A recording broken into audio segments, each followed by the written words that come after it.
Yo, Silver, what's up? It's been a while, dude. How you doing? I was meaning to hit you up on Discord, just say hi, see how you're doing. Cause I like to keep up with friends. I don't mean to like just not talk to my friends for several months, but you know, hard to keep up with stuff. Jeez, our new neighbors are so loud. This man's yelling, "Give me my keys, motherfucker!" Like, what the hell? Jesus Christ. Either our other neighbors are having a party, or our new neighbors that just moved in are absolutely insane, because they've been doing nothing but yelling all day today and all night. You have a new Discord account? Alright. If you can, just DM me on Discord, or like, I know you have a server, just like talk in your server or something, so I can add you. You play Animal Crossing? That's cool. I could do a little bit of Animal Crossing later, but that's not a promise. You guys know how I am. Yo, Jarvis, what's up? Oh yeah, is the audio alright? I know you guys can hear me probably pretty well, but I'm not sure if you can hear the game. I'm going to forego being able to hear the game, so you guys can.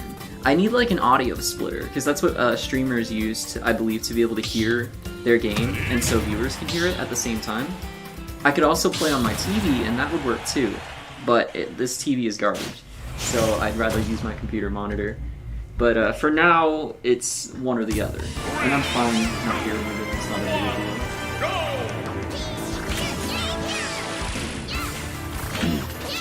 Oh, did you learn to desync? That's definitely what you were doing just then. I was completely focusing on it, man, I wasn't... I can't really tell which is which. I know it changes depending on what skin you're using. I think he's playing as the girl one right now. Jeez. Could definitely kill me out of that. I know fighting Ice Climbers is way different from fighting other characters.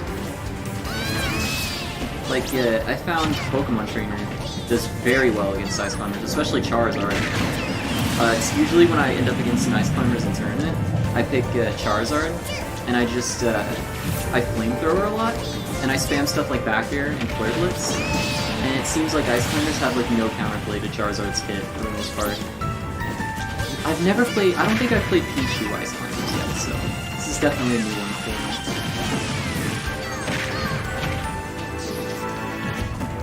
Problem with comboing is I can be comboing one of them, and I know the other can usually do something. Especially if it's the main one that I'm not comboing. It's a good idea to kill the other one, because then it's the guy's only playing his gun. But I should prioritize them.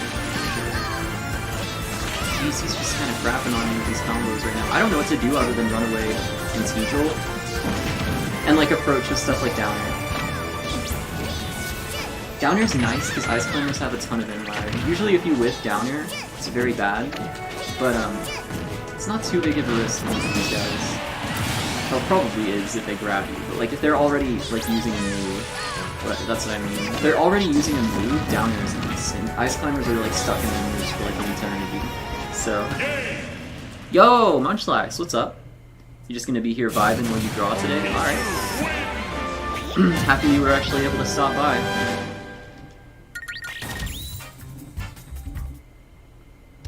GG, Silver. Might not say GG after every game. Keep in mind, every game is a GG, unless it's laggy. Oh yeah, you guys might notice the icon in the bottom right of the screen. I finally changed it. It's not the stupid Dave the Fox drawing from like 2018 anymore. It's finally like a slightly more recent drawing I did. That's a little more relevant to how my content is nowadays. You guys know Brownie and Caterpillar production is unfortunately going like absolutely nowhere, but is this quick? The guy I'm playing now? No. This is a kid I know from my old neighborhood I lived in. It's a friend I've known for a while. There's a lot of people with silver in the game, so I can see how you mix that up.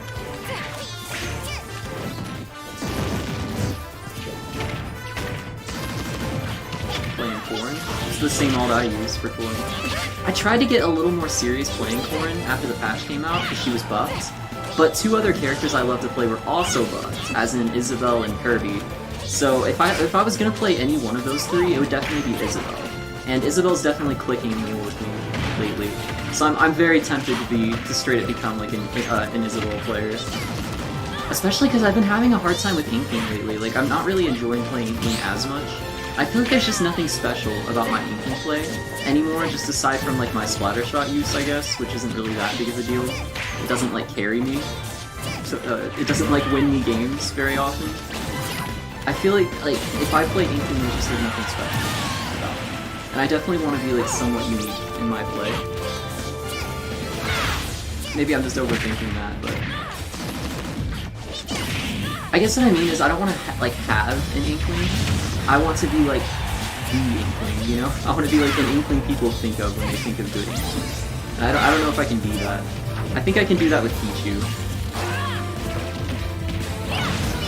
Pichu is definitely my favorite character.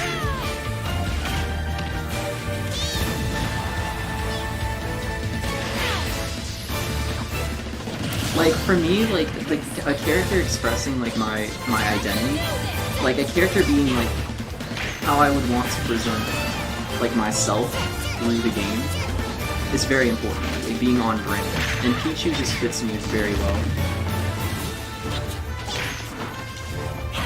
Not only, like, how he is as a character, but his play style is exactly how I like to play the game, so it's just perfect for me. Only issue is he has a few awful matchups that make playing competitive very hard. Such as Ness. And Bowser, I think. At least online, Bowser Pichu is very hard.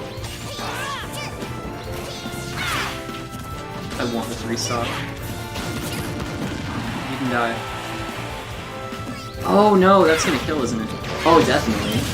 Damn, no 3-stock for me. Alright.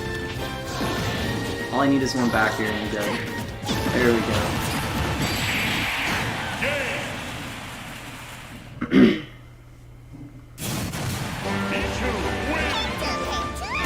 Killing with Pichu is so nice. It's just so easy. I know I can get kills if I land certain moves. Like with Inkling, usually the only way to kill it a lot of percents is Roller. And Roller just isn't a fun move. It's not fun for me, and it's not fun for my opponent. I mean, it's a little bit nice getting like very cheesy early kills, and I definitely do need it for certain matchups like Bowser. But I just don't like it. Like, I don't like Inkling being built around killing with Roller and not having very many other good kill options. And then that really hurts Inkling in a ton of matchups too, like against Mario. Mario's options are way too fast for Roller to really work, because Roller relies on your opponent being an in-lag for it to be safe. And Mario has like no in-lag on anything, and he spends most of his time in the air, so you don't really have opportunities to use Roller very often. Even if Mario like whiffs a smash attack, he can still usually shield Roller. A little bit of rough time here, exhausting. And it's just not fun. I hate like getting my opponents like 150 and not being able to kill with anything at all, and then I end up losing the game just because I can't get kills. And Pichu just can. He just can kill. He can kill whenever he wants. I can freaking F-smash like a heavyweight or midweight character, or mostly midweights. I can F-smash like Inkling at the ledge at like 50 and she's dead. That's just a stop, just like that.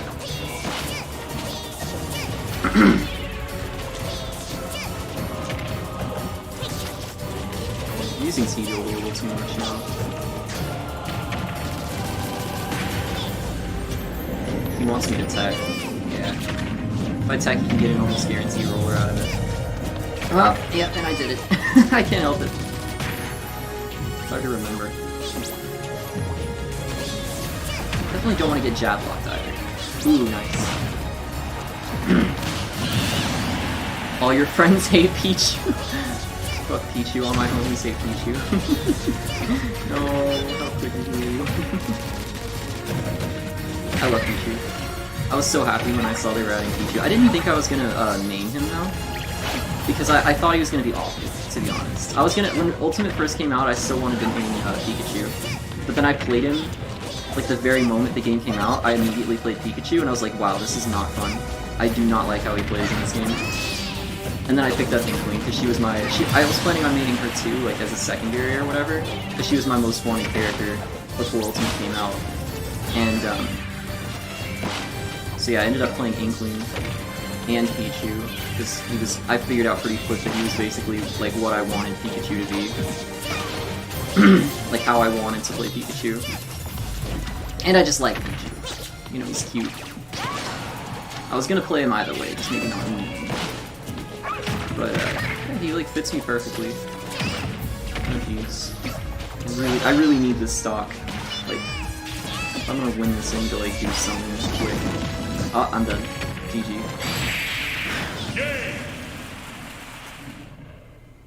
Sans was your most wanted character? You actually yelled at the Mii announcement? No, me too. I freaking went crazy. I mean, okay, he wasn't my most wanted character. He was one of my most wanted characters. But when they revealed the Sans Mii costume, I went nuts. Actually, I died of laughter. But it was just because of the way they presented it. It was like, before Sans was revealed, I'm sure a lot of you remember, there was like a meme of like the Smash, like the startup of the Smash trailer thing, and then like Megalovania playing. And it's like, what would you do if this was the next Nintendo Direct? And they literally freaking started it with a black screen in Megalovania. Like, it was perfect. Do you ever get a Pichu to 120 and then get dared at 50? Yeah, that's what I mean. Like, I feel like I have that, like, comeback factor. I have that, like, clutch factor with Pichu. Like, even if I'm losing a game, I can still win that game. I definitely don't feel that way as much with Inkling. And I feel like my Inkling is just too predictable now. I need to, like, try to... I definitely want to keep playing Inkling, just, like, not as my primary main. Like, I think I'm going to keep her as a secondary, especially as a counter pick for a lot of other characters in tournaments, like Bowser. Why is everyone making Raymond into a maid? That's a little weird to me. I don't get, like, the association specifically. I think it's kind of because he has, like, a femboy look or something, and people like femboy maids, you know, weird. Kind of weird, but if you're into that sort of thing, I'm not judging. It's not that big a deal. People have their fun.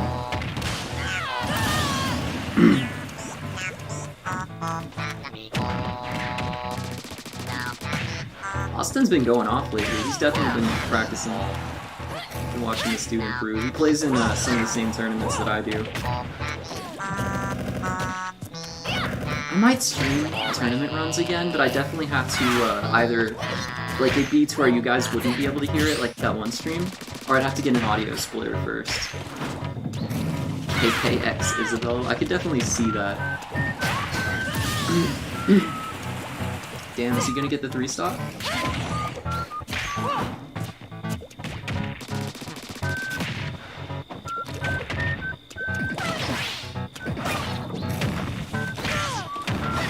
Yeah, it's not gonna kill. It's a little surprising.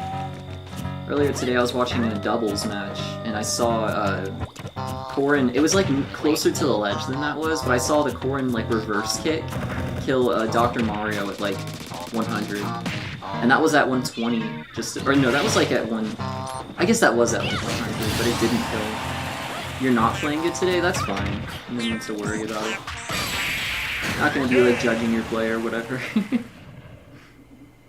You should play with like, yeah, me and Austin and other folks more often. I know a lot of people who are really good at the game, and you could get in some like really good practice if you want to. That's one way I stay fresh, is like playing against pretty good players, like every day.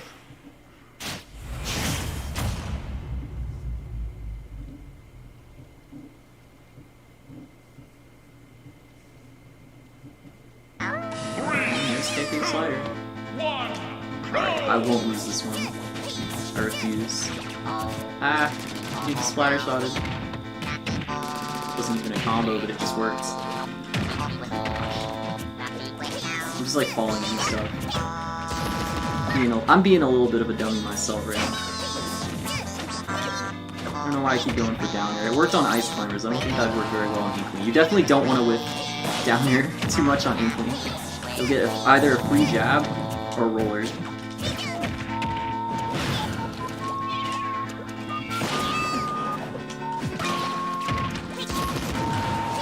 Oh, missed that grab.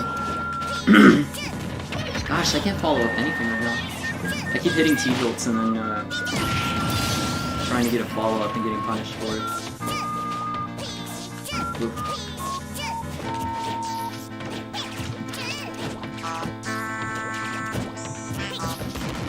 I knew he was gonna roll her there. I'm too used to Austin's habits. Uh-oh.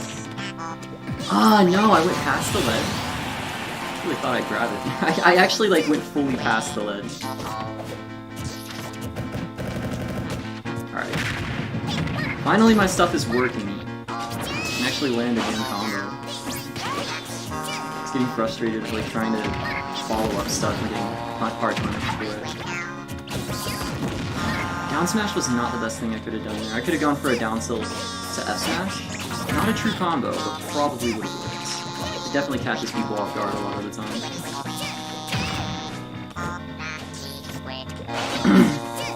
It's honestly true with a lot of Pichu stuff. A lot of it's not true.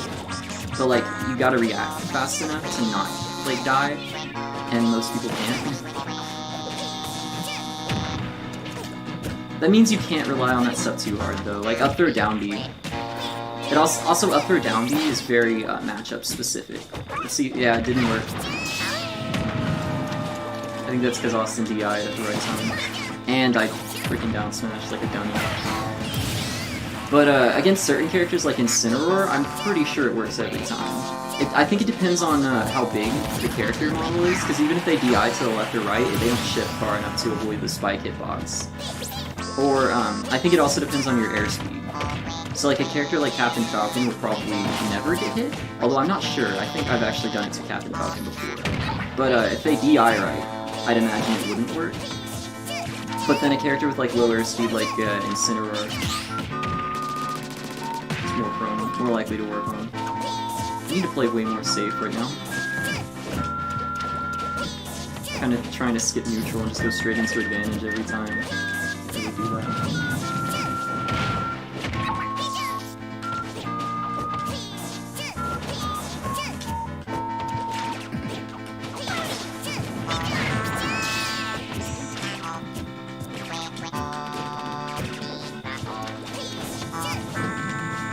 Smashes with Austin have been close so far. Trying to get like falling nair into something. Because that's something I've been doing a lot lately. Very consistently.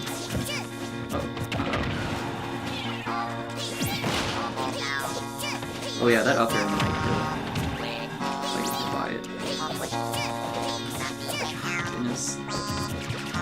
I keep getting into super risky situations. Will this? No. Oh, yeah. There we go. That was close. I think if he had gone for down smash out of those down smashes on shield, I think his down smash would have been fast enough. Or if he had grabbed. He probably could have grabbed. And I don't know if back throw would have killed, but it definitely would have been better than, like, nothing. Let me play Origami King. Well, I ain't stopping you, buddy. The Korigami virus? Oh no, not another virus. It's the last thing we need. 3, 2, 1, go! Town City again, huh? Oh, yeah, I'm a big freaking dummy. You see Corrin pinned into the ground like that, you know she's gonna go for a kick. She's either gonna kick or drop out of it. It's like, or jump. There's 3 different things she can do. Only one of those is an offensive option. Only one of those you really need to worry about. Although she can do something, like, yeah, like that nair pretty fast out of it.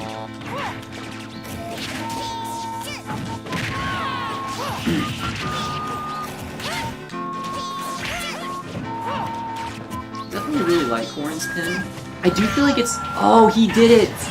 He did the pin drop into down smash. I've only seen Animacon do that so far. I haven't seen anybody else do that yet. I'm sure like every freaking good Corrin uses that, but I don't watch Corrin. I don't see a lot of Corrin players. Oh jeez. I'm so doo-doo right now. Do not play.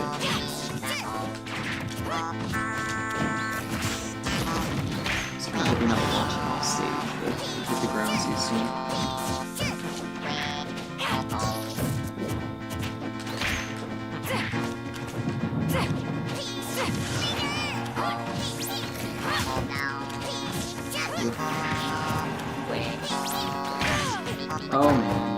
Could have just dodged the jump shield.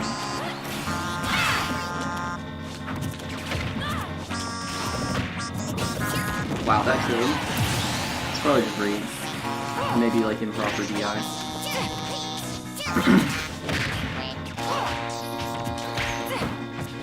There we go.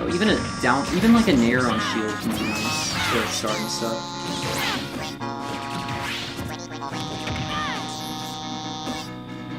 I don't think people expect it to have that little in lag. Pichu can act almost like immediately out of it. Ooh.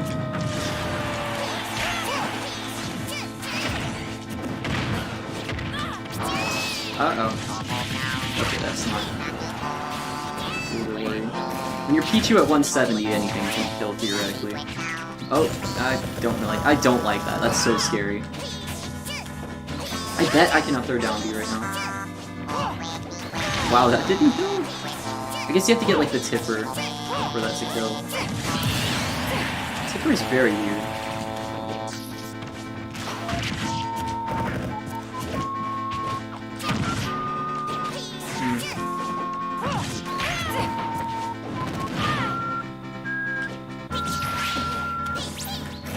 Gosh, I was gonna run up and grab, and somehow I didn't realize I was in the air. I would have dropped immediately and done it, but I don't know if it would have worked. Might have been too slow. I'm like playing so brain dead right now. T-Jolt to freaking down smash, it's so consistent. I love it. Like at high percents, Pichu essentially has a projectile roller.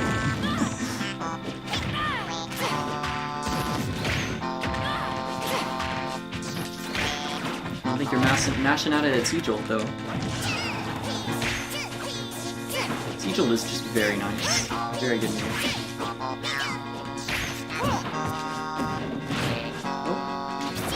Oh, wow. Oh, and I died. Damn, I even hit the down air. Just was not the right part of the hitbox. I think his uppy protected him. He looked like he was in the perfect position to get down aired. I'm very upset that didn't work. Soulja Boy is live on Twitch. Wow. Also, how's it going, Joe?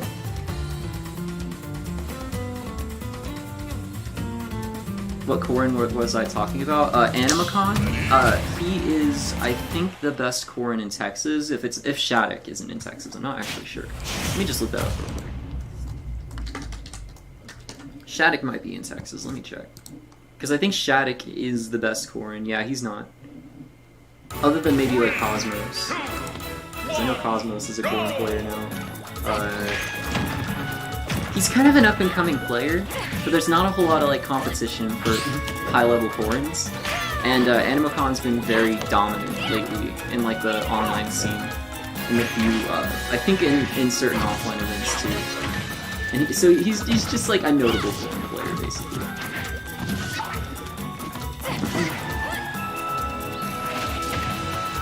I know him well because he's kind of been making waves lately, and I started watching his Twitch streams.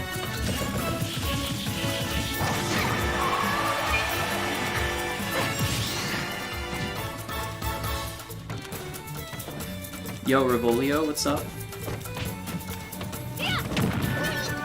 I'm not gonna say what I think you want to play, what you want me to say, much less.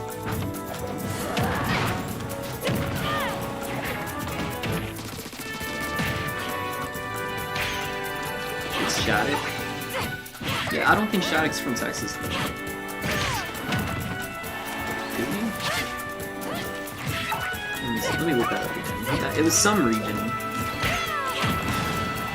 He's from RGV? I don't know. Oh no, he is from Texas. I'm stupid. Yeah, Shattuck's definitely the best Corrin in Texas then.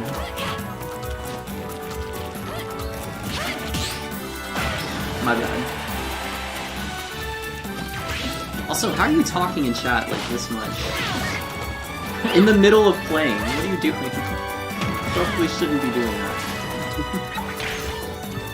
I guess he did it in between Nesta's stops. Wow. Can he get the 3-stop? I'm just talking about your brain juices? Okay. Oh no! Oh, but it didn't. I mean, okay, that was like an honorary 3 stock. Corrin loses the stock first, though. Bummer.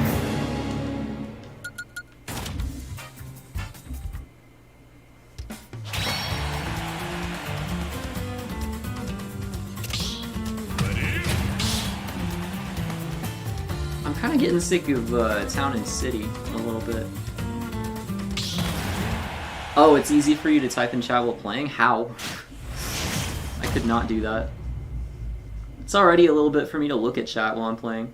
You're getting fired up now? Yeah. Can't let this man beat you like that. You know? Also, yeah, freaking Airborne Tegel does 12.6%. I love it. So broken. I think Tegel is definitely, at the very least, a contender for best projectile in the game.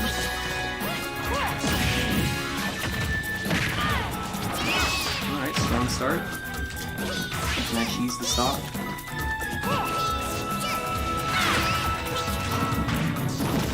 There we go, let's go. Nice. Now I'm talking. Now we're talking. And now I can't V-reverse, I hate that. I actually lost a game a little while back. I think partially because I kept trying to V-reverse, and I could not to save my life. And I rely on Tegel a lot, if you couldn't tell. Kind of spam it a little bit. It's like half of my neutral. So when my T-jolts are going the wrong way, kind of just sitting there in the air. Damn! Damn! Ooh. I really don't want to... Ooh. Alive? Yeah, I'm alive.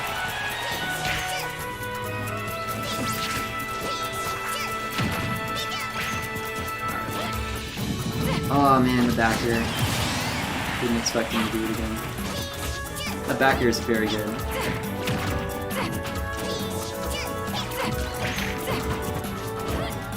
Okay. Double forward. Nair. Need to be a little more careful about my get-up options. I think I've been spamming jump get-up since it's Tegel. Which is nice if they're far away. Not a whole lot about that. Unless they expect it every time. I'm sure they could find. I'm sure he could like have a neutral reload or something. Seem like if you do like the slightly charged projectile, it can combo into like a charged fight on neutral B and kill very early. Alan is a little baby cheese boy. I mean, I do play Pichu. It's not wrong. Oh, we got Jack 40 in the ring. Not sure who that is, but how you doing, man?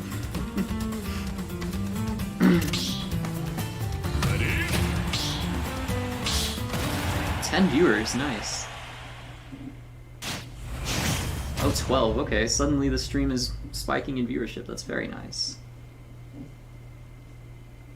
The cheese lad. Oh, it's Shulk. Yo, Shulk, how's it going? Very good to have you here, the true heir to the Monado.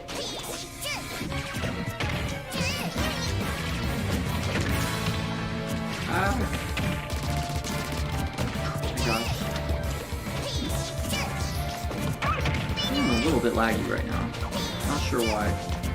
I don't know if I heard something about how back when the game first came out, Cosmos thought it was like way laggier than it was. I'm not sure if it was Cosmos or somebody else because they were playing through their capture card, and I'm not sure if that means they were actually playing through the feed of their capture card, which would definitely give you way more lag, or if like if like even on your main display, like your game lags a little bit more, or just runs. There's a little bit more input delay from the capture card. I'm not sure. If it is more, I definitely don't notice it too much most of the time. So I think the game's just lagging a little bit right now, or there's a little bit of input.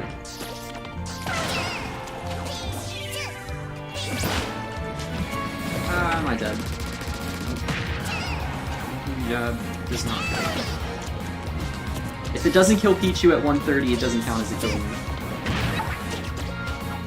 I'd say Pichu at like 130 to 150 is the absolute like bottom line of what is a kill move. If it doesn't kill Pichu there, it's not a kill move.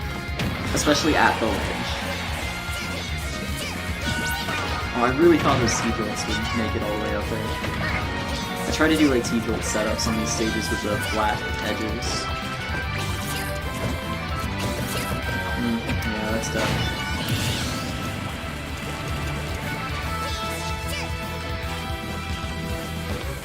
Oh wow, it's back there went through everything.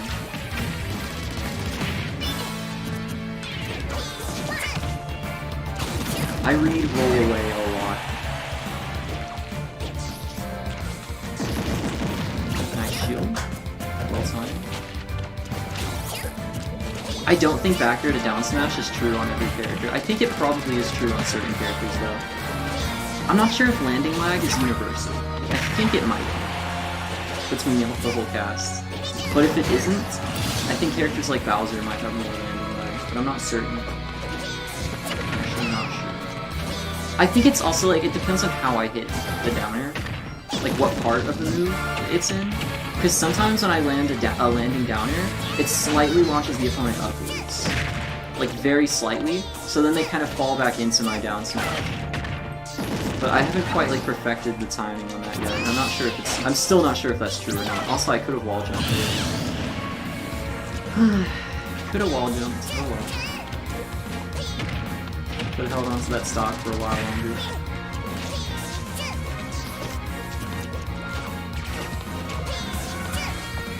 I need to take advantage of respawn invincibility a little bit better. Because if Pichu can just get in with invincibility and do whatever he wants. It's very strong. Definitely force my opponent to just run away if they want to be optimal. That's what I think. Because Pichu gets so much off of so little. Oh man, I expected that back air to come out way sooner. Just anticipating a roller right now.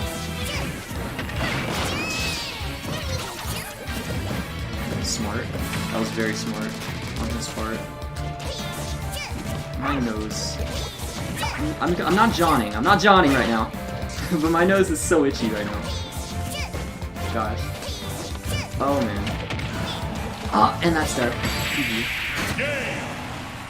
You don't play Ultimate? Good for you. I hope you enjoy whatever other games you're playing. Thank you for your input.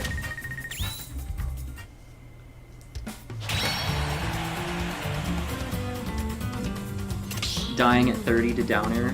Oh yeah, I did take pretty early stock there, didn't I? It's too bad I didn't capitalize on it enough. I'm gonna go Isabelle for a little bit. Choose your fighter. Isabelle. Thank you for waiting, by the way.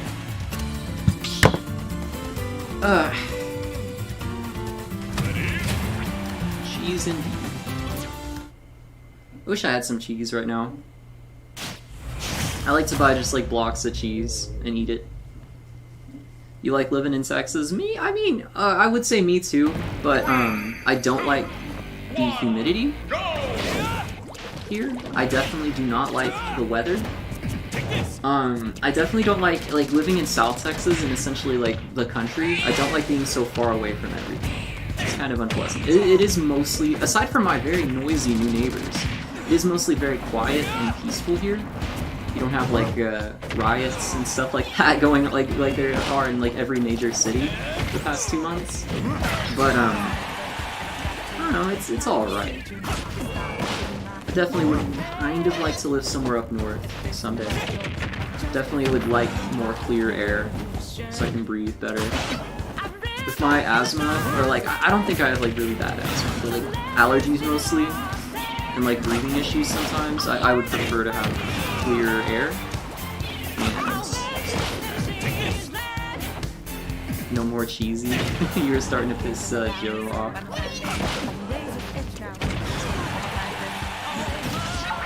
See, Joe can still flex his moderator muscles sometimes. Oh, y'all are all mods. You would all cancel each other out.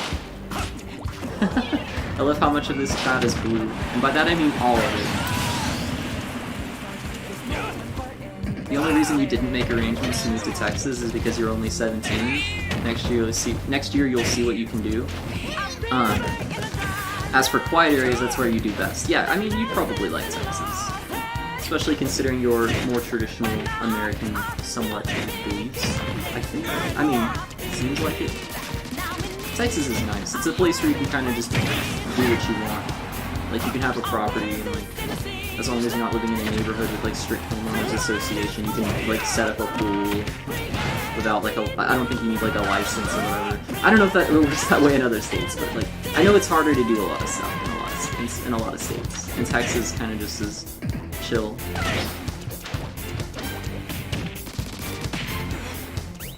Sweet home Alabama. Living in Texas is okay, at least the weather is better from Florida. But yeah, that's not too hard. I think Florida is just insane in general. Crime is banned. Oh no. Don't move to Texas, guys. Crime is banned here. You cannot rob stores. The police will stop you.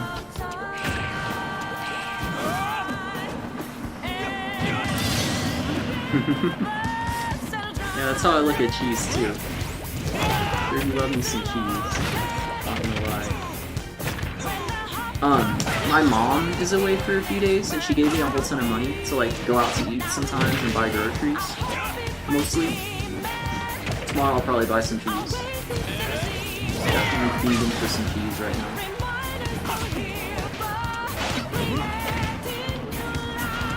Byleth Inkling, I feel like it's a very rough matchup for Byleth.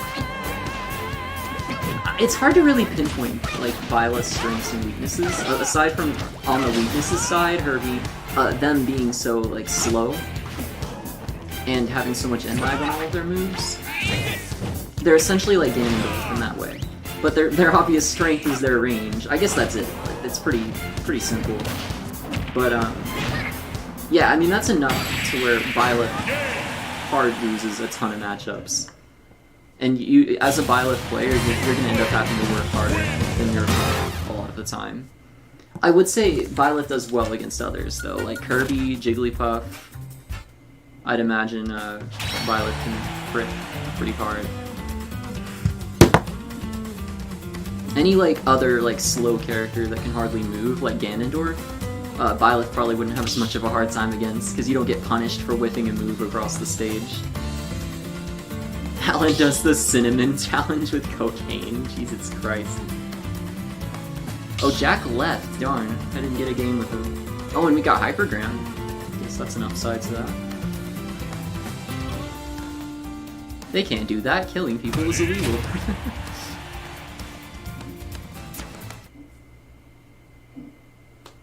Yeah, I know, but like if they really don't want crime to happen, why don't they just make it illegal, right? Like criminals would stop if it was illegal. They don't want to go to jail. You wouldn't. I mean, gosh, what are the lawmakers stupid? See, this is why I should be president, guys.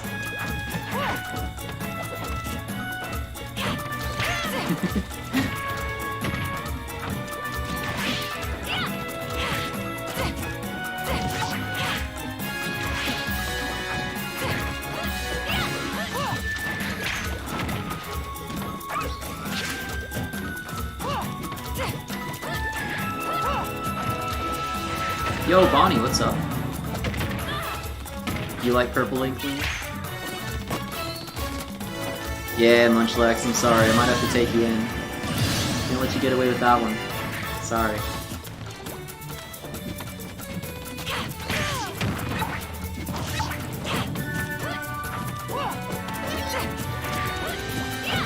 I was a cheese dealer once myself, but I've reformed. Now I know the cheese life wasn't the way. Hey, Spritzy, how's it going? Wow, we got a whole house in here. We got a lot of people. Happy to see all you guys. It's definitely been a while, Spritzy. I don't think you've been here for a while. I mean, I haven't streamed for a while either, but it's good to have you. What if Isabelle and KK have a kid? I mean, he'd be a mutt. He or she. Probably very interesting though.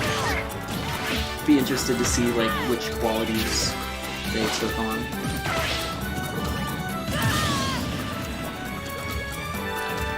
A lukewarm mug of molten cheese.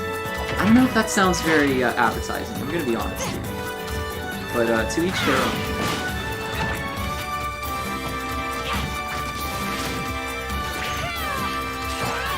Miss Wolfie has joined. You thought Isabelle married her brother? Yikes. I don't think they're living in Alabama, as we previously mentioned. Oh, who's gonna win this? This looks like a pretty close match. Sorta. I mean, obviously, you know. But, also, I mean, all Austin needs is, like, a good roller near the ledge. Oh, he definitely could have rollered there. Probably. I mean, I guess Silver did, like, side B immediately as he landed, but again, like, the end lag of that, he probably could have rolled there. I'm not sure if up smash out of roller works on Corrin, but if it did, and if he didn't mash fast enough, he definitely could have won. I think. Alright, let's see how my Isabelle does. I don't know, I wouldn't say you shouldn't have won Silver. It was definitely, like, in your favor more. But you definitely started doing some silly stuff there at the end. Dang, you feel bad? Nah, there's no need to. You take a win, you take a win. That's how it is. 3, 2, 1, go!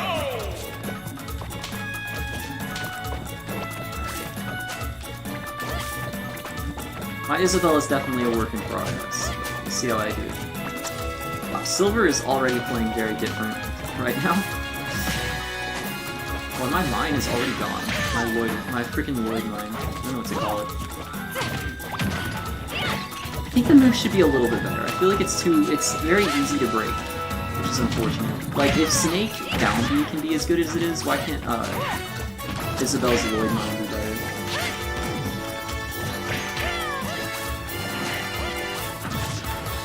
It's not saying I want it to be like a carbon copy, but I definitely prefer if it was just a little bit better. I guess Isabelle, like, she was never meant to be like the best character anyways. And I'll be thankful for the buffs we got recently. Definitely not gonna try to ask too much. Oh yeah, there we go. That's the tipper side B I was talking about earlier. That's the kind of side B you need to kill at fairly early percents. Oh, I thought that would kill for sure. Yep, you can't just you can't be risky on Isabelle's shield like that. Especially not in front of her.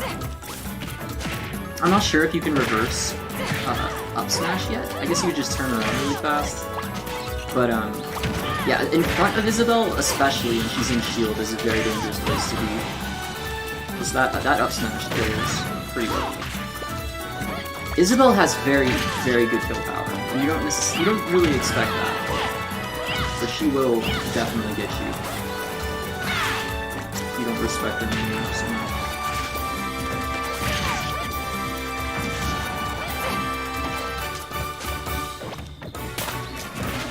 Ooh, yeah, see what I mean? I killed across the stage.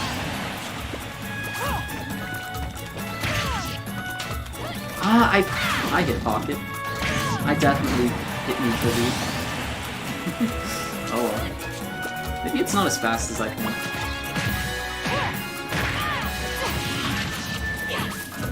Not to say Isabelle isn't a good character. I think she's just not bad. I think she's like a solid mid-tier now. Maybe like very low, or maybe like mid-tier. Honestly, she's definitely like all right.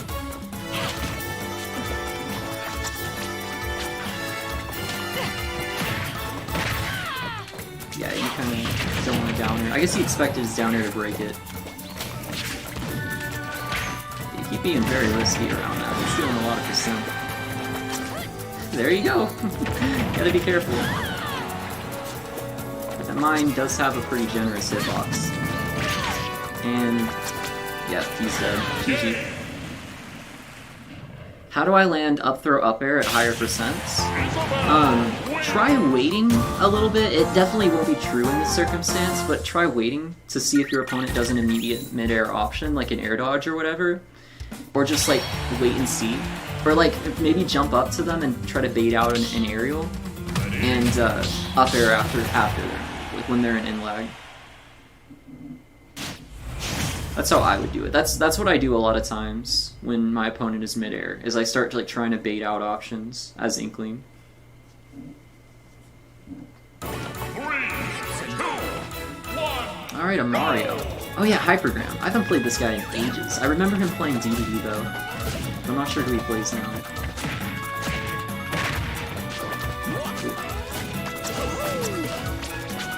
Some fireballs. This Mario's only projectiles. There's no harm in pocketing it. For sure, a pocket fireball will do a decent amount of damage.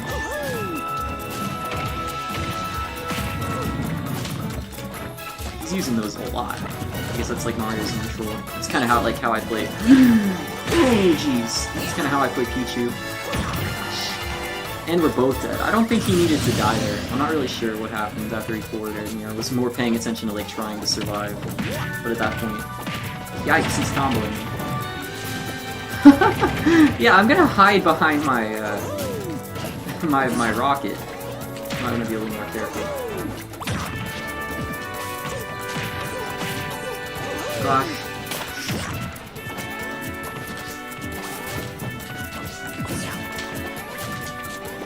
Okay. Yeah, that's another silly thing that Lloyd Rocket does, is it I think it specifically blows up Isabelle.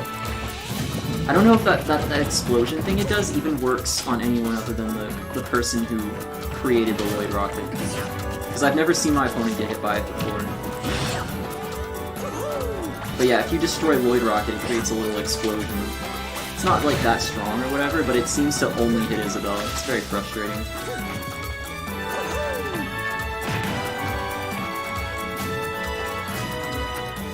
Oh jeez, yeah. Oh my dodge. Isabelle's movement options aren't the best either. She's definitely kind of slow. And I keep freaking mashing side B like an absolute freaking hooligan. Oh jeez. It's harder to whiff punish Mario. As I was talking about before, Mario's kind of hard to whiff punish. He gets to throw stuff out a lot. I think I need like a... What kind of kill? Ah, man. Oh, that kill? Nope. Here I am talking about Isabelle's kill power. It's definitely good. It's not hitting what I need to hit right now at all. I guess I can go for grab here. He's kind of shielding generously. Oh no. Oh, I'm alive! I thought that would spike for sure. I'm an S now. Yeah, I'm gonna go ahead and switch off of Isabelle. If we have Marios that shmove this hard, I don't think I want to play Isabelle. Maybe it's not just because my Isabelle isn't the best yet, but her matchup spread is not great either. Like, you don't want to... I would not recommend solo maining Isabelle. I don't know how Isabelle would win against Mario. I mean, granted, he was at kill percent for like ages, and I just could not hit anything that would kill. So maybe that was my issue, that just happens. But, yeah, that was rough. I think I'll go Pokemon Trainer. Let's see how my almost entirely solo Charizard does.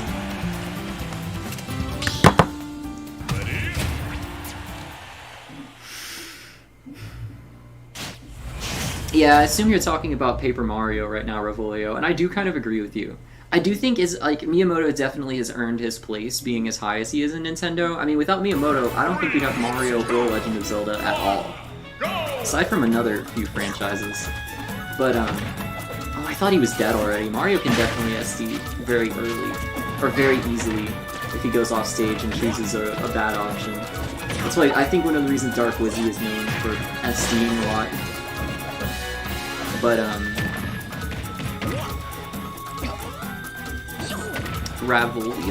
Raviolo, probably. Well, you made your name weird. Don't blame me if I can't say it right. Alright, I'll be right back.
I'm back. Okay, and now that we have a bigger line, it's definitely not fun being in line for a long time, so I'm gonna go extra try hard. I'm gonna try my best not to lose. See how that goes. I think I can do it with Charizard. I think I can, I think I can beat everybody. We'll see, though. See how long I can stay in the ring. Oh no, he just jabbed. That sucks. Could've killed for sure off of, like, no smash. Oh, okay. No! The forward air! Dang! He hit that. This man just hits the forward airs. It's definitely not easy. I've tried to play Mario before. It's a little bit difficult to hit the spike hitbox of that. That was nice. You're not garbage. Shout out. But yeah, next time I get in the ring, I'm not planning on getting knocked out, at least for a while. That's the plan. We'll see how it goes. Oh, Spritzy's playing Isabelle too, and she plays the same ult as me. I'm sure she played it way before I did, but you know. Pretty sure Spritzy's always played Isabelle. I kind of picked her up more recently. 1, go! I wasn't there. He was at 200 and you were 2 stocks down. Oh, you got like a comeback? That's nice. Yeah, Hypergram is no joke. Oh, you got a kill and then ESD. I gotcha. Yeah, I used to play with this guy pretty often, I remember. I'm pretty sure.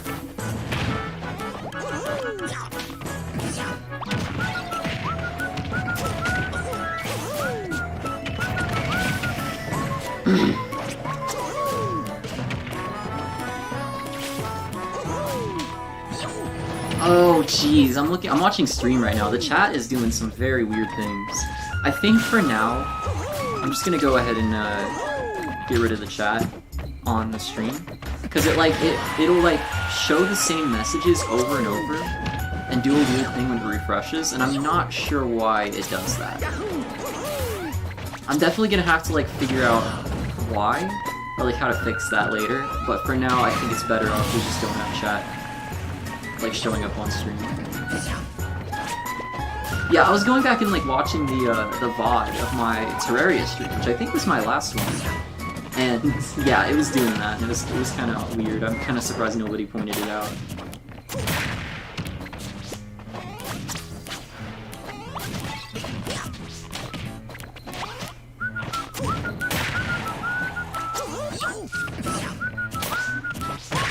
Ooh, Spritzy's no joke. What? Yo, Spritzy? Hypergram took me and Austin out, and Spritzy's kind of crapping on him right now.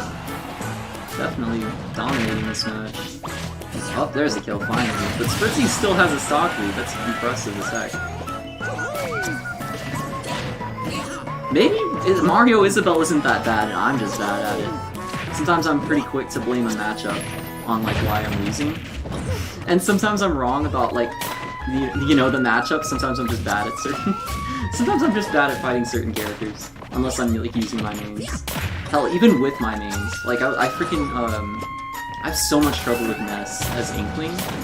I think it's an even matchup, to be honest. I just suck at fighting Ness. Not Nest, Ness.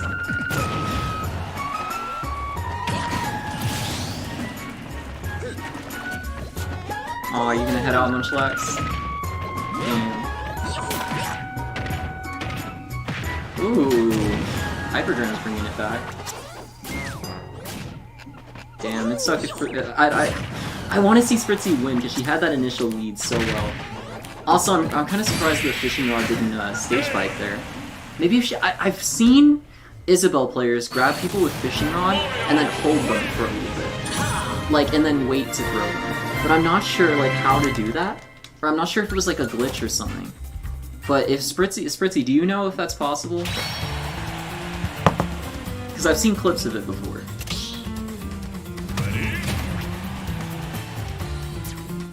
Yeah, that was a bummer. It looked like you were gonna stage spike him. I mean, knowing Hypergram, he probably could have attacked anyway, but... You aim down with the rod. Doesn't it... Oh, I bet that's mid-air, because there's definitely a down throw with the rod. But I assume you aim down with the rod, when you're midair and that holds them for a little bit. And that'd be great for like carrying them really far off stage and even getting gimps against characters with bad recoveries. See, I'm trying to learn Isabelle, so I need to know stuff like this. But I've definitely never done that myself, and I wasn't sure about it. There's a few times I tried to figure it out, but I never tried holding down with the rod. Forward or down.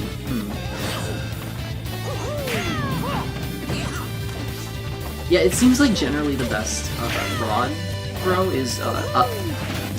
But, oh, I don't need help staying up anyway, but thanks. I've been staying up till 4 AM every night for weeks. That's just how it is. Yo, Matt's here! I'm glad he got to catch Clyde before he left. We're replacing one crazy person with another. No, goodbye, Clyde. Goodbye, Munchlax. I definitely, I want to fight Hypervenom again, to be honest. So I'm kind of hoping he wins, but I'm also rooting for Silver. Definitely gotta root for my bro. And holy shit, he was at like 60 something. Hold on, I think he was at, yeah, 66. And then F smash kill. That's crazy. How are things going with Brownie? I have not been working on Brownie and Caterpillar lately. To be honest, like, I kind of wish I was a little more honest about my drive to make it when I was, because I'd constantly say, yeah, this is still happening, yeah, this is still happening. Nowadays, I'm not so sure. I mean, I'm not saying it's dead completely, but I'm saying I'm probably not making anything anytime soon, or I'm at least not making any promises. I cannot make any promises. I kind of want to make it into a comic, even, to be honest. Because, like, I feel like I'm way more equipped to make a comic right now than I am a cartoon. I mean, I can make animations, I just don't have, like, a very good program for it. The one I'm using is from 2008. It's definitely not the best. And I've also made Brownie and Caterpillar comics before. I mean, they weren't that good. Or they were either not very high quality or very short. But I could make it into like something bigger if I wanted to, but I haven't made any decisions yet. Also, I love how he used Cape on Neutral B and got the stun out of it.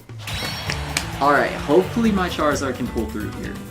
Let's see. I'm definitely not gonna make it easy on Hypergram. I'm not about to. Oh no! Hypergram! Hypergram, I wanted that game. How could you? Nest is okay. These guys are gonna be cool and jump out of the line for me. Thank you. Try to make sure you're in the same order, if you can, dude, because that's only fair. But yeah, thank you. I appreciate that. I wanted that game. All right, he's playing Captain Falcon. I think that's one of his better characters. All right.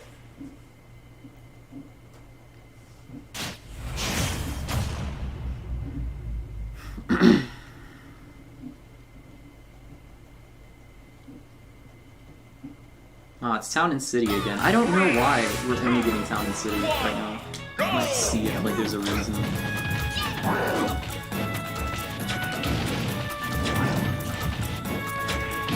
Ooh. You got like, I don't know what aerial it was. It looked like an aerial into up tilt. That was weird.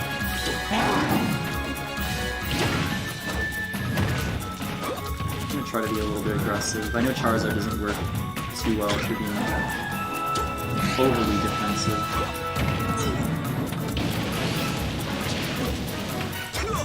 Also won't work if I listen to a dad all the time. And yeah, that forward air.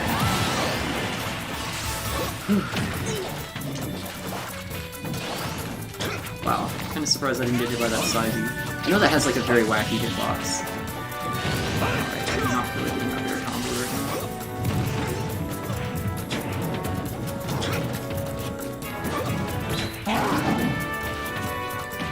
With the grab, I could have gotten something immediately. I should not Flare Blitz on stage like that because Captain Falcon specifically has some of the best movement speed out there. And he will punish you anywhere on stage if you're stuck in an line. He can definitely get there in time to hit you. There we go. Getting those F smashes. Well, one, you know, but hey, that's something. I love to use Flamethrower as I'm trying to get back on stage. It's very nice.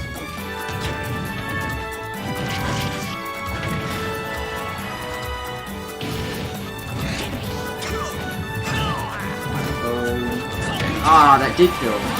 Damn, I spent so much time like in the corner. It really seemed like that might not kill. Alright, getting out of the combos with the up B cheese. Yes! Oh, okay, let's go. Come back. Nice. Two good F smashes already. No! Okay. No! No! Your boy is going back to the waiting line. Back to the back of the line. Damn. That's another... Oh, that's another like 15 minutes I have to wait. Okay. You know what? Boy. You know what? I said I don't like playing Inkling. You know I can freaking dish... I can still kick some ass with Inkling. Back in the pocket goes my Charizard only Pokemon trainer. Out comes my traditional go-to character. I'm definitely gonna use Inkling now. Okay, now I'm not gonna get out of the ring. You'll see. You'll see. Just wait. Just give it time. You should start Brownie and Caterpillar as a comic. It would be a lot. It would be a lot less quicker. It would be a lot easier on yourself. Yeah, for sure. Making an animation is very high effort. Very demanding. It's definitely no. It's definitely something I still want to do. I'm not totally giving up on it. I still want to be an animator. I just feel like I'm not really equipped to do that right now. And I'm not really... I mean, I have all the time in the world. I'm not gonna lie. I haven't had a job for the past few months. I've kind of just been sitting around playing Smash. You know. Holy moly, that was a 0 to death. By the way, Captain Falcon up smash, I know is like maybe his strongest move other than Falcon Punch. That kills very early. Like, insanely. Just use tweening. See, no. That would look ugly. I hate, like, Flash cartoons that are almost only tweening. And I know I used a little bit of tweening to make what I have made so far, but, like, a little bit. There's a difference between a little bit and a lot of it. And I don't want my characters to look like robotic puppets, you know? I think there's ways to do tweening well. I think Teen Titans Go, I know you guys probably hate Teen Titans Go, but if you've watched, like, I know the animator, the main guy who animates it has a Twitter account. And he's shown the process for animating a lot, and it's essentially like tweening. Like, they've got 2D models of all the characters, and they use those same models for like every episode, for the most part. And they tween like everything. But you couldn't really tell. I mean, it still looks nice. It's still a good-looking show. But I definitely do not have like the professional software for the skills to do tweening that well. And at that point, I might as well be doing frame-by-frame animation, which is something I know how to do better anyway. You be down to help with Brownie and Caterpillar? Comic or not? Thank you, I appreciate that. You're a pretty darn good artist. Maybe quite a bit better than me, but I don't know, I'll see. Bit, I don't know if Bit's still on. Like, I definitely would not blame Bit if he did not want to help with Brownie and Caterpillar anymore. Like, I feel like I let this dude along too long with, like, oh yeah, Brownie and Caterpillar is gonna happen. And then just me doing nothing for months on end. I feel really bad about that. It wasn't really fair to him. And he's been working with some YouTuber for a while. That's really cool. Like, it's a pretty high-profile, popular YouTuber. At least 20,000 subscribers. He does like all of their thumbnails and stuff, which is neat. But yeah, I mean, we'll see. I could definitely, I'd be down to work on Brownie and Caterpillar even by myself, just when I'm ready to make it. I have to like really feel like making it. And that's the problem. When you have like a team of people making something, you know, they're all into it. They all want to do it. They all have that drive. And if you're the main guy and you don't have that drive, you're just gonna bring the whole thing down. And that was honestly what happened with Brownie and Caterpillar. It's, you know, really only my fault that it hasn't been made yet. Like, there were a bunch of people ready to do stuff, and I just didn't feel like it. And that's why you gotta be like sure. You gotta be like sure you're equipped and you're ready to make whatever you want to make. And yeah, there we go, Hypergram holding the ring for even longer. I'm kind of counterpicking him a little bit with Inkling, but I would also be counterpicking him with Pichu. I think my mains just do very well against Captain Falcon. But, you know. You would help, but you're not very artistic. I appreciate the sentiment. You can't win anymore? Well, Look who's talking.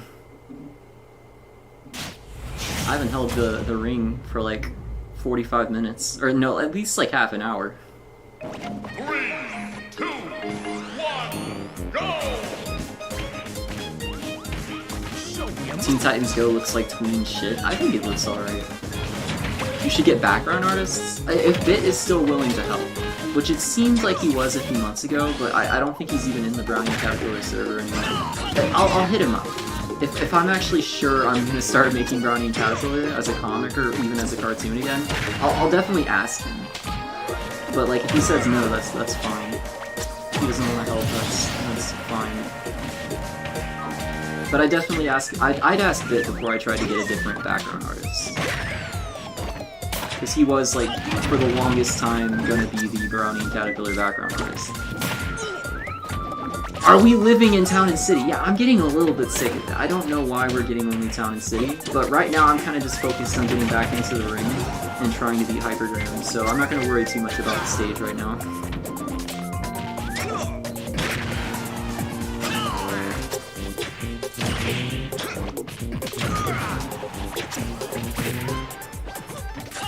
Yeah, when you're like hyper competitive, like me and Austin, you just want to play. I mean, I'm worried if I restarted the arena, not everyone would want to join back. Or like if I started like messing with settings, I'd have to like go to the back of the line. So I mean, you just gotta understand, we're focused on playing the game. We're epic gamers here. We'll worry about the technicalities later. Yeah, she's having a hard time getting grabbing the edge of the fishing rod. I know, I figured out actually recently you can extend fishing rod further, I believe, by how you like flip the joystick when you use it. It's kind of like Ivysaur side B.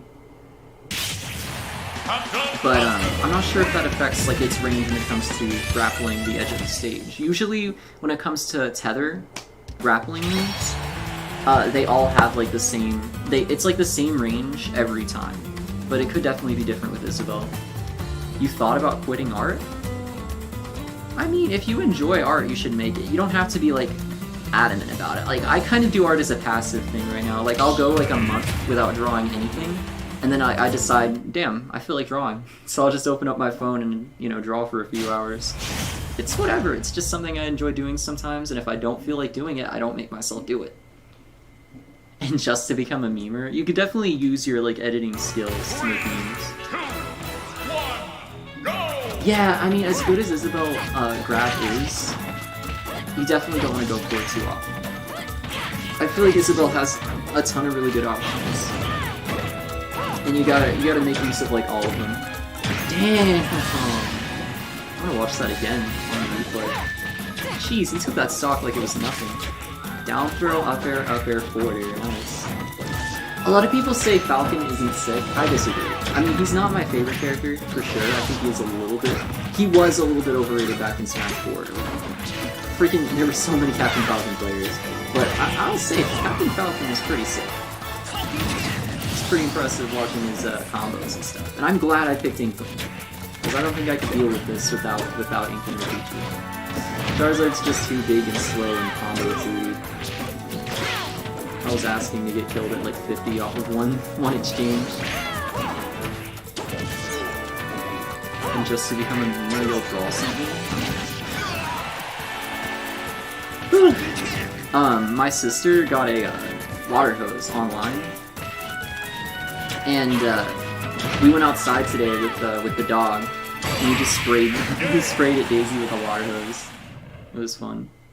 Like, she was running around trying to get away. It was kind of neat. She was running around trying to get away from the water. She didn't want to get wet. But it was funny. We didn't subject her to it that long. We played. We threw tennis balls. Or we threw a tennis ball and a dog toy for her first. So she was having fun. But I think that's like a good way to get Daisy some exercise when it's hot outside, because she sits out there in the heat and like she's not really having a lot of fun. And if I try to play with her, she gets too, you know, this dog is running around too much in the 90-degree heat. It's not really healthy. But if I get water, if I spray her with water, it should be cooler, you know? Also, you're honestly surprised I didn't unfriend you on Switch? I'm pretty sure I have you set as a best friend. And I wouldn't just, like, ditch all my old friends from streaming, you know? Definitely Definitely keeping you on my friends list, at the very least, even if we don't still play games together. You guys are important to me. I wouldn't just forget about you like that. I was gonna go to bed, but then you see I'm streaming. Yeah, you know I stream pretty late. Sorry about that. I've been trying to keep up with your content lately. You've been doing a lot. Saw you publish a game. That's really cool. Definitely meaning to try it out. I might even stream it, but no promises there. I can barely even stream Smash. I mean, I can, you know, I just don't. I need to freaking wake up. Oh, I'm gonna get murdered. Okay, lucky for me, the SD. And normally I wouldn't be happy about an SD, but I'm kind of treating this like a tournament match right now. I'm trying really hard. And in tournament, like when somebody loses a stock, I don't care how, we take those.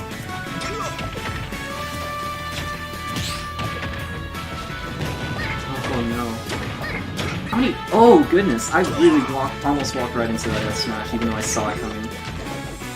Alright, Captain Falcon falls like a brick, and it seems like Hypergram likes to land with aerials, so I can definitely get those rollers off on him. That's like what you don't want to do against Inkling, is land with aerials too often. Oh, no, he's trying to set up for something. In this matchup, you want to play a little more patient and campy to beat Falcon. You definitely can't, like, out-aggression him. Not as Inkling, at least. Oh, jeez, the back throw. I didn't know back throw was that good of a kill throw.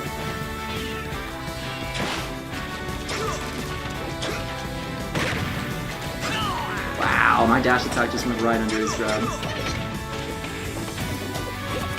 I do that a lot with Pichu too. He just low profiles under so much stuff. It's very nice for us Pichu players. Not as fun for our opponents. Especially when you like correctly read what I'm gonna do, and I like kind of just run into your attack. But because I'm so small, I kind of just low profile under whatever you were doing. Oh gosh.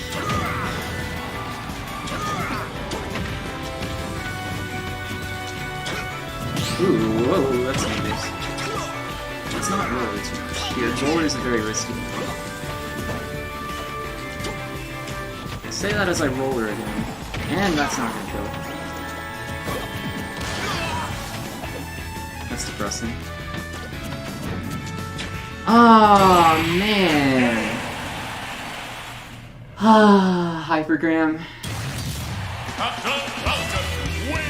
Yep. Called my bluff. Said I wasn't gonna lose again. Definitely did. It's those strong reads. I mean, I guess he just.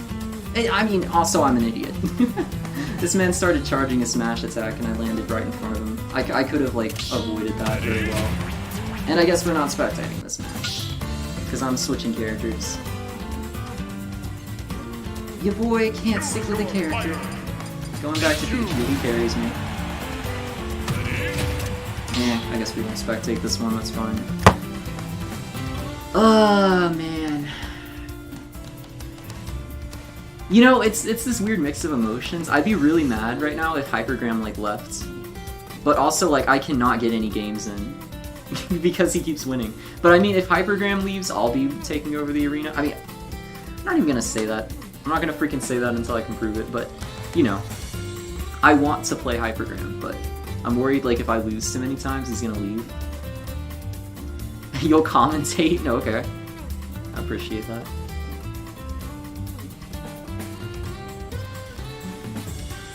You haven't drawn anything in, like, 3 months, and you're trying to draw right now, and you want to beat your own hands to death? Yeah, when you're trying to get started on drawing, you definitely have to be more patient. It took me a long time to get even, like, half decent at drawing, which is where I'd say I am right now. You know, I may know how to animate, but my drawing skills actually aren't that great. It takes a lot. You gotta sit there and be really dedicated. I mean, other people are very naturally talented, but it's not everybody. Both are pretty even right now, but so far Inkling has the percentage buff. Yeah, but all Falcon needs is a stray up smash, and he kills you at like 60. Yeah, I brought it back and into the first stock with a knee. I was thinking something like that.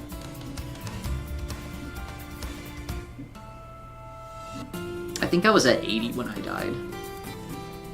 I was at a way lower percent than he was. And he got an F smash, and that just kills. I'm not trying to say Captain Falcon is broken or anything, but when he works, he works. His weaknesses are very glaring, but if you don't manage to take advantage of them in time, you're dead by then.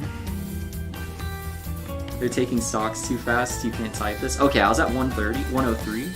Really? Ah, that game's over already, wow. And 10 consecutive wins, nice. I hope Hypergram spares me at least one more game. Aw, no, don't leave us. Don't leave us, no. Let's smash again, no. Aw, I'm so unsatisfied, that's so annoying. I didn't even take a game off him. I'm gonna be sitting here annoyed about this for the rest of the stream. But it's my own fault. I'm just being salty. I don't like just accepting losses. I don't like taking L's and just holding them, but I assume nobody does. That's upsetting. I don't think he was. I mean, nah, he had to have been watching the stream to get the ID. But nah, that's a bummer. I'm gonna be like bothering this guy for games like tomorrow, and then I can beat him, but you guys won't see it. Oh.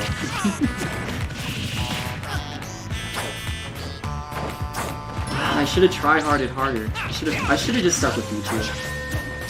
Yeah, see, now I have to make excuses. That's the five stages of grief. Denial. Darn. No win I get now will feel as satisfying because it's not on Hypergram. It doesn't matter.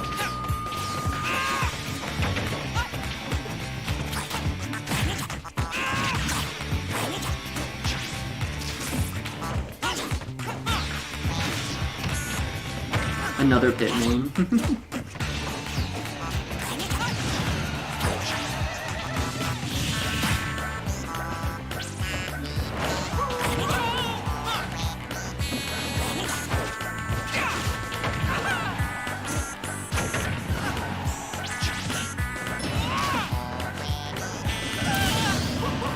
I'm just now noticing like how low res the UI elements are in this game. Did Spritzy SD? I guess she SD'd twice. It sounds oddly like Pit from Brawl. I mean, that's not surprising. They are the same character. Probably a different voice actor, but... Oh yay, I'm up next. But not against Hypergram. It won't matter. Nothing matters. I don't get to beat up Hypergram. He never got to be bullied by my Pichu. I think Pichu, Captain Falcon is... okay, I'm not gonna say it's even. But it's definitely a little bit favorable for Pichu. I feel very confident in that matchup. But I said the same thing about Inkling and still lost, so... But my Inkling has been so freaking crusty lately. That's why I'm saying I don't freaking want to main Inkling anymore. I feel like I'm not even, like, doing much with her anymore.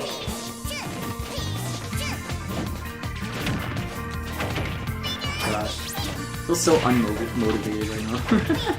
Like, I barely want to play.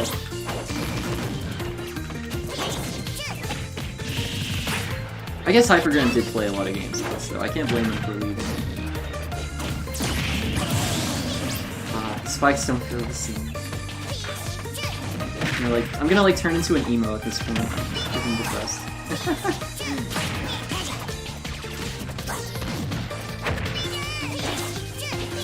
See, this is why you don't get an ego, kids. If you get overly confident about your skills and then you lose, you're like, crap.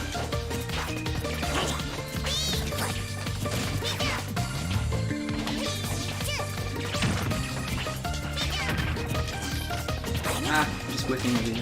It doesn't really matter because Pichu has no in-lag at all. And that did not kill. Did not kill. Okay.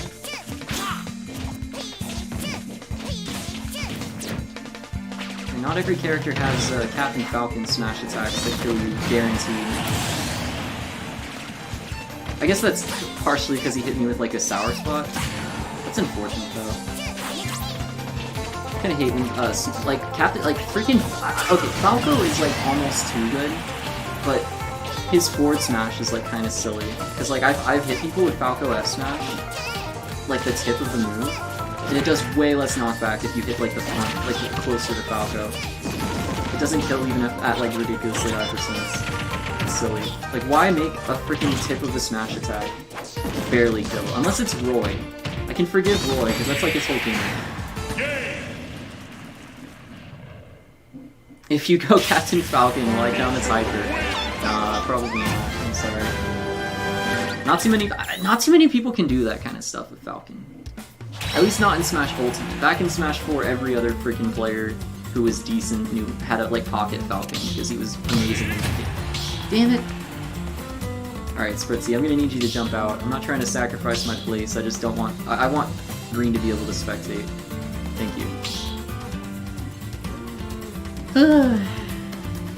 You can't trust anyone because of what happened with you and Wug? I mean, that's a little bit contextless. I don't know who Wug is, I don't know if any of us do. Rip trust. That's why I don't lie to people. I usually admit things even if they're embarrassing, because I don't like lying.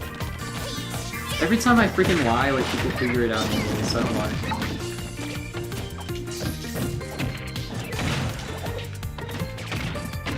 The real trick is not having things to hide.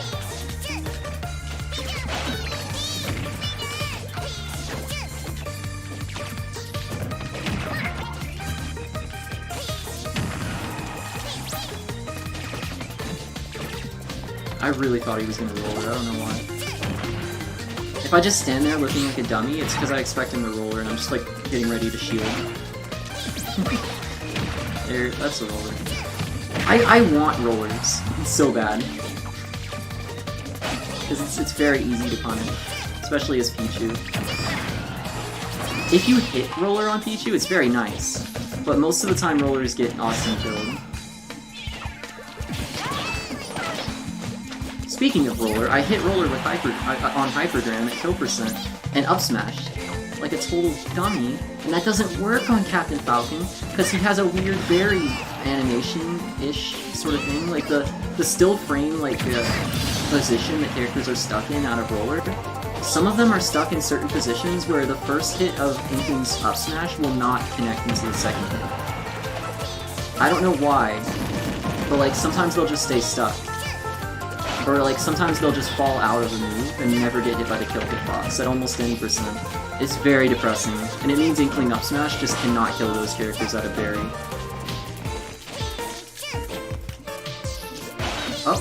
Oh, okay, I'm still alive. I'm gonna take... Oh, I was about to say, I'm gonna take as much advantage out of this as I can.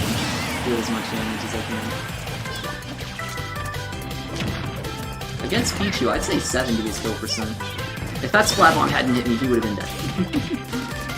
But yeah, that Splat Bomb was there by the time I decided to F-smash, so that was my own fault.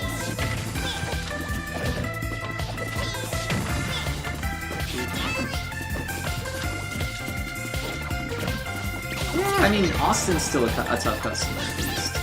Definitely more than good enough to beat me a lot. I was mashing jump. I freaking just air dodged like a dummy. Like a dummy. I didn't play worse on the stream. Yeah. He was either at too high percent or he actually DI'd it right. But yeah, that jab is gonna have enough in there for me to do a down smash out of that.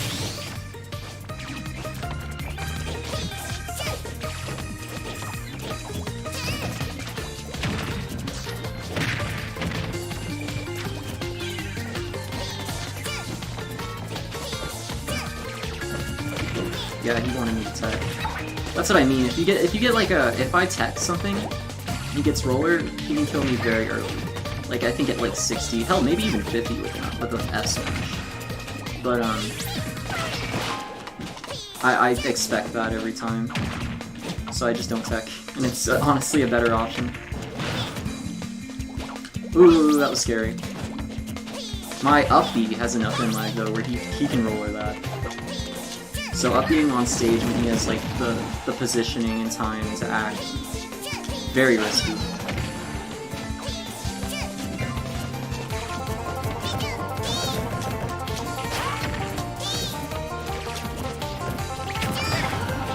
gonna need a little bit to get a win here. Definitely gonna need to not do something stupid.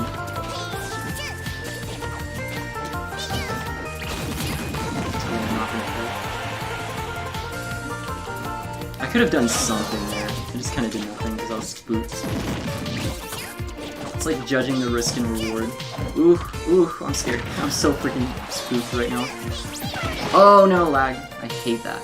Don't disconnect. Oh my freaking, that's a disconnect.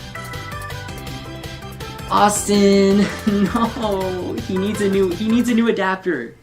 Austin's using a freaking Wii era Ethernet adapter, so probably like 2008 or something. And that thing disconnects every once in a while. That's depressing. I didn't get that win. That game just stopped at the most like high intensity moment it could have. I guess we're moving into Town and City. Speaking of that, I guess while we're in this moment, I'm gonna like see what the random stage list is. Or actually, I'm gonna make a new arena. We're just gonna remember Spritzy had gotten into the ring. Yo, I'm tilted. Yeah, that was kind of stupid. What I'm gonna do is I'm gonna go ahead and turn stage speaking off to random. I'm gonna make stage speaking automatic by it's you don't get to pick a stage. The game picks a stage, and I'm gonna make sure random stage selection is definitely not just Town and City. Or Smash, that was Smash Bros. It's definitely not just Town and City. See, all the other competitive stages aside from Lylat are allowed, and that's because a lot of people who join my arenas or who play with me really hate Lylat. I guess we'll keep it off. But yeah, now for sure we should be getting other stages. Unless the game is like glitching really hard or something. So I'm gonna put the new arena data in the chat, or on the stream. And hopefully we can do the same line layout we were doing before. I'm gonna say Austin probably can just unfortunately take the L on disconnecting. I mean, it kind of suck if everybody had to wait twice as long to play another game.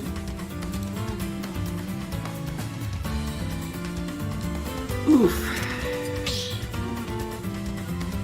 Alright, but that's the new arena data, so you guys can get in.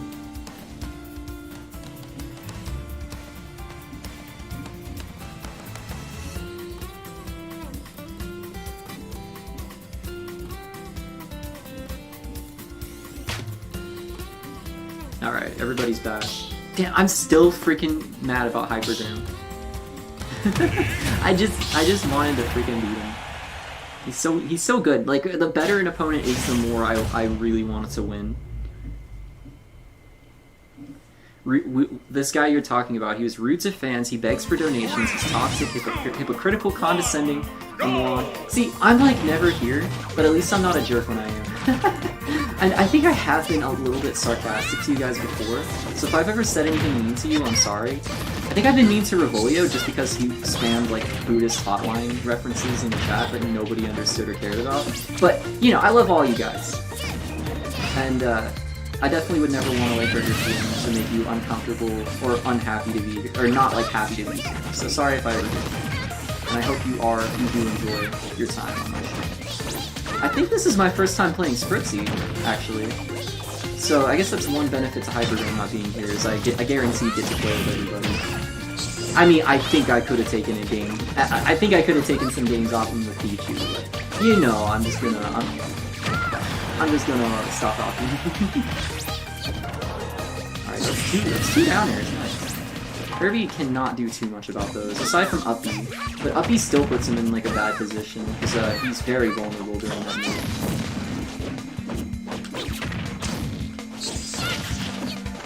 Alright! Is he dead? No, he's... Oh yeah, wow. 3 down airs, let's go. That'll work. I think Pichu's down air is one of the best spikes in the game. I'm tilted. Aw, man. Yeah, going Kirby. I'm just gonna say, Spritzy, I've never lost to a Kirby before. Okay, one time. Okay, no, I'm lying. I've actually lost to a Kirby before. I lost to a Kirby in tournament. One time. Okay, I don't lose to Kirby's. Like, I don't think Kirby is that bad. It's just Kirby's very easy for me, especially when I play Pichu. As long as I don't play like a complete and total like doofus, I should be able to beat Kirby. Now Isabelle, I can lose to. Isabelle can be kind of tricky. Especially because I'm really dumb against zoners. And I tend to like be an idiot. 3, 2, 1. Let's just pretend I'm hyper, okay.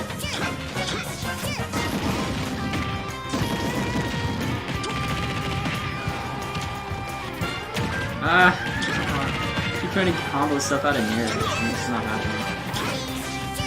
See, there I go again! Even though it didn't work last time, I tried again. I can't help it. Oh, that... Okay, Green's Falcon is actually doing something.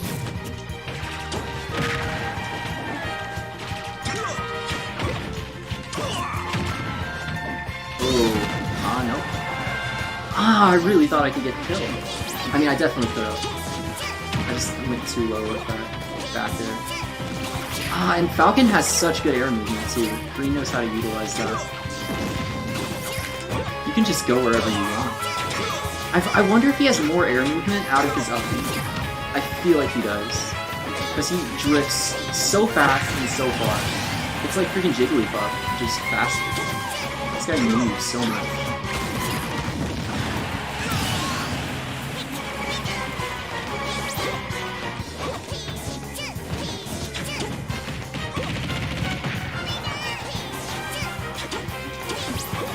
I try to mix up my... it was completely pointless there, aside from just delaying my recovery. But I try to mix up my recovery sometimes on these flat edge stages. If you play a character with a wall jump, you can do that. It is a little bit risky though, because if you're playing against a character with a really good spike, just have to cast. Yeah, they can definitely spike you out of that.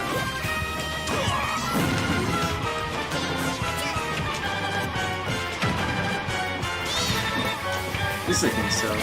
If your wall jump goes far enough, like I guess Mario's, maybe you would do the spike. Definitely not like freaking certain spikes, like the really big ones. Ooh, nice. Got that nice reverse spike on Hyper Green. There's the F smash.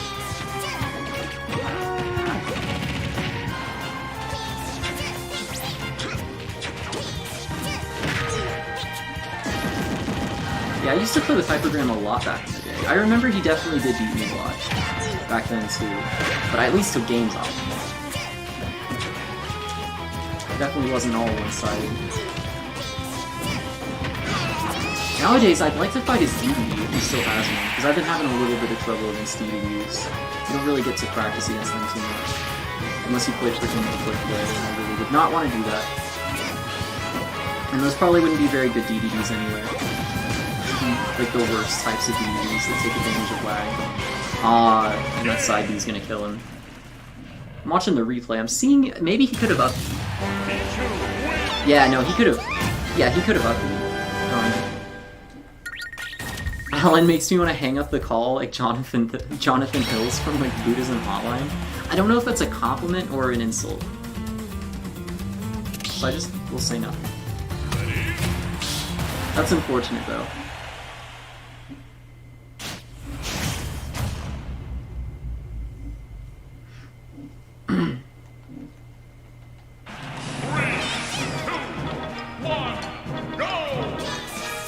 Buffer thanks to Thunderjill? Oh yeah, that makes sense. That's why you side B.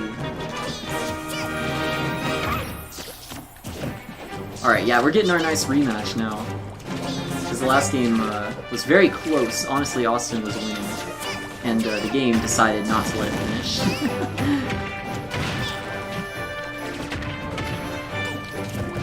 Oh yeah, I actually got hit because I dodged, because I rolled.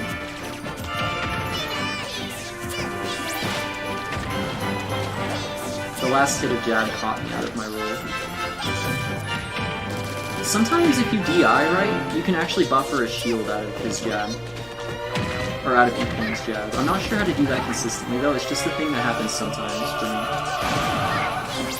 Aw, I didn't lose that. No! Aww. No, I didn't want to lose that.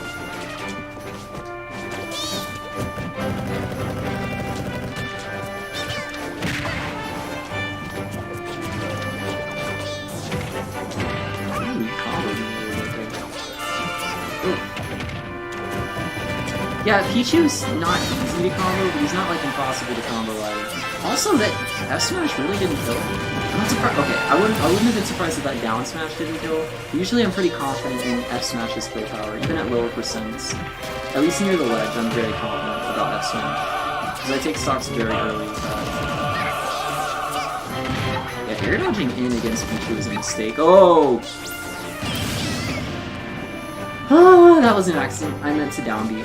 I freaking flicked my stick upwards before I hit down B. And that's how you die. That's how you say, I'm gonna head out. So yeah. Good fly. Oh, he got the jab block. It's definitely better than getting hit by roller, but I'd rather get hit by that any day. That wouldn't kill. Pichu has very good kill power, but not like the best either. I'd say he definitely gets most of his like absurdly early kills off of spikes and like F smashes at like the ledge. Or like ridiculous combos off stage. Which is, you know, gimps basically. No!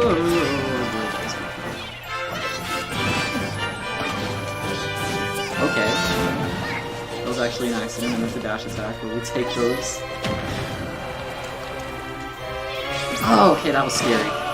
No! Oh, okay, I'm alive. Jeez, I'm cutting it so close right now. No! Okay. Woo, I'm going a little crazy right now. I'm actually freaking... Ooh, I'm so...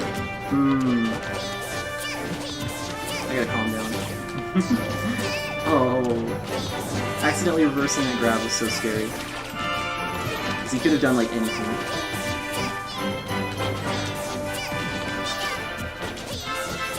And now, like, anything will kill.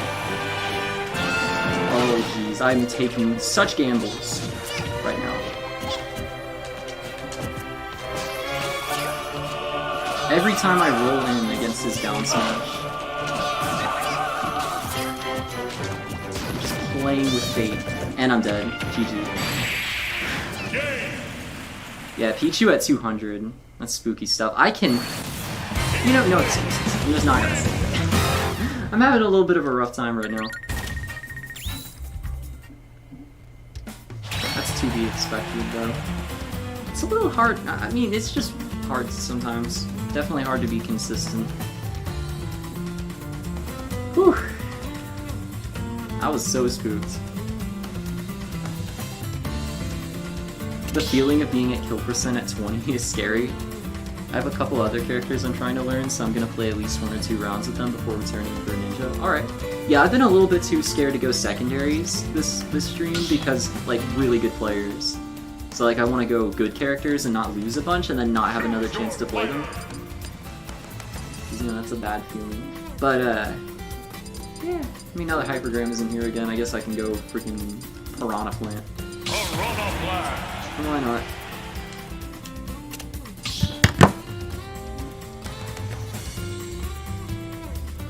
Not that you guys aren't really good players, but like, you know.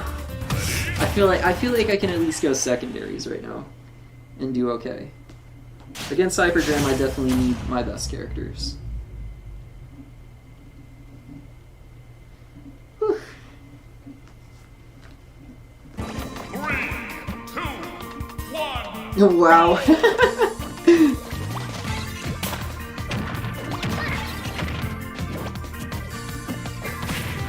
Ooh. I know that was just like an air dodge punish, but that fishing rod looked nice to me. I just like Isabelle. Isabelle is cool. Like, you can freaking up tilt and then like up air like twice out of it. I guess that's not cool, but it's nice. Aw, why did she pocket that?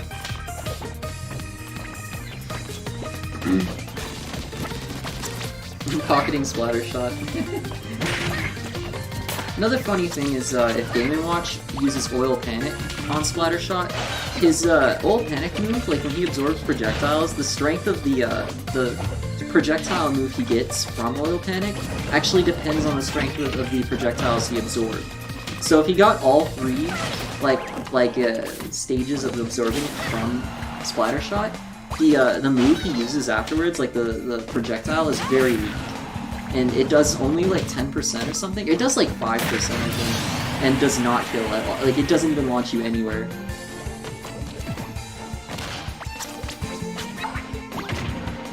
Jesus, Alan, my feelings were jerking off when you said now they need therapy. Wait, when did I say that?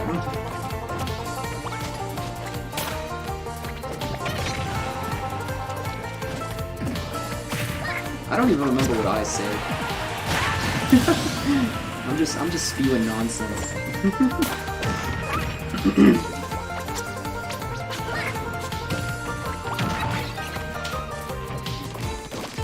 When you're bored, trigger someone's epilepsy, what will they do? Delete the GIF? Jesus Christ.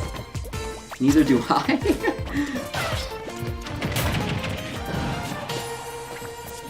It must be like the dream version of me coming to you in a time of need.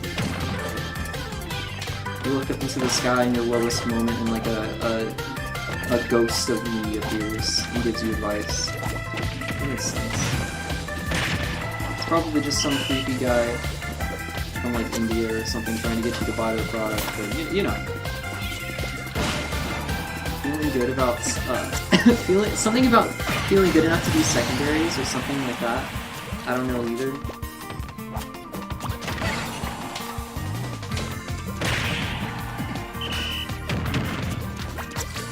Oh, I'm sorry, Green. No, I mean, I don't mean you're bad, and I don't have to try my best. I mean, okay, I feel like Ness feels the same way, because I like to go secondaries against him all the time, but like, it's kind of boring only playing my main all the time, and if I feel like I don't need my main, like 100%, like, if I can at least do well with a secondary, I like to be able to play them. And that's why in like casual matches, or just, you know, for fun matches, or like when I'm streaming, or just chilling out like over at my friend's house with Austin, that's why I'll pull out like Kirby and stuff like that all the time, because it's just fun. I'm just trying to chill. Like, I don't want to play freaking 5 hours of Inkling when I already do that when I'm playing tournaments. Aw, that's right. You still live? How much longer? See, now that we have Alex, we don't have Alex here to ask when is the stream gonna end, so Joe has to do it. How much longer? That's a good question. I never know. Usually I stream until I'm like, damn, I'm kind of tired of streaming. So, I'm having fun right now, and I'm enjoying talking to you guys, so I'll probably stream for a while.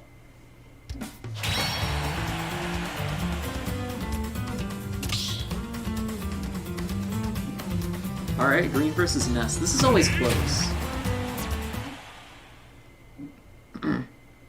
Time for me to commit die. I like Ice Climbers too. I feel like going the alts where they're the same colors would be a little bit confusing. Like, you can't just freaking see their hair when they're in motion. So it'd be very hard to tell which is which. It's probably more confusing for your opponent than it is for you. I wonder if it would almost be optimal to go that alt, just because it can trick your opponent into being like, wow, maybe which one is the primary one, especially when you're decent, because they don't know which one to like target with their most dangerous attacks. So they might like use a really risky move to try to knock you off stage, while ignoring the other one. And oops, that was the one they're not controlling, so now they can run up and get a punish out of it. But that might not be a thing as much as I'm making it out to be. I really don't know how Ice Climbers works in competitive, aside from, you know, being able to do 0 to death combos off of one move using desyncs. That's like the only thing I know. And also that they're still generally not good despite having that.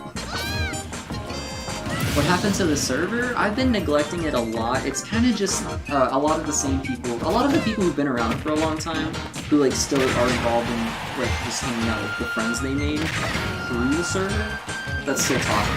I mean, they've even made an alternate version of the server. It used to be called Nido 2, but now it's now Isai runs it, and he named it something else. I don't even know how to pronounce it. But I mean, the community I made is still very much alive, but I've been doing like practically nothing for it. It's kind of not even like mine as much anymore. It's kind of just a community that is there, which is fine. I mean, I appreciate that. One thing that happened is a ton of servers got deleted, or a ton of channels got deleted because Alex thought it was funny to like make the whole server Jigglypuff themed and rename every channel to Puff. And going like through the chat logs of each channel, I couldn't actually figure out which is which entirely. So aside from like the main primary channels, I had to delete a lot of them.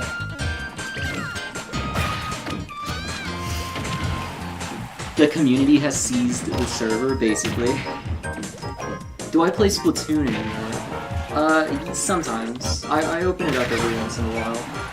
I'm kinda bad at it now, or at least rusty, for sure. I'll be right back.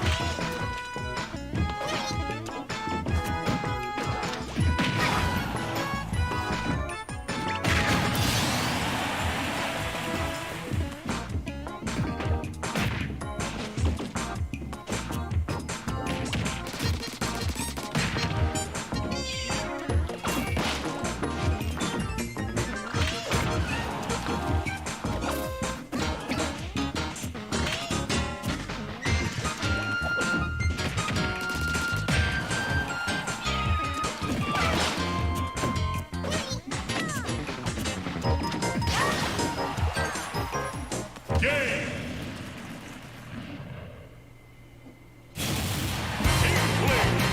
Win.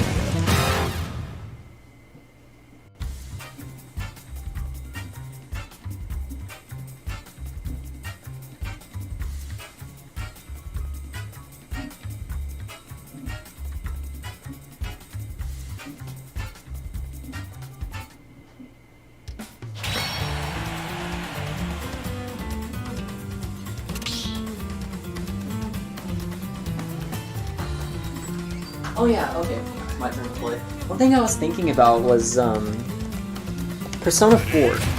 I was, you guys, I don't know if you remember, you probably see it in, like, my past streams, but I tried to stream Persona 4 once, like, right after it came out on PC, maybe a few weeks. I, bought it, and I was planning on playing the whole game on stream, or at least some of it. But since then, since I was interrupted because I was trying to stream during the day when I had to drive my sister home. That's why I don't stream during the day, by the way. Things always happen. I never have like enough time. But I could still technically do a Persona 4 stream. I've already been playing through the game. I'm already like 30 hours in or something. So I'd have to start a new file probably.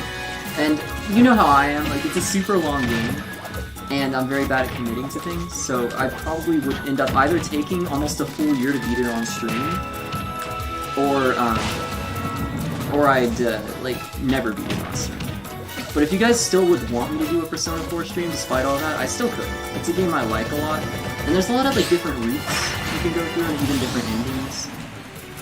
There's a lot of different stuff you can do. So that I wouldn't, like, see all of in one playthrough. So it would kind of be worth doing another playthrough of at some point. So if you guys want that, just let me know. If you're interested, because I would definitely, I know like you guys probably prefer multiplayer game streams because you're involved, and that's what I've like always done. It's like if you don't like me doing single player games, that's fine too. I mean, I'll still do them sometimes, but if a game comes out I'm interested in enough to stream, but definitely not do them as much. If you guys prefer multiplayer games.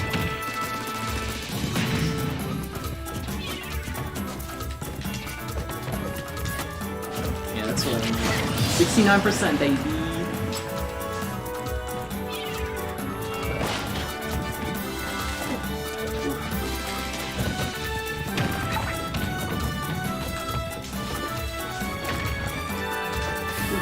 Oh, jeez. Yeah, I'll admit, a lot of my secondaries are definitely not good enough to consistently beat Austin's Inking anymore. I used to kind of bully him, my secondaries, when he was still improving. Or, like, he's, you know, always improving, but you know what I mean. Like, he was still working on Inking. Or, like, when he was playing other characters.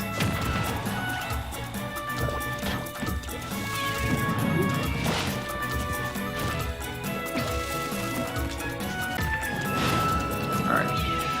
Ooh, that's a stage fight. Hey, the stream should be back now. Sorry about that. If you're still stuck in buffering, I might say something in chat. Because I know sometimes when the stream dies like that, it won't come back on unless you refresh. So some people might think the stream is still down. But yeah, it does that every hour now, so that's a thing I'm gonna try to like remind people to get used to. Unfortunately, there's not much I can do to fix it right now. But yeah, my internet like resets every hour.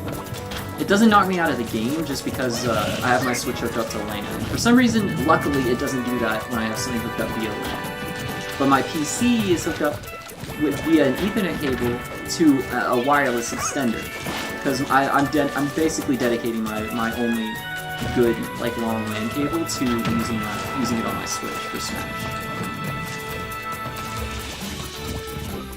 And if I had it hooked up to my PC instead, then the game would have just crashed just now and my whole arena would have died. The stream would have stayed up, but I think the arena dying would be worse than the stream dying for like a minute. Or like a few seconds, actually. It's not that big a deal. Can I get the filter? Let's see. Aw, the back air didn't work. Alright. If he hadn't run out of ink and was more persistent about using roller, but I think he would have realized if he hit my shield with roller, he was dead.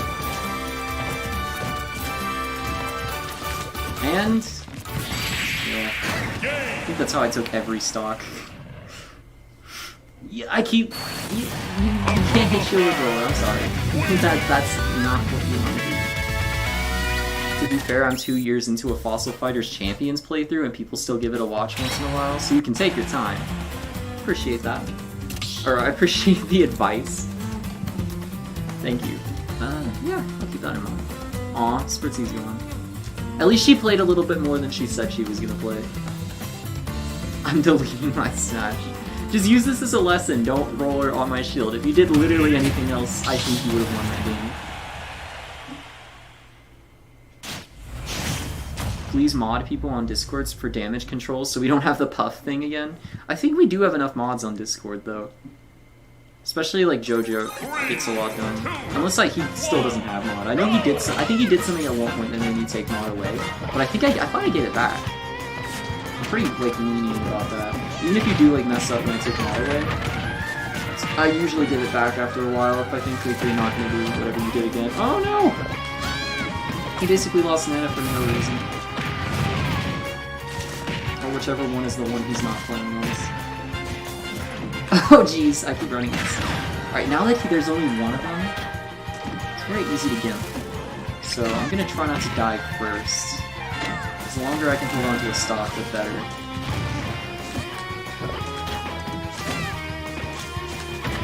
Oh, okay, I thought you might have already been dead.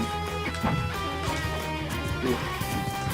Up smash, as good as it is, it's kind of like almost like Jigglypuff rest. Like your opponent has to be almost inside of you, or like directly above. It's definitely not like a super generous hitbox. Which it shouldn't be, considering how like strong it is. It'd be broken if it had a bigger hitbox. Oh, Ice Climbers do not have a whole center inlag. It seems like that F smash was pretty safe on my shield. I doubt it's safe on shield on everyone, but at least on Piranha Plant. Or I just chose the wrong option. I don't know. Yeah, one Ice Climber is definitely not the best. Not terrible either, you can do so.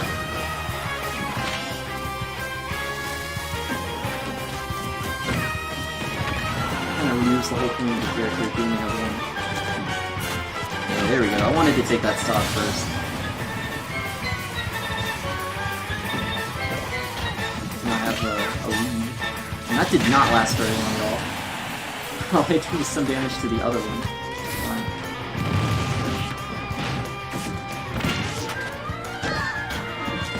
Ooh, interesting. I hit the first hit of up smash, but didn't know if it mix because the other one buffered the back, the aerial.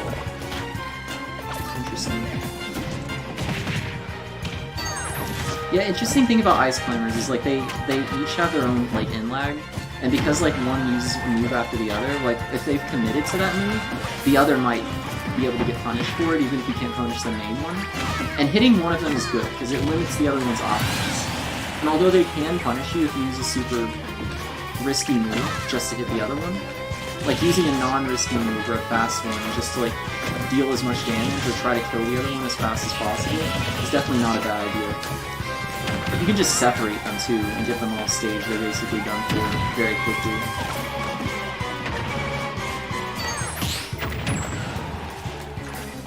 See, separated them. Not for very long. Oh.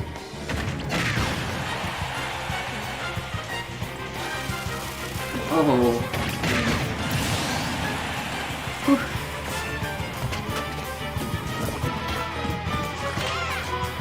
I still have yet to fully work out like my strategy for being Ice Climbers.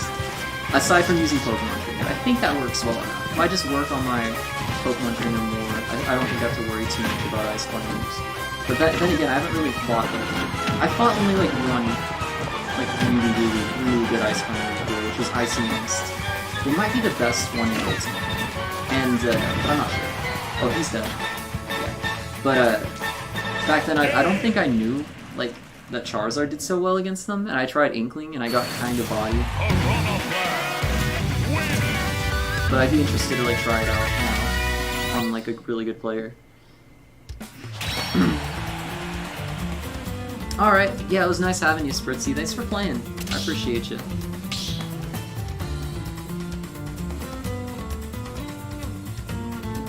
Yeah, I don't blame you. I don't think Ice Climbers are easy to play. Seems kind of frustrating. I definitely wouldn't like if my character relied that much on a mechanic that's so finicky. These things seem very hard to use properly, and you can't really rely on the AI either. So if the other Ice Climber like messes up or freaks out or there's some kind of weird AI glitch, then and you're caught off stage, you're dead, you know? And that's not really your fault. You can like lose and it's not your fault. You can like not really make a mistake and you just die.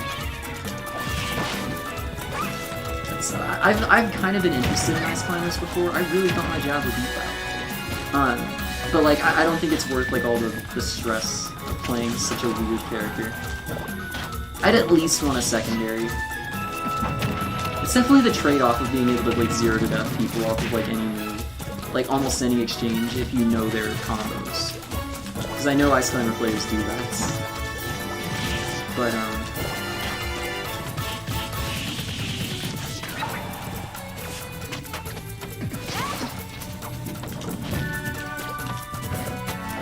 the shield took me a little low. I am just being dumb.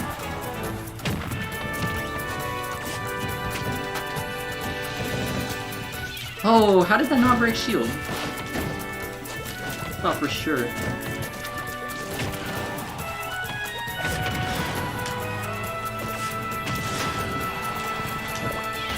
Oh.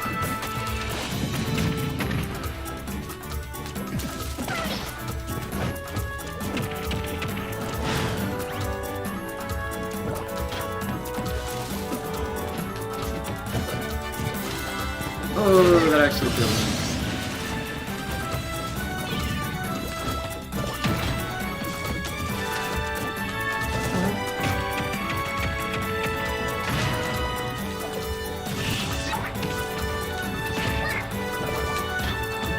Wow, armored that even at this percent. I still can't tell whether armor like is bad or like is actually worse at higher percents. It seems kind of like it is. But I think it may depend on the amount of damage you take from the move, not like the how far it would launch you. So maybe the percent you're at already doesn't actually matter. Ooh, taking the percent off of this one, but I would like. When I try to tech and I just air dodge off stage. Ooh, yeah. Sometimes you can punish people for hitting you with Brock, and wow, that killed it. It's kind of silly. Like, yeah, a lot of Piranha Plants just hold neutral beat, and if I roller them, the stupid freaking ball falls down and hits me before I can even get out of roller. So essentially, I can't roller them when they're doing this. Hell, you can't hit them with a lot of stuff, unless you want to get hit by the ball. It's kind of a trade-off. It definitely makes following up off of roller very hard, unless they're at, like, 120. Like, see, I'm just abusing the heck out of this ball. And every time he tries to run into me and hit me with something, he gets punished for it.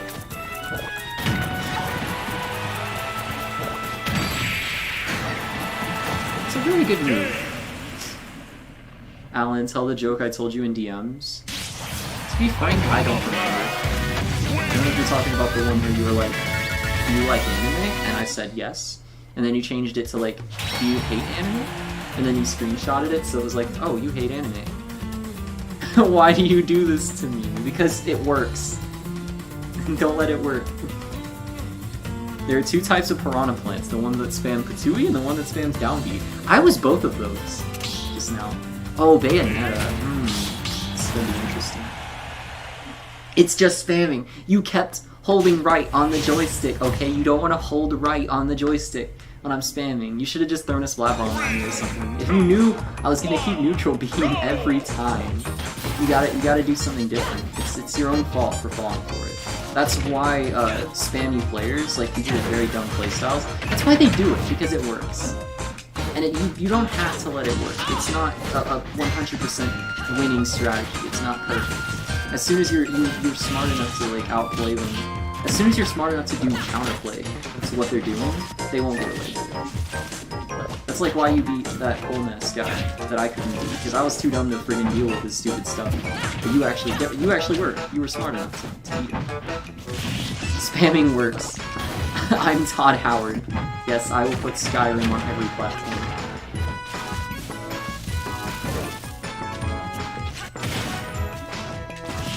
Yes, I like anime.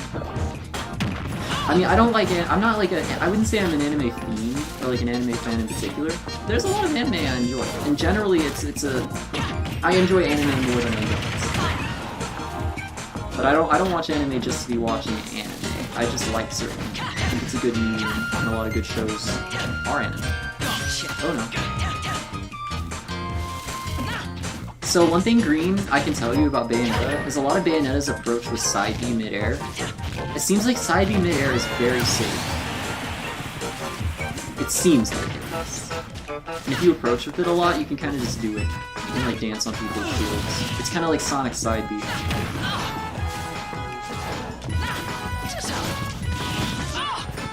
And then also, Witch Time works on projectiles, if you're close enough. So like a lot of times I'll try to T-Jolt a Bayonetta player as Pichu, and they'll Witch Time my T-Jolt, and it freaking puts me into Witch Time, and if I'm at over 60%, Bayonetta's smash attacks kill me off of that. Am I a weed? I mean, I like Pokemon, Dragon Ball, Naruto, freaking Little Witch Academia, My Hero Academia, what else do I watch that I enjoy? That's about it, actually. I don't watch too much anime. So I guess I'd say I'm kind of a weeb. And also I like JRPGs, like Xenoblade. And I kind of draw, almost. My style is partially inspired by anime. So yeah, I'd say I'm a weeb. Also, I play anime-centric characters in Smash, like Inkling, Corrin, and Pichu.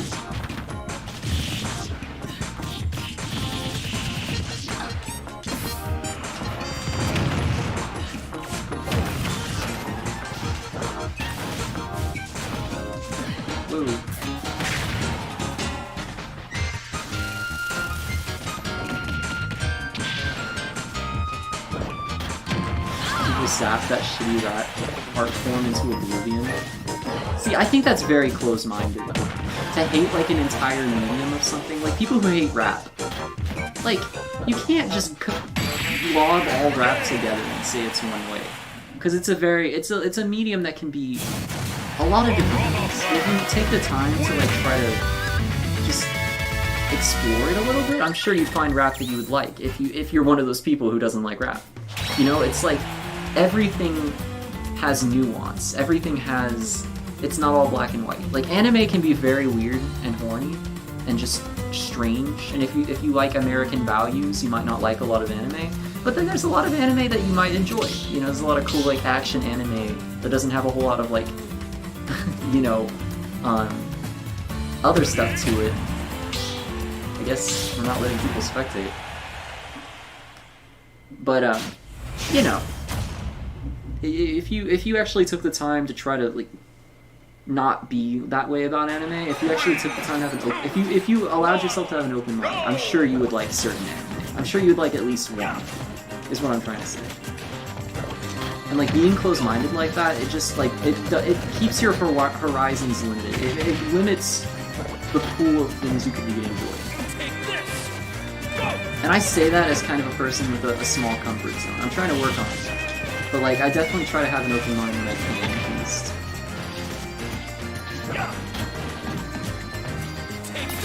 There's a lot of things I didn't think I would like that I ended up really loving.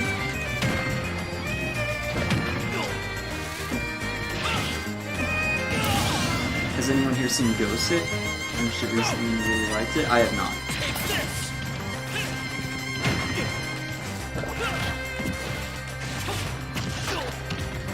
But like Persona, for example, I wasn't too interested in Persona before Joker got into Smash.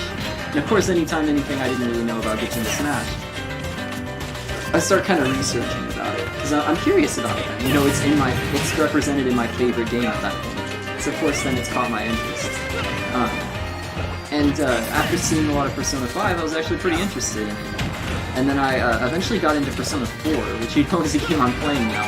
And it's one of my favorite games ever. I love it. I freaking love Persona. And one of the reasons I didn't want to get into it is because I saw it as like a spin-off of Shin Megami Tensei, which I guess is like kind of a horror RPG series, and I'm not too into horror content. I'm not too into like just dark content. But Persona is way more upbeat. And aside from like the spooky monsters you fight in the dungeons and stuff, which it does still have, that like Shin Megami Tensei stuff, it's more of like an upbeat, like fun life simulator where you're in like high school and you make friends and you date and you can have a part-time job. And, it's all this fun stuff. It's a fun story with a bunch of kids getting up to goofy, magical adventures to save the world.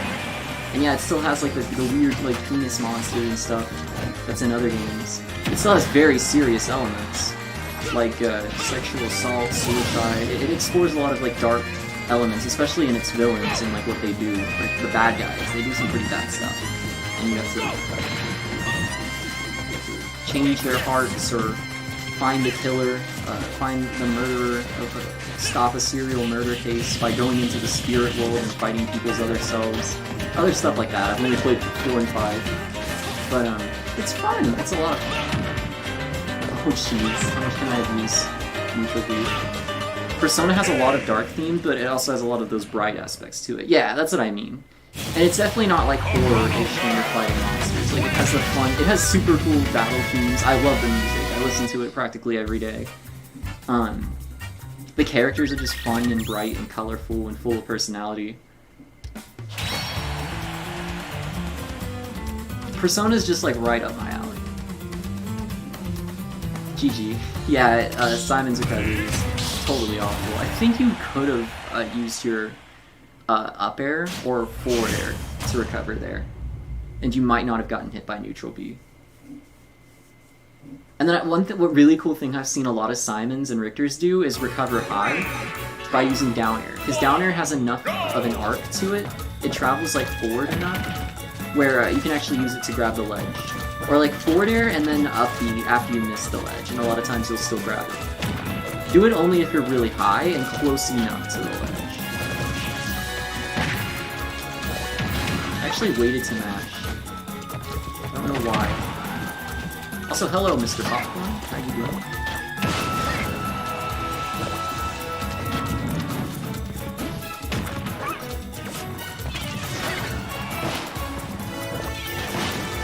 Also, sorry about my tangents. I realize I read one comment about something and then I get into this whole, like, thing about something else. I am definitely good at talking sometimes. And by good at talking, I mean bad at not talking. There's a difference, I think.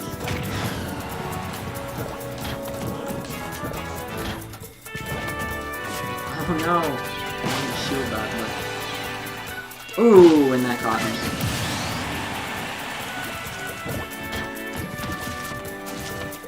He's moving. Oh, yeah. You're really particular about RPG games? You couldn't name an RPG that you played recently that you'd see yourself going back to? RPG games I'm less inclined to go back to just because it's a story-focused game. Like, once you've seen the story, you've seen the story. Like, say, Xenoblade. Like, once you've beaten Xenoblade, you know you've played the story, and there's nothing other to do than play do side quests or like the DLC content. But you don't really get a whole lot of going through the main story more than once.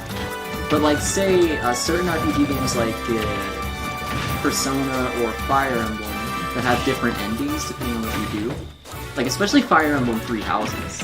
Because Fire Emblem Three Houses has a bunch of routes you can do that have entirely different stories, and way different ways that they go, and way different characters you get to interact with the whole time. And that's definitely worth replaying. But like, generally RPG games do not have much replay value.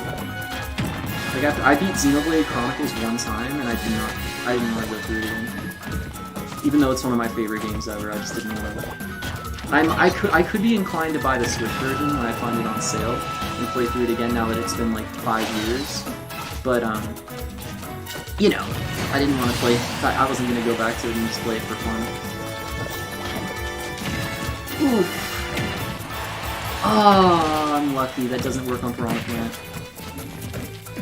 For once, I actually benefit from Inkling's up smash out of roller not working.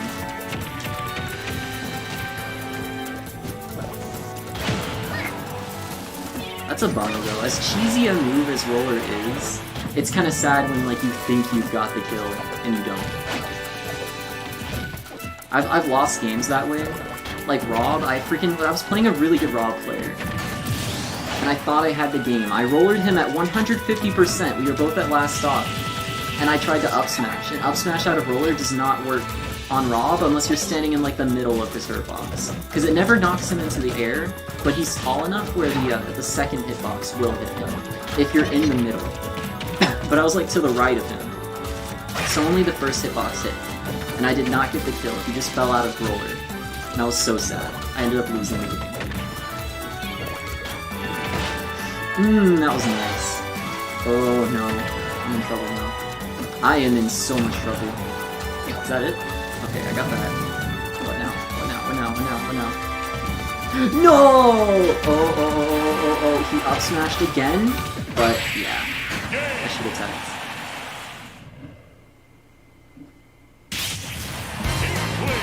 You don't use egg, to be honest.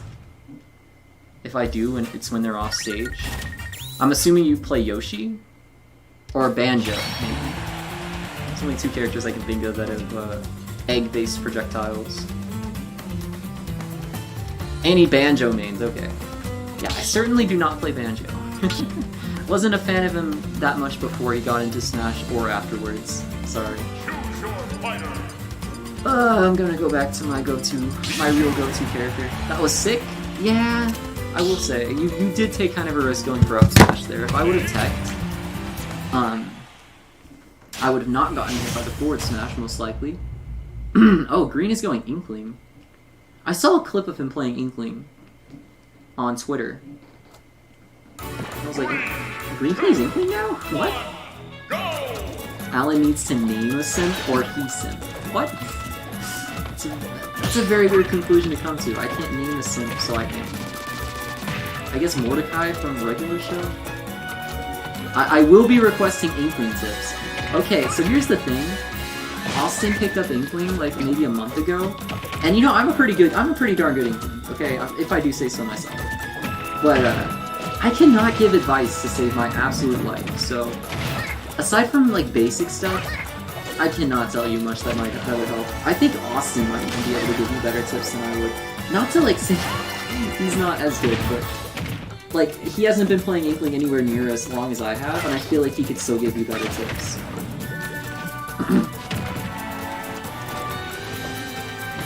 I'd want more of you guys to get into Hoi 4, because it'd make for a hell of a stream, given we all VC. What is Hoi 4?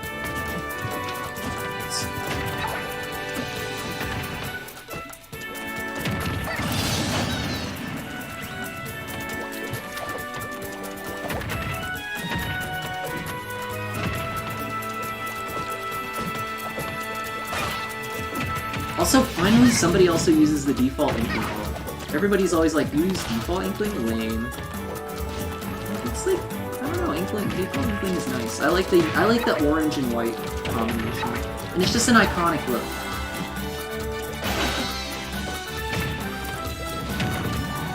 You're back with another account. Oh, okay. So you're also Mr. Popcorn. Okay, Anarchy. I'll call you Anarchy, because that's what your stream name is. Boy 4 is a World War II strategy game heavily based on resource and army management in greater detail than most games like it. Okay, you know I was just talking about like broadening horizons and being more open about what you're willing to experience? I'm gonna be honest here, I have a really hard time with like those types of war strategy games that you like. Like, my stepdad tried to get me into Command... Well, back when my mom was married to. My ex-stepdad tried to get me into Command & Conquer, because he was like obsessed with multiplayer. And I just don't like those types of strategy games. The only type of like strategy game I like is Fire Emblem and like certain tower defense games like Bloons Tower Defense. But those types of games have never been that interesting to me, especially like realistic war simulator games. All these women in Smash. You say that? I don't think there are enough women in Smash. Like the entire Fighters Pass, the entire first Fighters Pass was all male, aside from like Violet's alts. And Smash Ultimate only added one new female character, aside from Daisy, who's an Echo Fighter, which is Inkling. And again, she has like a male alt. At least the main Inkling is female. But I think Smash needs more girl characters. Especially considering how like big female characters there are in games, like Tomb Raider, like Lara Croft, Shantae, like almost the entire Skullgirls cast. Yeah, there's a lot of really memorable female characters in Smash. I may not be the biggest fan of her, and she's not the Xenoblade character I want the most, but Elma. Trying to think of other good female characters that could get into Smash. Madeline from Celeste. Hat Kid. I'd love Hat Kid. Hat Kid would be so cool. Of course, Shantae is my most wanted, but you know. Command & Conquer is whack. Just check out Alex the Rambler or Tommy K for their Boy 4 videos and see if the game looks interesting. I probably won't remember that. If you really want me to check it out, send me a link on Discord, and I will check it out. I'll at least give it a look. But I will say I probably am not into it. Just from hearing about it. What about 2B? I'm not the biggest fan of 2B.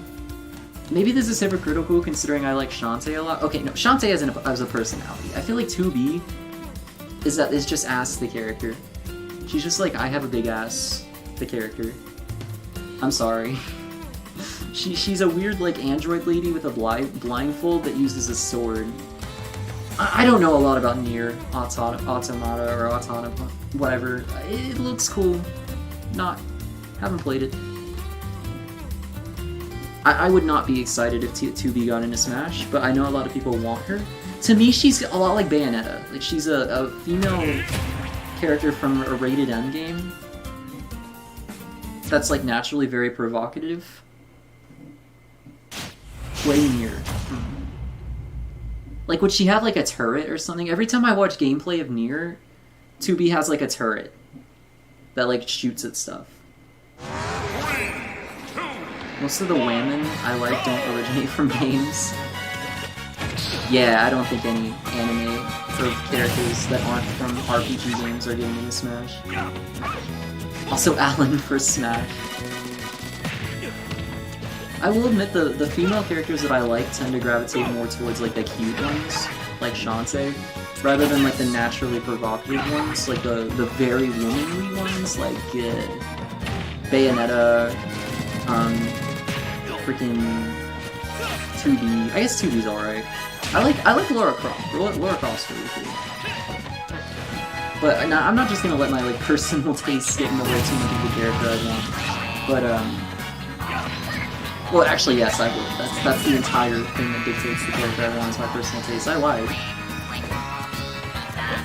And then I like cute platforming characters. Like, I want more platformer characters, like Crash Bandicoot. Again, Shantae. Shantae fits the mold of, like, a character I'm attracted to, and a character that I find, like, really adorable and, like, fun and with her personality. And she's from a game I actually really like. Hat Kid is at least like cute, like a platforming character. Like I want Hat Kid, Crash Bandicoot. Like they're all just like fun, cute characters, and I like them too. Like they fit the same mold as Pichu for me.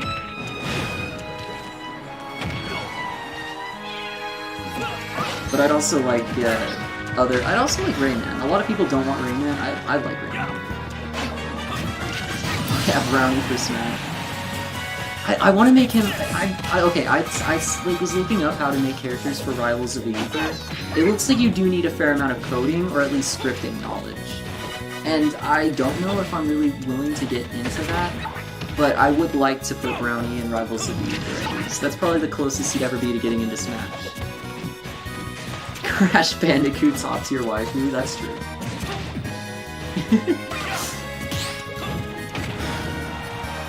It's not playing KK Bubblegum. Don't worry, it probably will be later. All these women, they want to F the dog. Oh, to each their own. As long as they're not effing real dogs. I think liking Isabelle from Animal Crossing doesn't hurt anybody as weird as it is.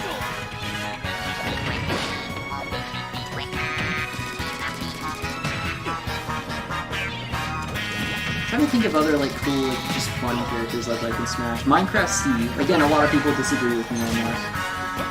I think at the very least Minecraft should be represented through a new costume. I think almost everybody can agree with that. At the very least. Like, Minecraft should be represented to some capacity in Smash.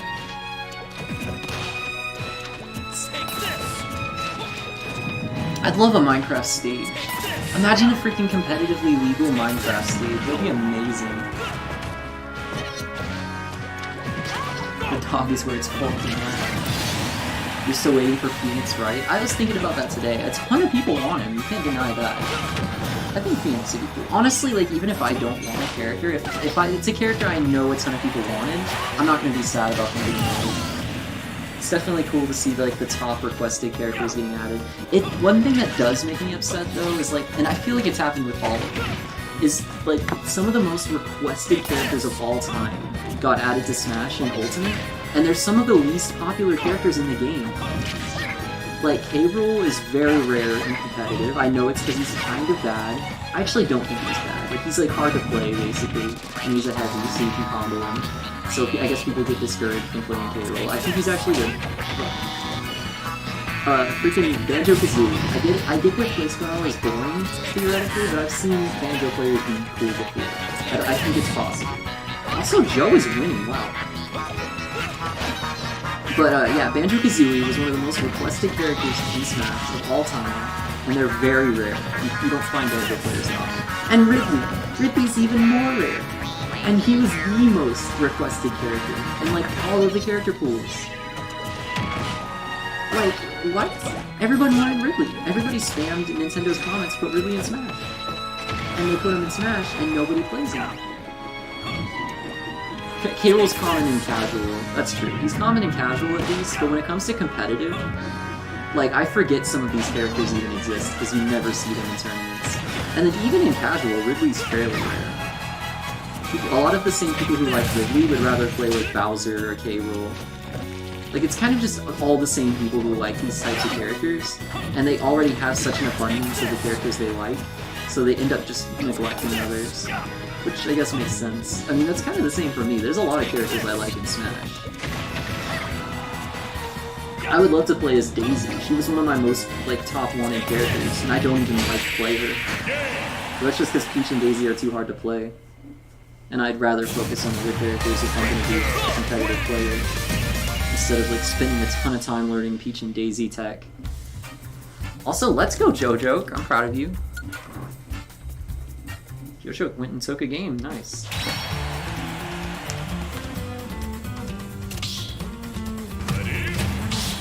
And I finally get to play. Hooray. Ridley is another character that's common and casual. I disagree. I have not seen very many Ridleys. 3, 2, 1, go! I don't know, I feel like a lot of people think they want these characters, and then once they get them, they're like, ah, that's kind of cool. And then they play, you know, whoever they were playing before. Or like whoever's just the best, or whatever. I don't if you really want a character, if a character is like your most wanted character, and you've been freaking rallying for them to be in Smash for years, and they finally add them, please play that character. Like, imagine being Sakurai, and you finally add this hyper-requested character to Smash, and you look at the freaking data, and it's only like 0.00002% of players play this character. And it's just like, oh, that was a waste of time. I feel like maybe that's one of the reasons. Okay, no, it's probably not. But a lot of times, like, they add characters that nobody really wanted, but are still cool anyway. Like, not too many people were specifically asking for Terry Bogard in Smash. Like, SNK fighting games, at least nowadays, are kind of obscure. Like, most of the old arcade heads who played those games, way back when, are like, either not playing Smash, they're playing other competitive fighting games like Samurai Showdown, or like, they're just not, they don't care. Like, I don't think a whole ton of people were actually that excited for Terry, just as a character, but then a ton of people play him. Like, a ridiculous amount of people play him, because he's a cool, muscular man, and he's easy to play. He has an auto combo that wins games for you, in Jab Jab Power Down. So tons of new players play him, of course. Like, Jab Jab Power Down just works. Hey, I can win with this character by pressing two buttons, and then another button. And then I freaking deal with 25%, and it even kills. Of course I'm gonna play this character. And he's a cool muscular guy. Like, I'll play as anybody who's a cool muscular guy. That's like half of all Smash players. Terry is cool, don't get me wrong. I think Terry's really cool. I actually really like him. But, like, I feel like people like him for the wrong reasons. I mean, I can't judge. If you like a character, play them. I'm not gonna be a stickler, I'm not gonna be a gatekeeper. You're not allowed to play Joker unless you play Persona 5. Like, no, those people are stupid. But I do wish, I don't know, I do wish people would ask for characters they actually want. Yeah, I agree, Terry can be cool. I've watched Riddles play, like, he does really impressive stuff. But, like, I don't know, if Shantae got added to Smash, I guarantee you I'd play her. Even if she completely did not fit my playstyle, like, I would play her anyway, I'd learn her. I would dedicate as many hours as it takes to specifically learn how to play her, and I'd freaking like it, okay? I would like it. Because it would be Shantae, and damn it, I'm dead. Because Shantae is my most wanted character. If they added, like, freaking, like, who's my second most wanted? Like, Octolink to Smash. I don't care if she'd be like Inkling but worse, like kind of like what Isabelle is, like she's kind of Villager but worse. I would still play her. I don't care if her roller doesn't vary, she doesn't really have a good enough kill option to compensate for it, so she's not actually that good. I'd still play Octolink, I want her in Smash, I think she's really cool. I'd play that character because I like that character. Hell, if Pichu was a mid-tier, some people think Pichu's a mid-tier, they're very wrong, but some people think so. If Pichu was actually only a mid-tier, I'd still play him. I love Pichu. I think Pichu's awesome.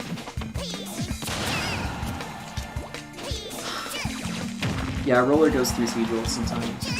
I'm actually just playing so dumb right now.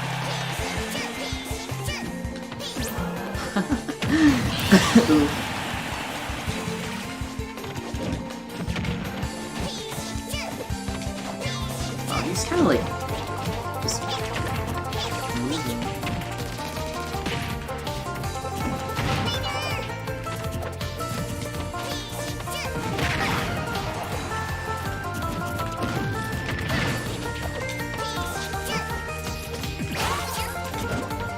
Wow. Now I'm just spamming down smash. I have lost all of my brain cells, guys.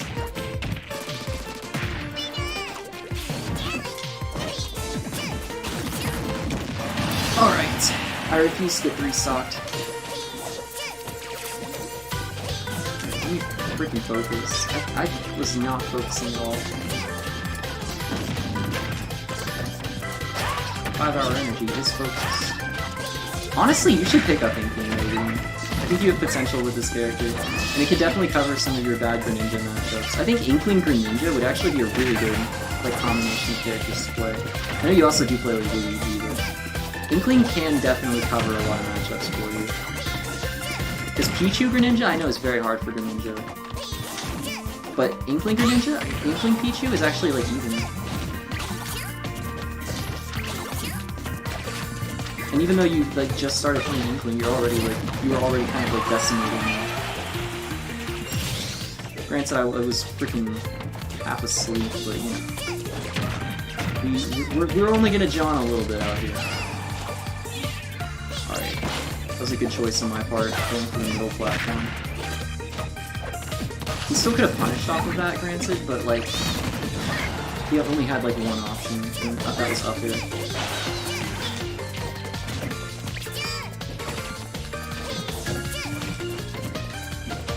No! And I lost. You're not allowed to play Pit in Ultimate unless you have Brawl. I really like Pit. Goodness gracious, man.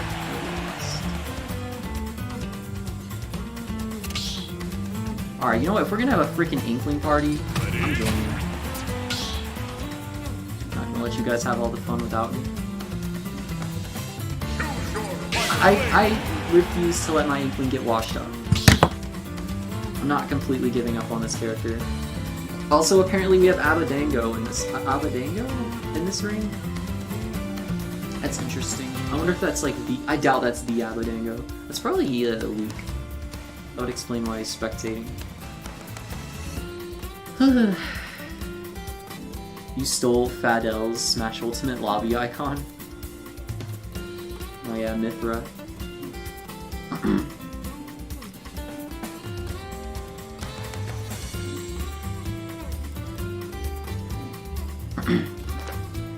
I don't blame Terry players for spamming Jab Jab Power Duck.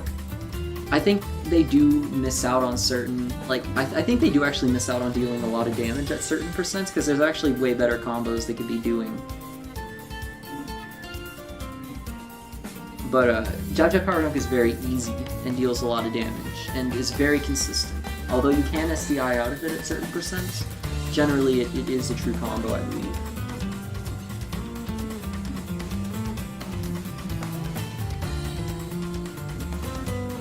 It's kind of like how I go for up throw down B with Pichu. Like, it's pretty inconsistent, and only works if your opponent doesn't DI properly, or if they're playing certain characters. But it's like a free kill half the time.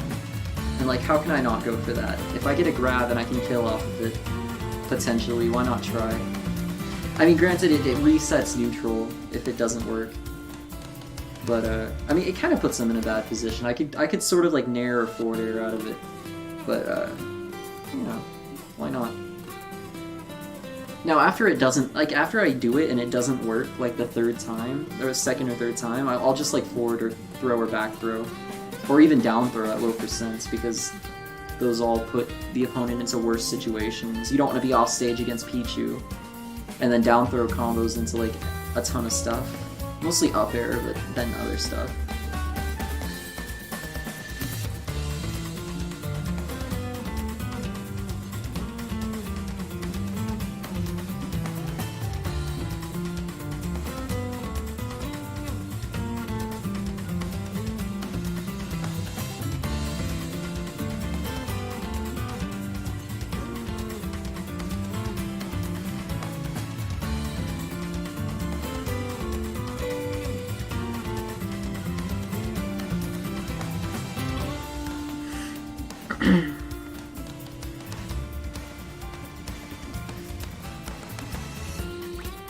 Hi there. Hello. Oh, now he's in the ring. Or in the waiting area. I definitely do want to keep my Inkling from getting, like, bad. I think I just play Inkling, like, kind of stale now. I don't go for, like, cool stuff like I used to. I don't hit cool stuff. I don't do, like, the 80% combos I used to do. I don't kill people at, like, early percents with, like, by, like, 2-framing with down smash. Or like getting early gimps off stage. I like play super safe and kind of campy now, which I guess is just out of fear. Like I just don't want to mess up. Usually I resort to Inkling when I'm not confident with Pichu, and at that point I'm already kind of just playing careful, not exactly being risky. They went to the same high school as you did.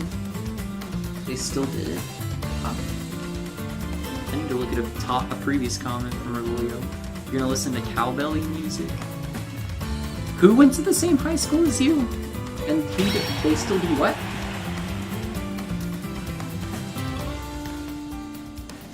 I'm very confused. Raviolo.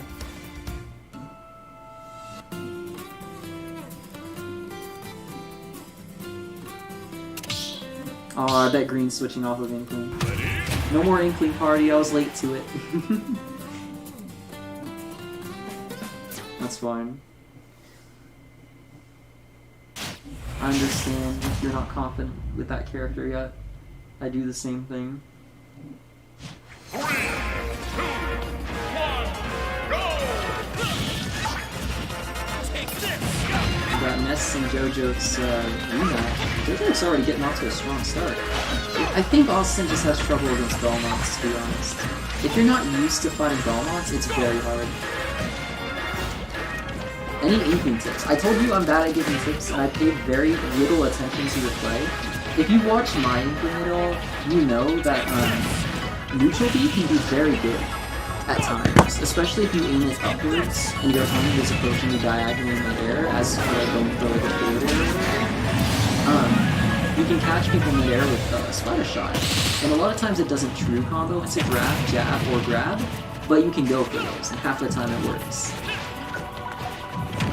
Yeah, and then when you roller on, when you roller and you're about to hit someone's shield, or you do, one of the better things to do, I'm not sure at the top of it, is to short hop and then wave land immediately away from it. And you can still get hit by certain stuff, like say Mark Tip or F Smash. Maybe like mix up where you go depending on who you're fighting against and what they can do. Because you don't want to get Mark Tip or F Smashed, but you know. It's definitely a better option than just continuing to roll on their shield, because a lot of characters will flip you in that situation, like I did to Austin 3 times in the same match as Barada. You can barely hear me over the game audio. Thank you for letting me know that. I kind of asked earlier, but it was probably harder to tell. Alright, I'm turning the game audio down a little bit. Hopefully you guys have not been having a hard time hearing me the entire stream. That would be a little bit upsetting. I've gone back and watched some of my VODs sometimes, and the audio was kind of mixed up. Generally, when I'm streaming, I do check the audio at some point, but not all the time. It is better for me too. I guess I can't completely rely on viewers to let me know when I'm doing something wrong. It's kind of my own responsibility. But I do appreciate when you do so.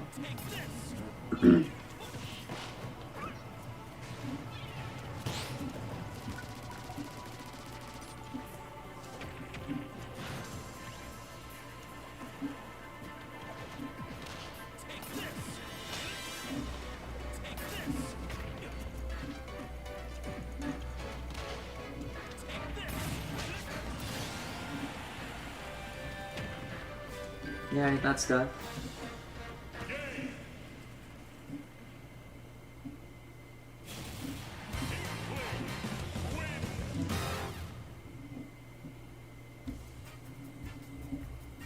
Better. It was only during your explanation that it was too loud. I understood the splatter shot bit, but I just didn't see an opportunity to use it in my matches. The thing is, you don't really need an opportunity. Unless you're playing against a zoner character that can obviously hit you from far away. Just like standing in the middle of the stage and using splatter shot when you're like even just when your opponent is mid-air but far away from you can be a good idea. Your opponent has a limited number of options to respond to that, and it can kind of put them into a position where they're like, I wonder what to do. Like, I don't know, if your opponent's doing something weird and you don't know how to deal with it, sometimes just throw out splatter shot or a splat bomb, and that like limits their options. All right, we got the Inkling Ditto. And Alan ignored it again. What am I ignoring? The comment above Joe's. You're not allowed to play Pit. You're not allowed to play Richter. I'm sorry, Raviolo. I just can't do it. I can't find it. I think maybe it's just something about your comments. They're invisible to me.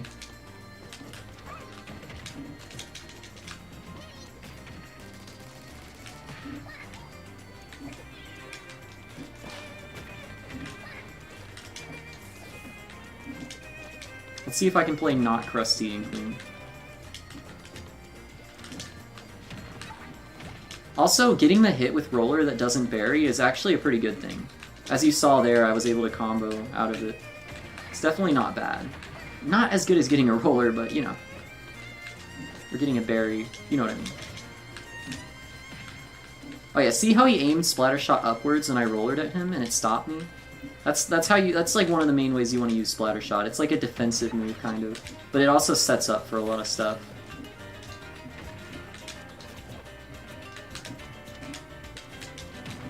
And then roller is very matchup specific. Like against certain characters like Mario, roller sucks. And then against certain other characters like Jigglypuff, unless it's out of like a tech chase situation, you're almost never going to hit roller. Or if they miss like rest, then you can roller. But yeah, don't rely on roller too hard. It's a good move and it kills very easily. So it can be tempting to like use it all the time. But it's also one of the most punishable moves in the game. And it puts you in some of the worst positions possible against certain characters. So if you whiff roller or you hit their shield, it can be a death sentence, especially against Mario. If he's facing away from you and you roller his shield, you're gonna get up smashed. And if you're at over 80, you're probably gonna die. And I could have rollered and up beat immediately there, but I was scratching my nose. Also, one thing that I don't do as much that I definitely should do is edge guarding with Inkling. Her edge guarding game is one of the best, basically, because Inkling has such a good recovery and such good and safe options off stage. She can go anywhere with very little risk. So if your opponent is off stage and in a bad position, or even just off stage, you can chase them off stage anywhere and like aerial. Just use like an aerial or splat bomb. And like one thing I actually do sometimes is on stages like Battlefield or FD, if my opponent's off stage and like kind of far off stage, like they're trying to go for a low recovery, I'll throw Splat Bomb and hit like the bottom edge of the stage with it so it bounces off and it ricochets, and sometimes it goes right into them. And it looks really cool when I do it. It's not a consistent thing, but it's a thing you can go for sometimes. Hell, even on this stage I could do it. That wasn't what I was talking about, but you know. Splat Bomb is, again, very useful. It's one of your best moves, one of your best tools. And even though it does take a lot of ink, there's really no harm in just throwing it out. I mean, you're basically creating a protective shield in front of you that your opponent has to watch out for. As long as they don't have a move that straight up beats it, like Pit Side B, I guess, you don't have to worry about your opponent getting you as much when you have a Splat Bomb in front of you. It definitely, like, limits your opponent's options for approaching a lot. And usually they respect it and just wait it out. And that gives you a free chance to recharge your ink. I don't know if these are like actually good tips. I guess they are, but like I can't give you like the best tips. And then one thing I learned recently is that Inkling's neutral is more positioning based than it is like other stuff. Like, you want to be in the right place at the right time. Alan ignoring a comment that's not deleted. I honestly don't like roller because it's too much of a commitment. Yeah, me too. Like, I kind of just hate using it. Trying to master down air out of roller before I use it online. Yeah, down air out of roller is kind of a style thing I do. It can be like a good option. Like, if you know F smash is not going to kill out of roller, like if they're at like 70, and you know up smash isn't going to work, I'd say then it's one of the better options. But you could also do a cool setup with like Splat Bomb, or you could forward tilt them and put them into a tech situation, and then get another roller if they roll. That's what a lot of Inkling players do. Or some players down air out of roller. You've probably seen Zegness's clips. Zegness is a player who does this a lot. He down airs out of roller, then he footstools and air dodges out of the footstool, and then he'll like roll again out of their roll, or he'll do other stuff out of that. And I have not done that before. Looks very nice. I probably should lab that. It doesn't seem like a consistent thing you'd use all the time. I've played for hours with Zedness before. We did Inkling Dittos for a long time, and he never hit me with anything like that the entire time. So I think you mostly hit either bad players with that, or players with like slow options like Donkey Kong that might work consistently on. Probably something worth labbing, but I feel like it's not that necessary. It's not that, like, practical. Then again, a lot of combos you see in clips are not very practical. You're wondering, like, why don't these guys do stuff like this all the time? And, yeah, Dark Wizzy may hit really cool stuff all the time. That's because he's Dark Wizzy. Your average top or high-level player will generally play in a safe and more lame-looking way. Because just really stylish, flashy stuff is not practical to good play as often. You wish you knew how to combo with Inkling? It takes some learning. It's definitely, I think it's one of Inkling's harder elements. So, actually, no, her hardest element is definitely getting kills, but comboing isn't easy. It's mostly just learning the combos and getting the muscle memory. I mean, once you have it down, then it's easy. I mean, everything I do with Inkling is pretty easy for me now. I'm gonna say it outright, I don't put in a ton of effort when I play this character, generally. I usually play Inkling because it's so easy, and it feels so easy to get wins with this character. I tend to be putting in way more effort when I play Pichu. I'm actually, like, thinking actively when I play. Right now I'm just kind of autopiloting. Sorry, Green. But that's because, like, I've just played Inkling so much, it's like second nature. I say I have a crusty Inkling now, because this is practically all I can do now, is just autopilot. Normally, back when, like, even just 2 months ago or a month ago, like, I feel like my Inkling had sauce. I was able to do impressive stuff. I was able to think outside the box. I've just been having a little bit of trouble doing that lately. Specifically with Inkling. Not sure why. It's kind of upsetting, but I can still do that stuff with Pichu, and Pichu has definitely been, like, carrying me through not being able to play Inkling. So, it's not all bad. And now I'm losing. Yeah, it can be hard to kill with Inkling, even at absurdly high percents. Up air is one of your best, like, fast, safe kill options. Definitely not the best, because you have to be in midair with your opponent, and if they know you're going to use up air, they're probably going to be specifically avoiding it. Forward smash isn't bad. It's definitely not a bad smash attack. Has pretty good kill power, especially if you hit the tip. It's definitely not something you can throw out safely, though. Like, say, get a read. If you can read an air dodge on stage, you could also hit roller in these scenarios. But if you want to, you can go for F smash. And sometimes F smash will work in scenarios where roller wouldn't, and you'll just get the kill right out. I definitely found a lot of merit in just using F smash sometimes. Down smash kills a lot later, but it's definitely not a bad move either. Just, it's Inkling's fastest smash attack. It's still not super fast compared to some other characters' smash attacks. Up smash is very inconsistent and sometimes unreliable. Other than that, it's Inkling's best smash attack. Kills very early for an Inkling move. I'd say it kills reasonably around 110 on mid-weights. Sometimes as early as 90, honestly, on mid-weights. So basically it's the earliest way to get kills. That's why I want up smash out of roller most of the time.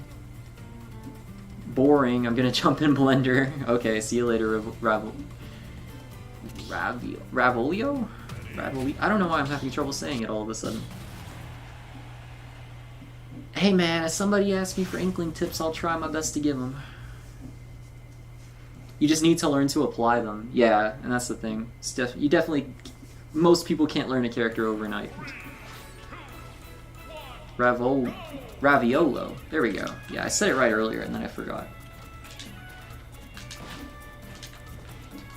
See, JoJo's camping now. That's good. That's good. It's definitely not as fun to deal with, but camping is a very good strategy with a lot of zoners.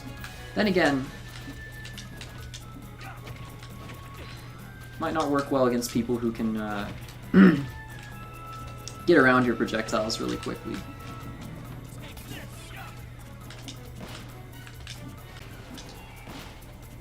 Alright, stream died, but it should be back now.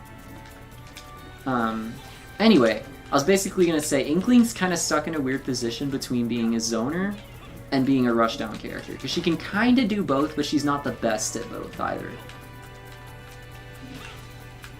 Her best quality is definitely her damage output, especially because of her ink mechanic. Because, you know, she has a damage multiplier based on how much ink the opponent is covered in. So basically, get your opponent fully covered in ink, and then do like one combo, and they're at over 50% from 0. Like, Inkling deals insane amounts of damage, probably top 3 damage output in the game, when you're factoring in ink.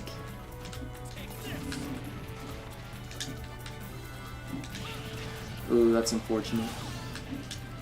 But, yeah, it kind of sucks to, like, having good damage output doesn't matter as much when you can't get kills. And that's Inkling's problem. Like, Wolf has really good damage output, but he can actually get kills. He has some of, like, the fastest, safest kill options in the game. Up smash. But, and forward tilt. Both insane moves. And down smash, of course. That's actually the famous one, I think. Especially because it 2 frames. I think you could have upbeat there and definitely taken that stock. But, yeah, Inkling gets you to really high percents, and then it's just like, what now? Because I can't kill you until, like, 150 unless I land roller or up air.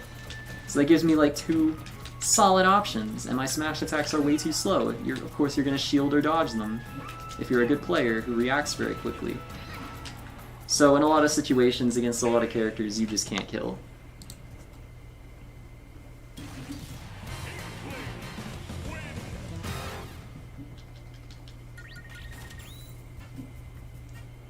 So Sheik's problem. Forward smash to down smash on Wolf is true. Yeah. That doesn't surprise me.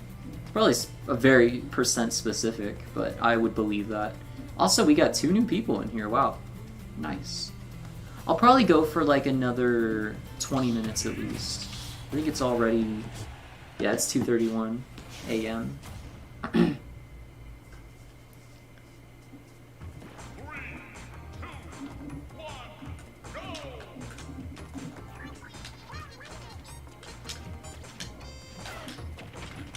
I would say Inkling is still like my second favorite character in the game. Even though I haven't been enjoying playing as her lately, she was still the most wanted character, my most wanted character in Ultimate. Even more than Pichu, mostly because I didn't expect Pichu to get in, so I wasn't really wishing for him.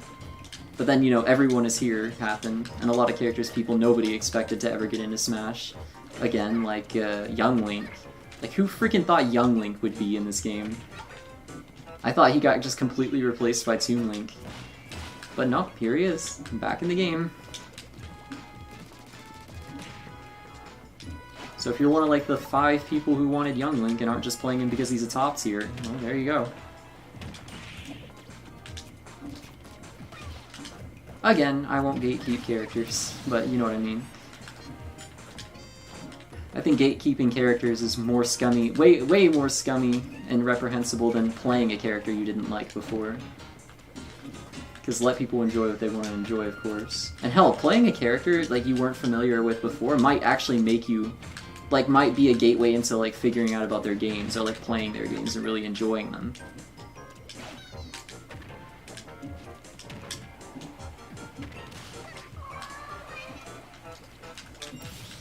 That's like one of the cool things about Smash. Like, most people in the US, of course, have not played Mother 3. It's a Japan exclusive game. There's a fan translation. You have to download it online and play it with an emulator. So of course, not very many people have actually played Mother 3 in the US. But a ton of people like Lucas, and a ton of people figured out about Mother 3 because of Lucas, and that's cool. I think that's neat. And I'm glad that Smash exposes people to a lot of games, like Fire Emblem, freaking Mother, or Earthbound even. F-Zero, like, freaking nobody would know nobody would care about F-Zero if Captain Falcon wasn't in Smash. Aside from, like, the freaking 20 fans of the game that exists. Another interesting follow-up you can go for is at lower percents you can get jab into grab. I think it's true. Or not jab into grab, nair into jab. How did I say that?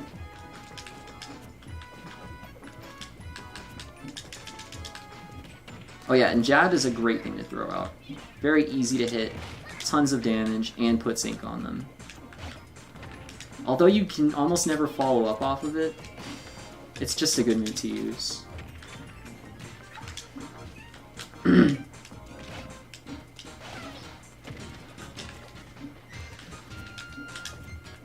I had to like kind of nag Austin to use jab more, because I noticed he was hardly ever using it.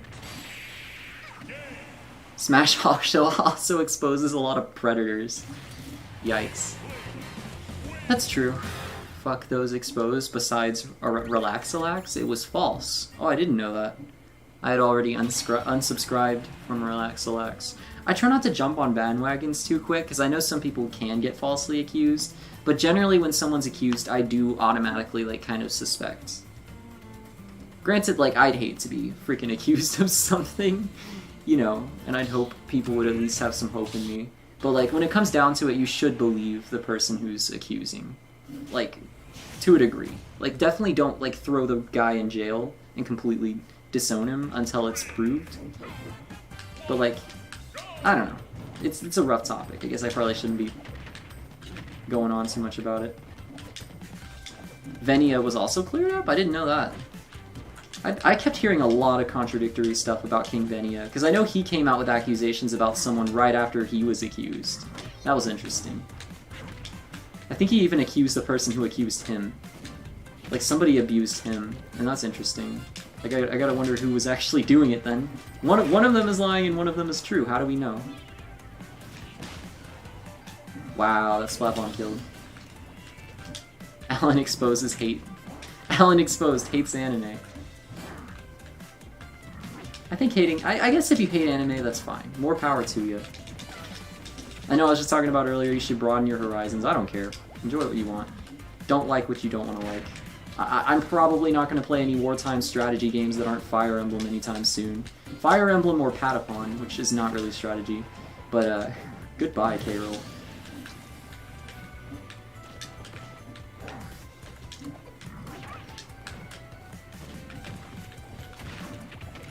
I guess certain things, you can just look at them and think, wow, this really does not interest me. That's okay. Like, I mean, I see freaking Twilight and I'm like, wow, I do not care about this. This does not interest me at all. I see freaking Call of Duty and I'm like, wow, this is very boring. You know what I mean.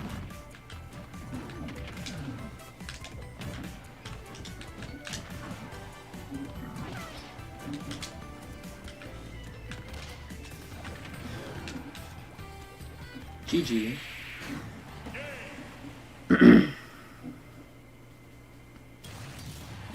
Yo, Patapon is sick. Oh, I'm glad you're interested in that.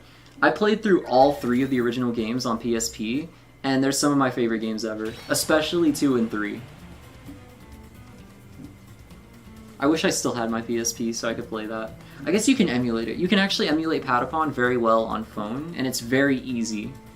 And it runs very well, even on a kind of crappy phone, because PSP is just PSSP is a good emulator. So if you're interested in Patapon, play it on your phone. I think it's a game that would work well with the touch controls too. Aside from not having tactile buttons, which is kind of a bummer, because it is a rhythm game, I think it would work well enough. I'm kind of surprised they haven't ported Patapon to mobile at this point, because I think it would work well. I freaking love Patapon though. If I wanted to see like any Sony franchise in Smash, it would be Little Big Planet and then Patapon. But we all know that's probably not happening unless Nintendo wants to go absolutely crazy and even one-up themselves on Banjo-Kazooie. Because that would be what they would do. I guess the only other way for them to like one-up the incredibleness of Banjo-Kazooie and Joker would be like Master Chief or like a straight-up Sony rep. I just want Crash. I know he's not a Sony rep, but he would be like kind of a rep of classic PlayStation without actually being a Sony character. So I feel like that'd be a good compromise.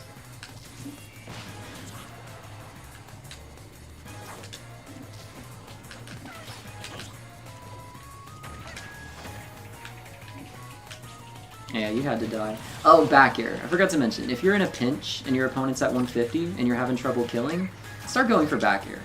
Very safe. Actually, just go for back air all the time at every percent. It's arguably Inkling's best move. I mean, if you only use back air, not enough. I just keep freaking putting parentheses or asterisks in everything I've been saying, which makes listening to me not as pleasant, I'm sure. But freaking Inkling back air is definitely her best move, aside from maybe Splatter Shot. or jab. And yeah, very safe, very good disjointed move, very fast. One of the best back airs in the game. It kills at like 130 on mid-weights near the edge. Or like a little bit, they have to be like a little bit off stage. Definitely is not an early kill move, but it's consistent. If you need something to kill, just get him to a ridiculously high percent in back air. And I made that, I was trying to say one thing and I stretched it out. I need to stop doing that, I'm very sorry. I try not to...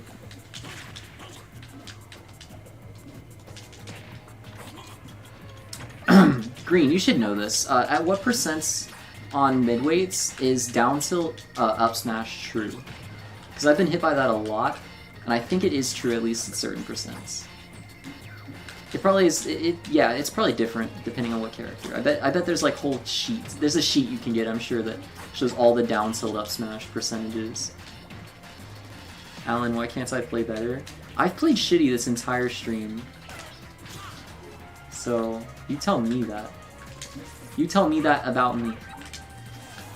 What are you talking about, Austin? I can't play better.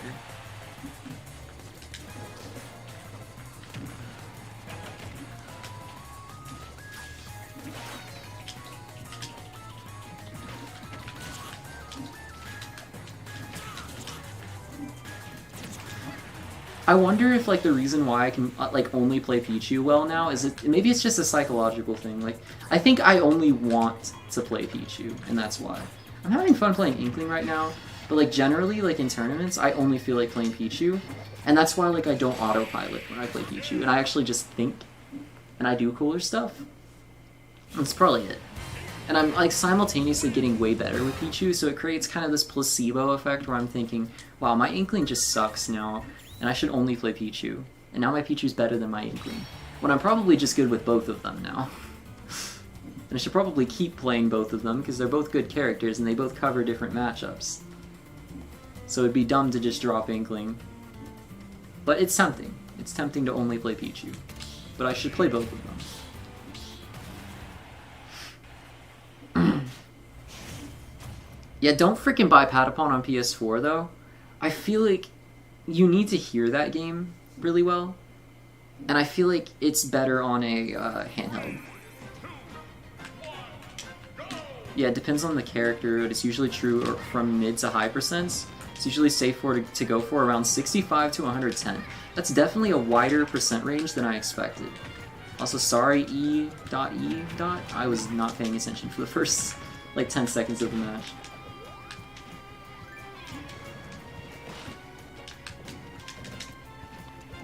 We got a villagers here. You almost never see these guys. I know Panda Bear, iPokelim, and Essence is a guy in my crew, so I can't ignore him. Those are like all the villagers I know. Other than that, to me, villager practically doesn't exist. Isabelle seems to be way more popular even though she's worse. Which, I mean, I like Isabelle better. I like Villager too, though. I was very interested in him back in Smash 4. It's just, to me, Isabelle is like everything I liked about Villager, but better. And even though her moveset is generally worse, I think it's more fun to use.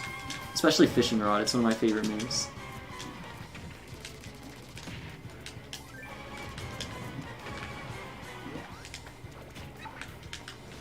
I think Lloyd Rocket is the easiest move in the game to parry. I say that as I don't do it, but normally I can parry Lloyd Rocket every time. Not that that's actually a great option to go for. I used to think like parrying Lloyd Rocket was a good idea, but then I fought Essence and he freaking punished my parry every time. And I can't do it right now. But yeah, he showed me it was probably better to jump over it, or like dodge. I guess they probably read the jump and punish that with like forward air or whatever. But like dodging might be a better option too.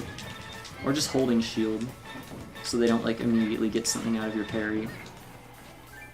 Because parrying actually freezes you if you parry a projectile, and it doesn't freeze the opponent at all.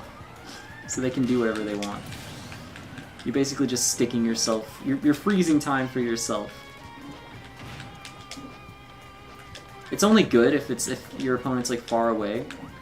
And if it's like a light projectile like T-Jolt. And sometimes I even punish people parrying T-Jolt.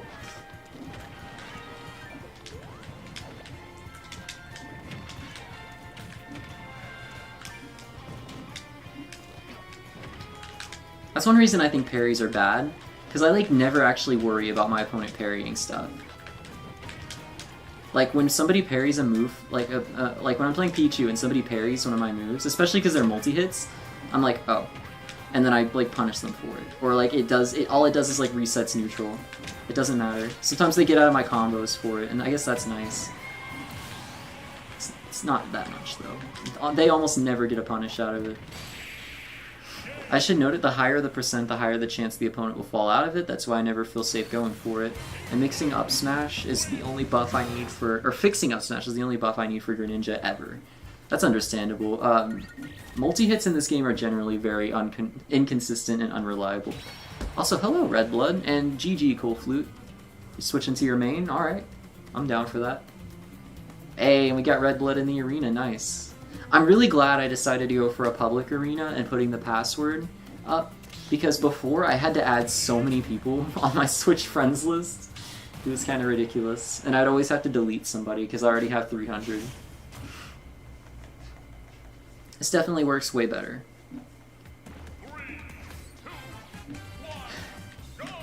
Alright, JoJo again. He's been doing good lately. I didn't know this guy played. I didn't, like, JoJo, I know you can't talk back as you're playing. I didn't know you, like, I don't think you play Smash very often, so I'm kind of surprised to see you, like, improved quite a bit since, like, the last time I played you. But maybe you have been playing Smash? I don't know. I mean, you are dodging a lot. I would suggest you don't do that. Dodging is good. Don't spam it 3 times in a row, though. The game literally punishes you for doing that. But like a couple seconds afterwards, your dodges are going to be worse. They're not going to last as long. The invincibility will last less frames. So you'll actually be like in the dodge animation and you can still get hit. And I'll snuff out that kind of stuff.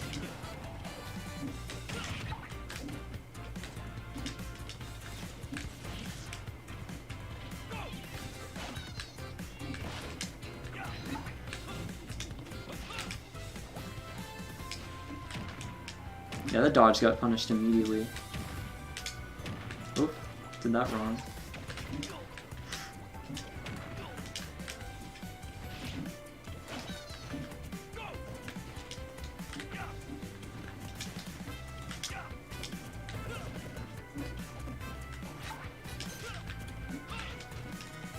I used to think Simon and Richter were either really annoying or really bad, or both.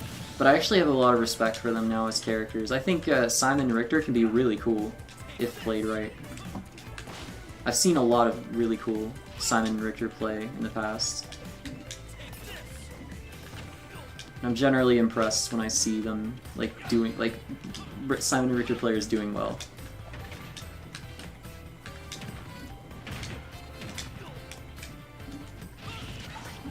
You main Pac-Man, you've been labbing combos with the boys, but Wario is your secondary. He covers campy characters. Nice. It seems like Wario has a little bit of trouble with Rushdown. Because I think I do pretty well when I play aggressive Inkling against Wario. Or Pichu.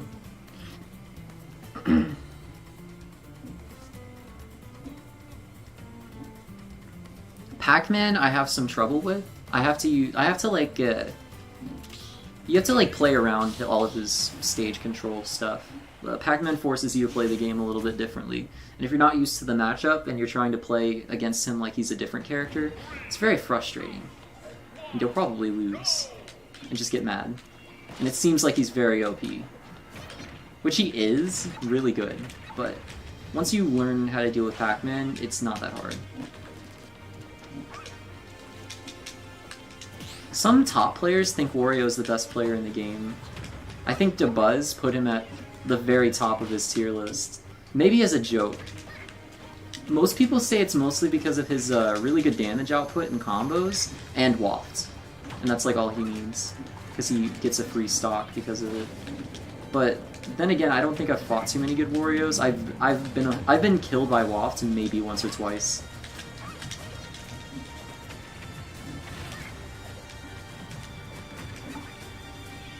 I know it's like true out of a lot of moves. I think you can like up tilt wafts or something. Maybe even nair waft, but I'm not sure about that. It goes to show I don't really know much about Wario. Because I'm probably very wrong right now. But when I know he has a lot of waft, I just like specifically avoid getting hit by like moves that I think combo into it. And when I'm like avoiding stuff against Wario, it seems very hard for him to hit those things. I don't think Wario gets neutral wins for free. All of his moves are kind of close range, aside from his bike, which has limited usage. I feel like you can use Wario's bike against him almost more than you can use his bike against you.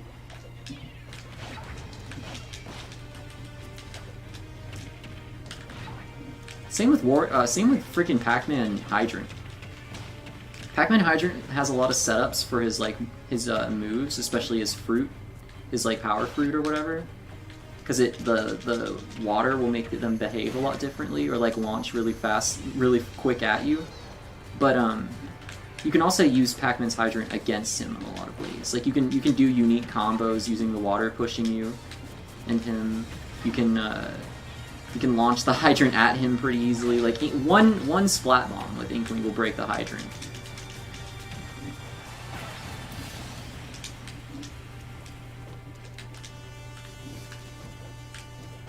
And if the Pac-Man relies almost completely on the Hydrant for like getting stage control and stuff, and you're actually getting more off of it than he is, it turns a lot of Pac-Mans into, like, it seems like they don't know what to do. Wario has some really nasty combos, and that recovery is deceiving. Yeah, I think his recovery is pretty good. I mean, he's got Bike. It's basically like Inkling Roller for getting back on stage.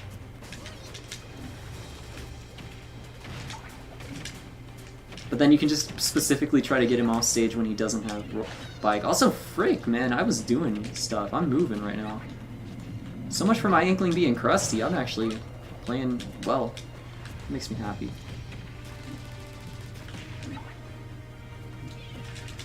Oof. Definitely not giving up on this character yet.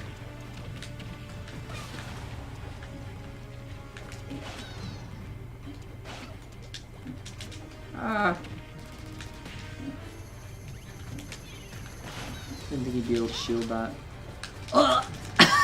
I just took that. And I'm still alive. It's okay.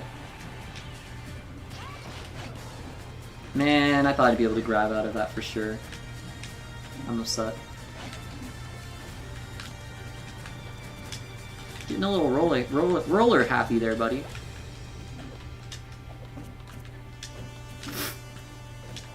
We're both playing silly right now. Oh, okay. You didn't get hit by the up smash. Oh, okay. It's a nice border. Ooh, okay. Yeah, like I said, Inkling's edge guarding game.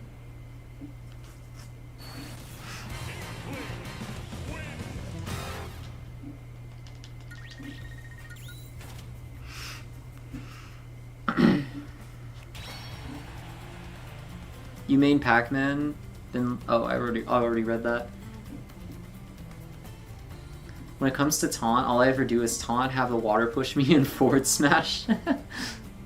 That's funny. I definitely take Pac-Man players very seriously. If I don't like play the matchup a very certain like careful way, I always lose. You're gonna go for now. You're sad that you're playing super bad. You definitely haven't been playing too bad. You've done good a few games.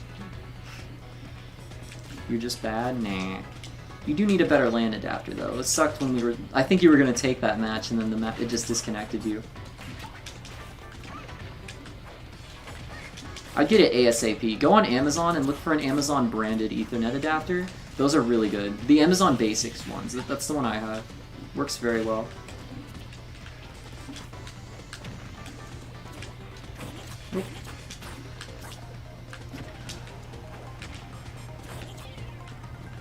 Oh man, yeah. Splat Bomb. Like I said, there's never any harm in using Splat Bomb. It takes some ink. It's not really that big of a deal. Don't worry.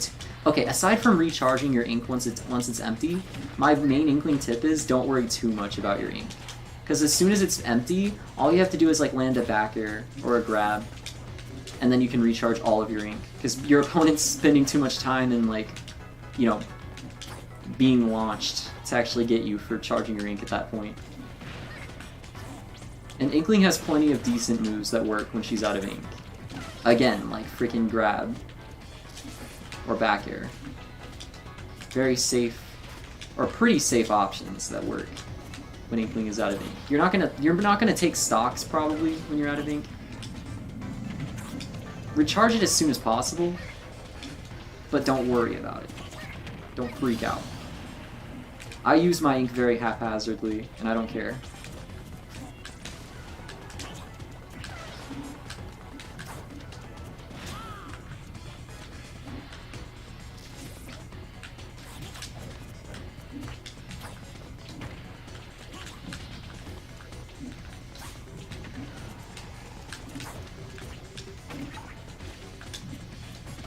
Wow, I really just down smashed.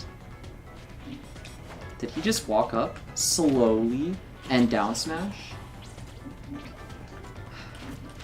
Damn, I'm just getting hit by everything now. Alright, I'm gonna air dodge on stage. I'm gonna get on stage, I'm gonna back air a little bit. Because that's what I said, that's what I was preaching earlier, is you should back air when you're having trouble killing at these high percents. I'm gonna stay on stage as to not get hit by that side B. And there we go, back air kill him. That's what I was talking about. Very safe. What's he gonna do about it? Of course, you don't want to spam it the whole game, because he will figure out what to do about it.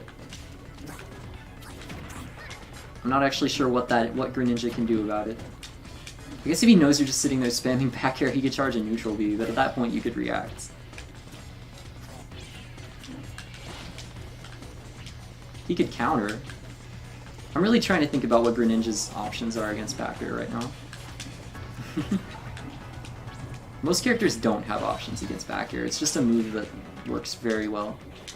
It's like a get out of jail free card.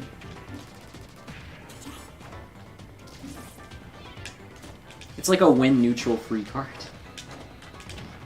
See? Just stole that game with a back air. At what percent? Let's see. Yep. It was at like 70. Got a back air, put him into a tech situation.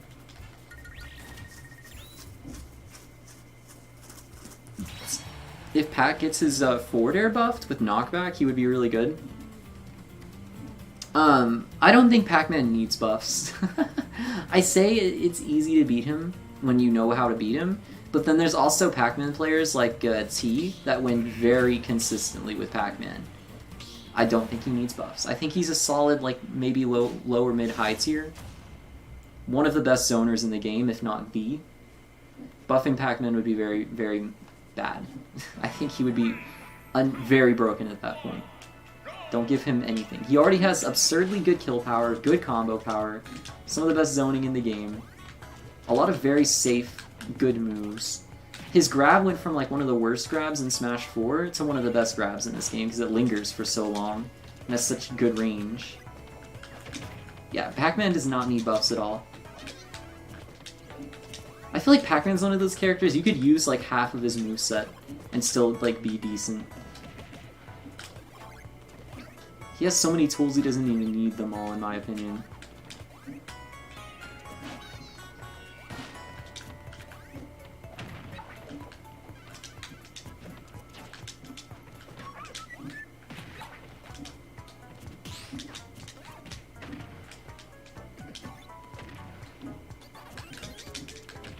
I'm glad I read an option there instead of just being an idiot and running in.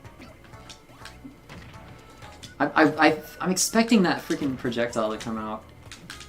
I don't remember which one he charged to. Yeah, there was a down air up air. I could have probably forward smashed there and just taken the stock. I just felt like doing it. Oof.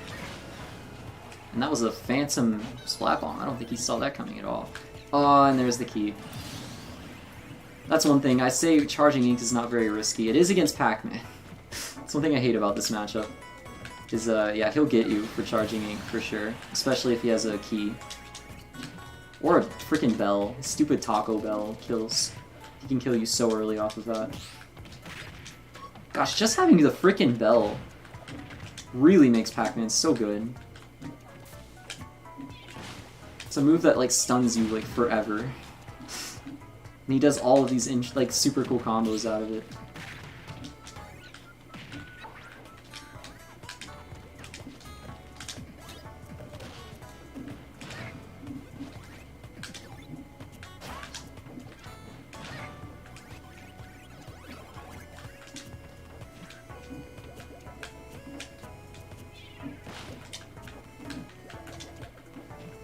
Trying to camp a little bit.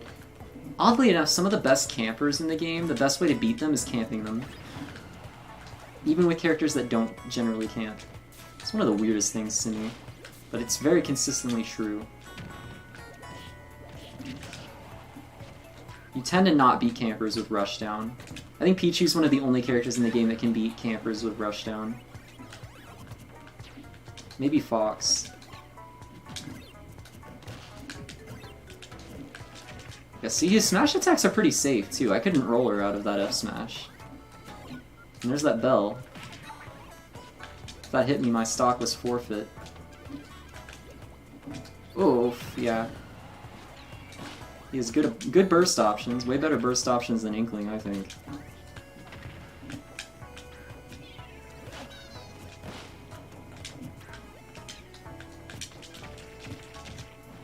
I think on paper, like, Pac-Man's like a way better version of like what Inkling's archetype is. He's just a little bit more beatable. I think Inkling is more of like an all-rounder, kind of like Mario, and Pac-Man's more of like a Samus. But like, he does a lot of the stuff Inkling does way better.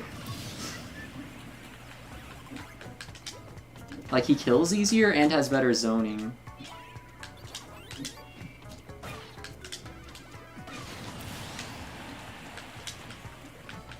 He doesn't have, I guess he doesn't have like better aerials maybe. His back air is really good though.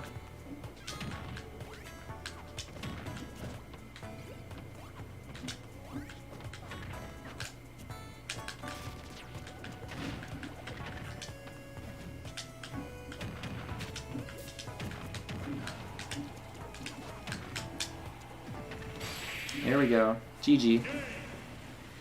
You're getting tired and won't stay much for much longer? I understand, Green. It's pretty late. I actually planned on ending the stream by now, but I'm having fun. I'm having more fun playing Inkling than I thought. I'm always like apprehensive about playing this character now, but then I really enjoy it. I guess I'll play 3 more. I'll play everybody else one more time. Or like get out of the... If I get knocked out, I'll let 3 more games go. You were sweating the whole game? Yeah, you're pretty good. You're pretty good. If you weren't playing me, but like after I really like practiced or like thought a lot about playing Pac-Man, you would probably beat me for sure. Like 2 months ago, I could not beat Pac-Man players to save my life. I kept getting freaking destroyed by them in brackets, and then I kept ending up against Pac-Man players too. It was driving me insane.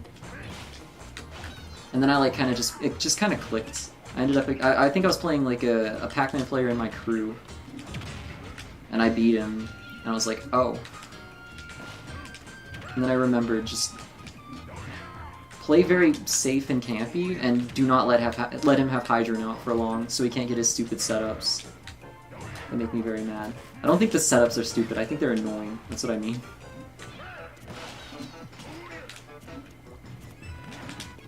Oh, well, done.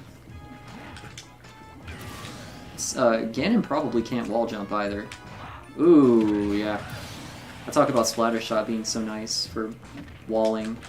Some characters can just nope right through it.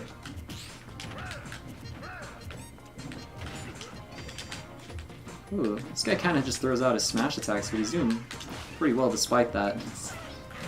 Might be my fault. Took me a moment to react to that. It's kind of not expecting that outcome from the situation.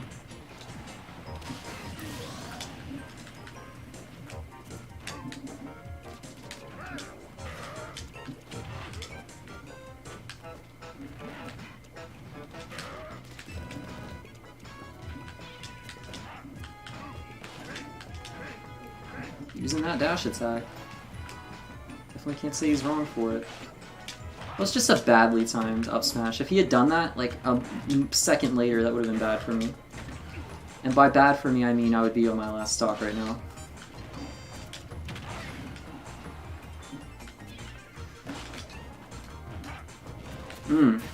Down tilt gets that.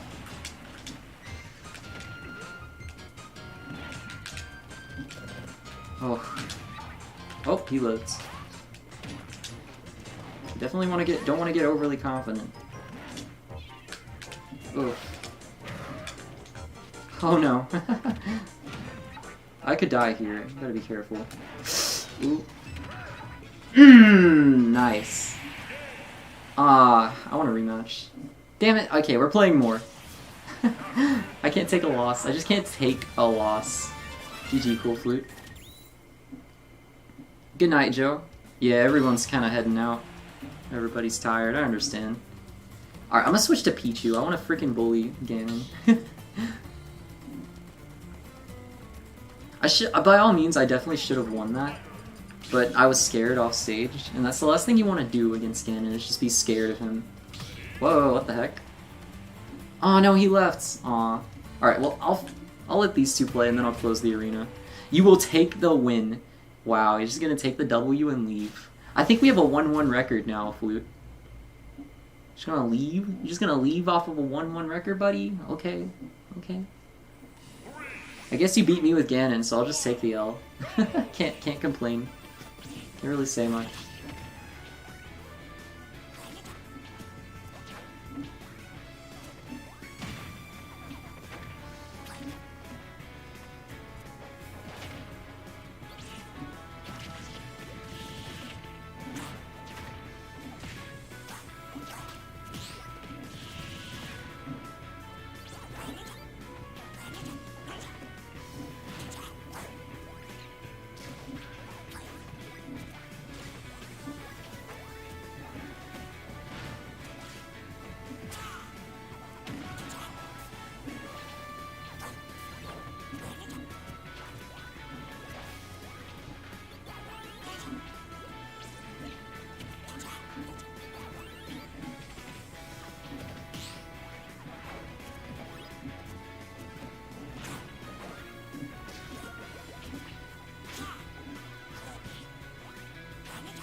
It's been 3 hours and 31 minutes. I don't know how time works. 31 minutes.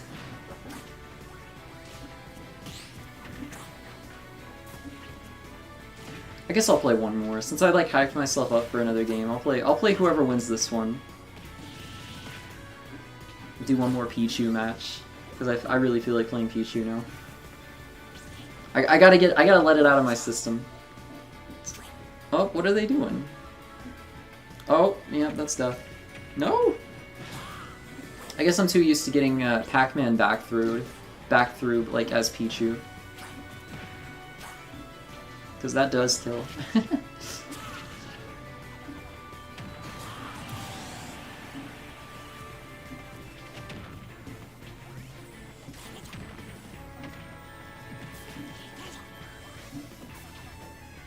Yeah, also Pac-Man has one of the best recoveries in the game. He gets back from anywhere. Not only has he side B, which would be actually a really good recovery by itself. Or a pretty good one. Like, I'd say along the lines of, like, PK, or PK Thunder. Because you can, like, hit him out of it, or if you hit the pellet, it just gimps him. But he also has up B, which is very good. You can kind of spike him out of it, but then he can just side B, so, you know. You beat one, he does the other. He has two very good recoveries. Or one mediocre one and one really good one that he can use both of.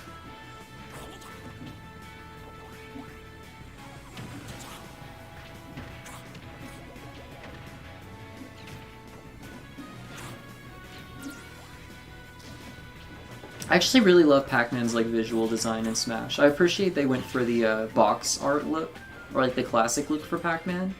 And then I also really love his animations. He feels like more fun than like Mario. Like Mario's like trying to be serious, like he's a they tried to make Mario into a fighting game character basically. It's not just Mario like how he would normally be. He's more aggressive and angry looking. Pac-Man acts like a fun, like goofy mascot character. And I just appreciate that.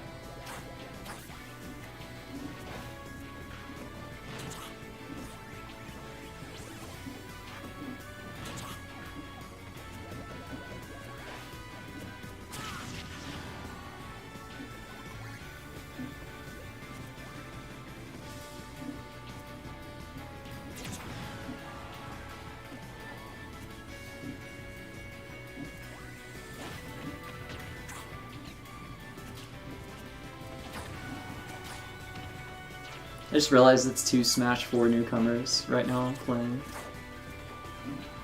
Smash 4 had like some of the best newcomers and then also some of the worst. I don't hate Wii Fit Trainer, but I think she was kind of a stupid addition. Same with Duck Hunt. Like I get their Nintendo characters. They're they're weird. I think they're kind of like Game & Watch. I like Game & Watch though. But just Duck Hunt and Wii Fit Trainer are just silly, and I feel like there's a bunch of better characters they could have added. It's not like I want them to go away. I feel like every Smash character at this point is an iconic mainstay that has earned their deserves just should be in. But if I could have gone back and like replaced them with somebody else, I think there are better characters than Duck Hunt and Wii Fit. But other Smash 4 editions like Pac-Man, Mega Man, Mii Fighters, which a lot of people would disagree with me about, Greninja, they were very good additions. Very good choices. Bowser Jr., again, another one I think was really good.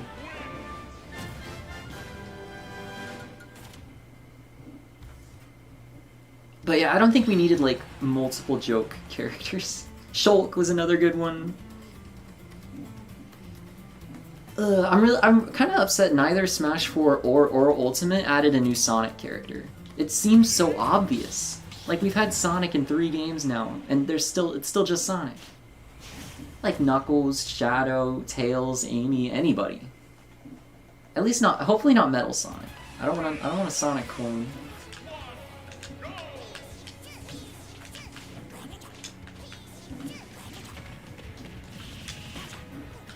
There we go. That's how freaking Nair works. You gotta like launch them upwards a little bit. It's kind of the same with back air.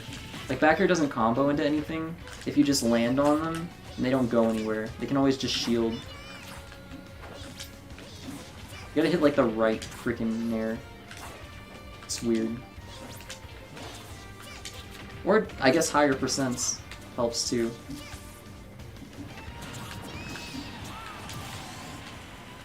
Is that your last match? Yeah, I'll play green and I'm gonna cut the stream. Because I need to go to sleep. I guess we could play a match if you want to, Red Blood. If you really want to play another. We might end up with a 1-1 record like I was complaining about me and Dot E, or Cool Flute having.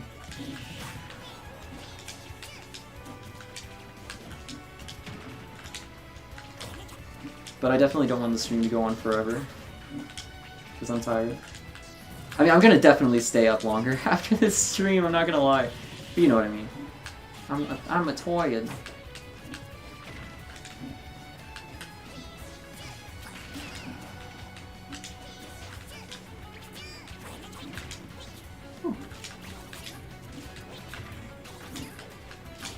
I think a lot of stuff can be done out of Nair, but not like just a standing down smash. I'm in a little bit of trouble killing me now. Pichu can be very hard to kill. I think his biggest weakness is of course supposed to be that he's so light and dies so early. But I think one of his biggest strengths being so small and quick and having so many safe moves on like just generally safe moves. Fast, safe, multi-hits. It actually makes up for that. It more than makes up for it. Like, Pichu does not have a hard time living to late percents. I feel like I live longer with Pichu than I do with Inkling. I get a lot more out of my stocks.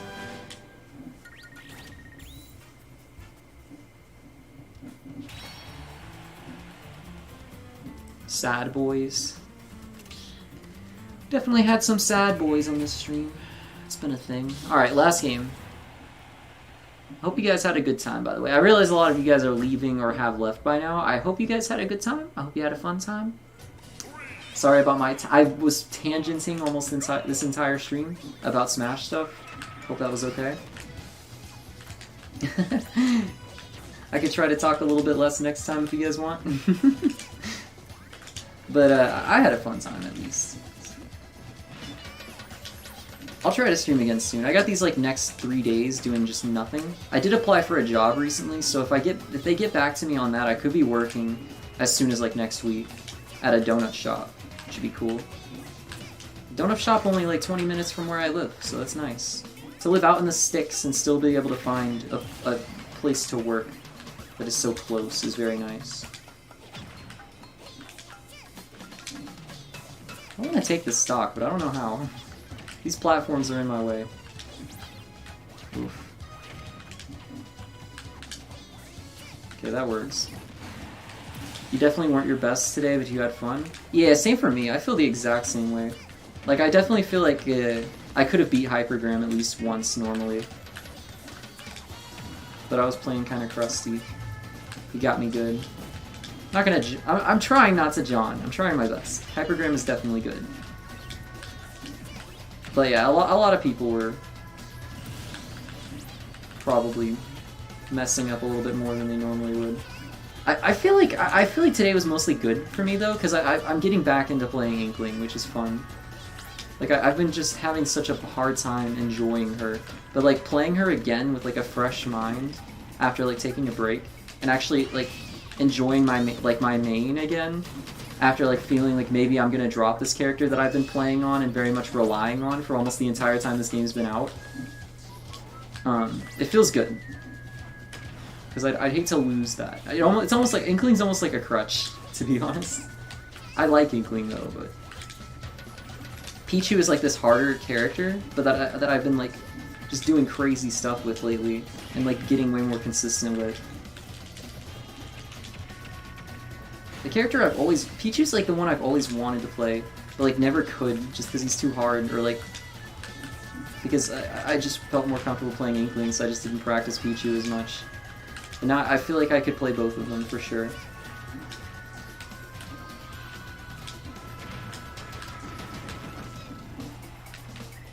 Oop.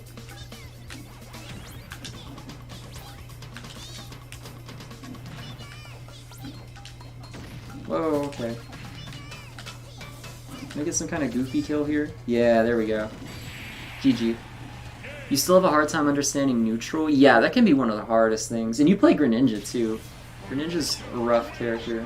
He gets combos, he deals percent, and he gets kills.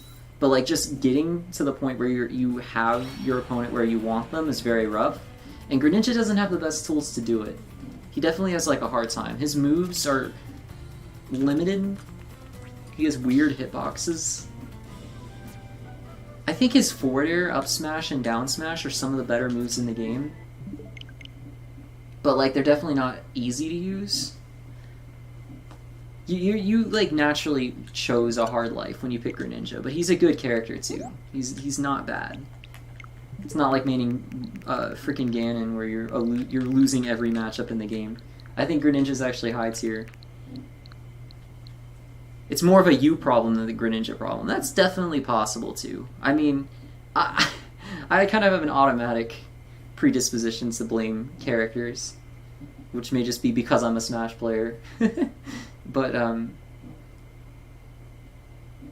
don't know. Just work a little bit harder, play a little bit more. If you enjoy the game and you want to, I mean, don't force yourself. But if you keep going, you'll get better. I've noticed a lot of improvement. Your Greninja's way more consistent than it was before. And I definitely do recommend picking up other characters too. Like it can give you a different perspective on the game Solo maining a character is risky because you get this one mindset, and that's kind of all you have. If you want to understand other characters better and understand other ways of playing the game better, I do recommend like trying to get good with another character. Even if you end up solo maining Greninja in the end, I think it's still worth the time and effort because it broadens your perspective, and you'll get better with Greninja as well. When I was having a really hard time, like when the game was like 5 months old, and I played mostly only Inkling, I started playing Pichu more back then, even. And like for a while, I was having a hard time playing Pichu, but I actually learned how to play neutral better, and I learned how to keep advantage and how to like take advantage of I guess advantage. I learned how to like kill off stage better, get gimps, because Pichu is better at some of those things. But I learned I could do those things with Inkling too, and not just kill with Roller all the time, because that was starting to not work as well anymore because people were finally learning how to counterplay it. Is your pack good? Yeah, I'd say so. Pretty good. Definitely not bad. I mean, I fought a lot of good packs before, and they usually are very consistent, I think. I could be wrong. So just keep working on it. You'll definitely need to learn how to like abuse your combos a little bit better. I'd say one thing to go for a lot is if your opponent's on the other side of the stage, try to like use Hydrant's water with your projectiles, like with your fruit, and make them just like launch careen across the stage. And that could be an easy way to like hit freaking Key or Bell. What the F are these games? What, like... I imagine you know most of these. Freedom Planet? Freedom Planet's really good. Most of these are some of the most well-known Switch games. Why Fortnite? I decided to go back and try it again, like a few days ago. I'd had it uninstalled for ages. And I was like, I'm bored. I don't have anything to play other than Smash. I'm gonna play Fortnite. Oh! Also, there's a freaking event going on in Pokemon right now. And I've been meaning to do it before I miss it. So I might do this before I end the stream. Apparently right now there's a 1 and I think like 50 chance to get a shiny Wailord from a raid. So if I can get a shiny Wailord, I definitely want that. You trusted me. You'll show me your Wario next time. Alright. Looking forward to it. Alright, so let's see if I can actually get a shiny Wailord raid. Last time there was a raid with increased odds, the Magikarp, I got one very quickly. So I'm betting, even if I only stream for a little bit, I'm tempted. I'm gonna do the Lopunny raid. Even if I only do it for a little bit, I'll probably get a shiny Wailord. I'm betting. Nice, I made it in. What's like my strongest fighting type?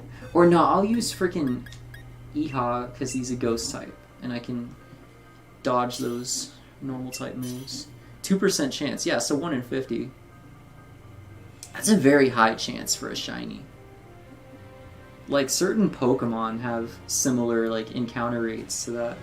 Also wouldn't be surprised if this was shiny. I've run into so many shiny raids at this point it doesn't even catch me off guard that much. Okay, not shiny. Eh.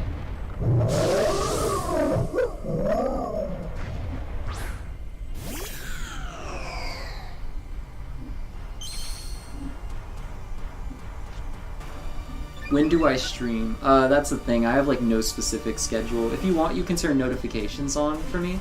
So you'll definitely get... If you're awake at the time and you're on your phone, you'll definitely catch it. But, yeah, I'm sorry. I have like no streaming schedule. The last time I streamed was almost a month ago. I'll try to stream again like maybe tomorrow or the day after. So maybe, no promises, maybe like this time tomorrow or the night after. But again, no promises. Don't count on it.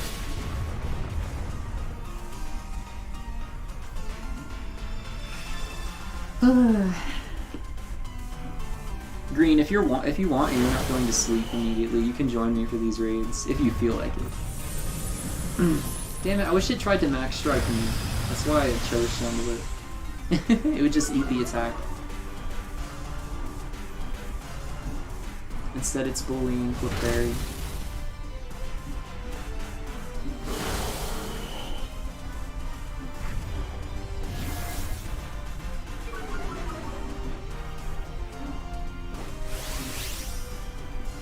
You'll search for a shiny Wailord and see if tell me if you find one. Nice, thank you. Have you caught one already?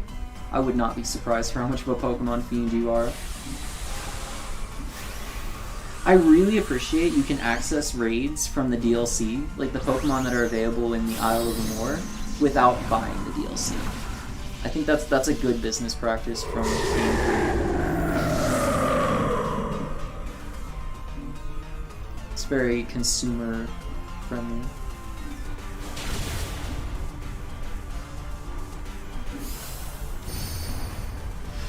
Not yet? Huh. So it's worth it for you to search too.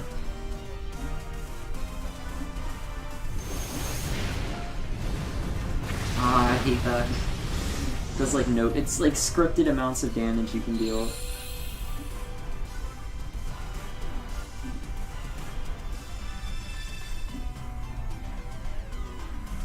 I really want a shiny Little Pony. That's actually one of my most wanted shinies. Bounce. I'm glad it doesn't become invincible for a turn.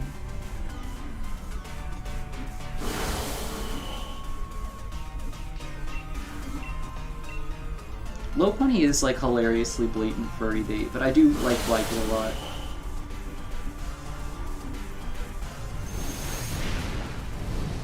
Ooh, did a ton of damage because of the sunlight. Oh, and a crit.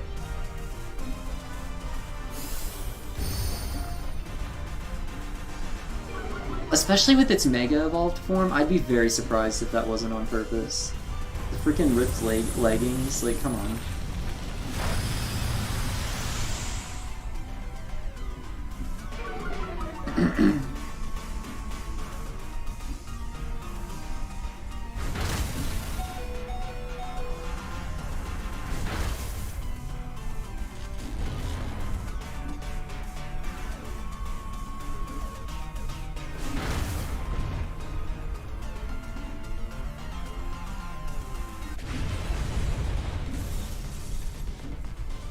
Alright. I think repeat balls are the best Pokeballs to use. I hope having one is enough to count. I'm pretty sure I have a Lopunny I transferred from Pokemon Home in my PC.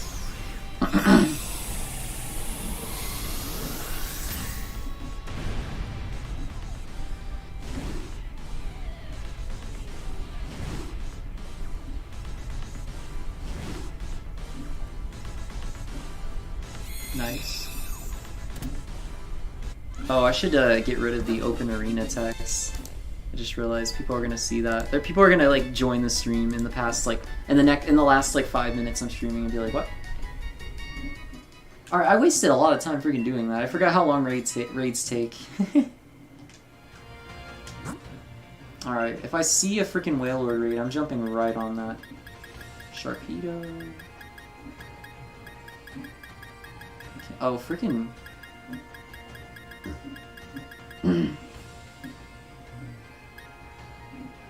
Is that Alakazam?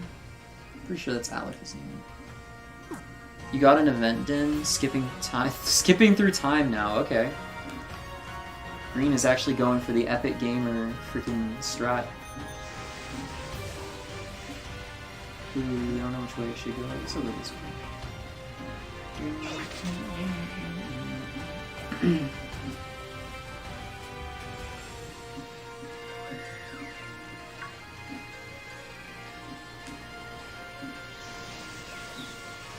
Oh, so I've talked about this on stream before, but I thought about streaming on Twitch as well. I know like my entire audience is on YouTube though, so I know like inevitably I'd be abandoning you, a lot of you guys, if I did that. So I was thinking of maybe using a Restream. I'm not really sure how it works, but I know Etika used that to stream on Twitch and YouTube at the same time. I'm not sure if it takes like extra bandwidth or extra processing power on my PC that I don't have, or if it's like the website actually just takes your stream and streams it back using a server. But I'll look into it, because I definitely do kind of want to stream on Twitch. Like, I streamed on Twitch one time and got like 4, because I know those are kind of hard to come by. Also, the stream died. Sorry about that.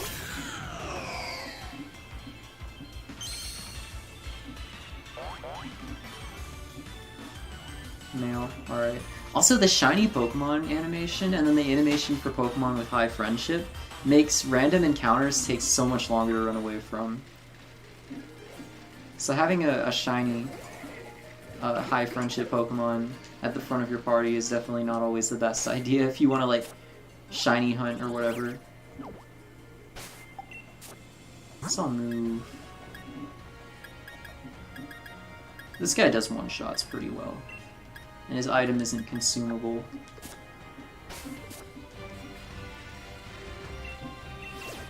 Ribombee.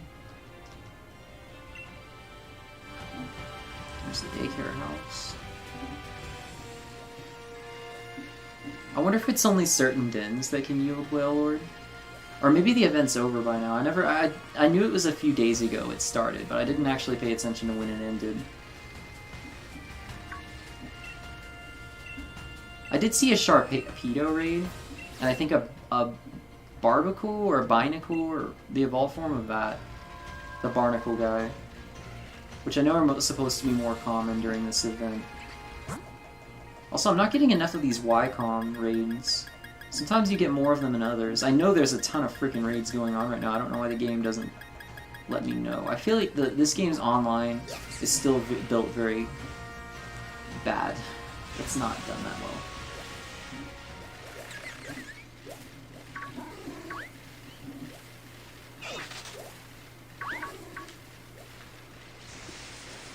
You got it? It's not over, otherwise I wouldn't have gotten it just now. Oh, you got the freaking Wailord? Yo. Yeah, let's see if you show up. Your name on here is Green, right? Not Jason. I might have to like restart my stuff. Like, I'm not even getting like things showing up. Do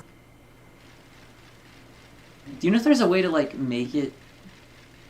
Oh, you mean you got the event den, still searching for the Wailord. Oh, okay. So it's a certain den. Should I be bothering like searching all of the raid dens?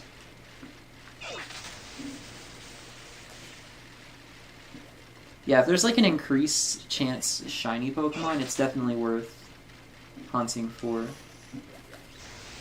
I kind of feel bad for people who missed out on the Magikarp raid.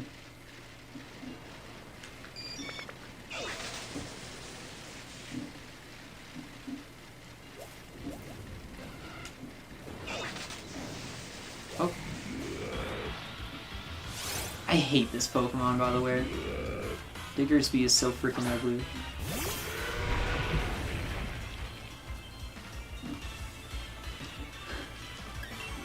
It can be in all dens, but only red beams, and you have to make sure you updated your wild area info. Oh, yeah, forgot about that. That was true for the last event, too.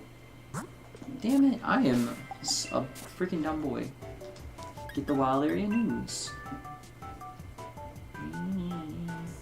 And receive the latest update on the wild area. I like how freaking vague that is. Like, for somebody, like a kid especially, who didn't have access to social media or the internet on a regular basis, and just played Pokemon online, I'd feel really bad for them just seeing that and like not knowing what that means. That would really like annoy me as a kid. Like, what the heck does this mean? It's not telling me any specifics about what the news was or what's different. And then I would get a shiny Magikarp raid and think I just had extreme luck.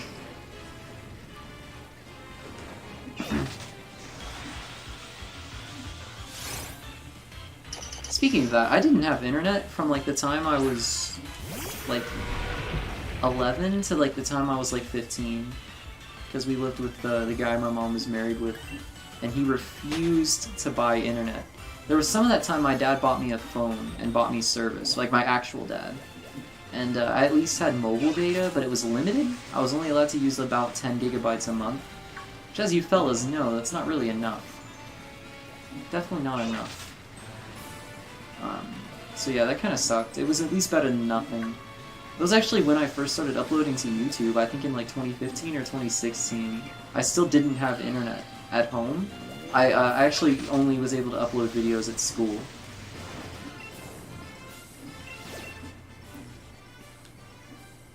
Yo, Isabella Martinez, what's up? I basically started streaming like as soon as it was possible. Like once, or like once I also had something to stream. Like basically when I was living with my mom, or only my mom and my sisters, and my mom of course bought internet. So then we had like a decent enough connection for for streaming to actually work, and that's when I started doing it. Are we doing Smash or not anymore? If you want to get like 1 or 2 games in, since the stream title is still Smash, I'd feel bad for like cheating you out of it. So I'll open the game up just to play like a best of 3 with you if you want. But then after that, I'll probably go back to Pokemon because I'm trying to hunt for a shiny Wailord right now. There's like a limited time event going on right now, where shiny Wailord has like a 1 in 50 chance to show up, which is much higher than standard shiny rates. So yeah, just let me know if you want to do that.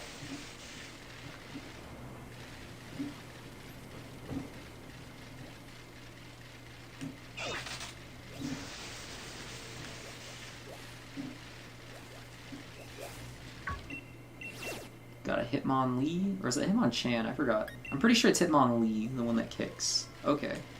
Alright. Well, Green is probably searching better than I am, and he'll let us know when he finds one. So I guess I'll open Smash for now.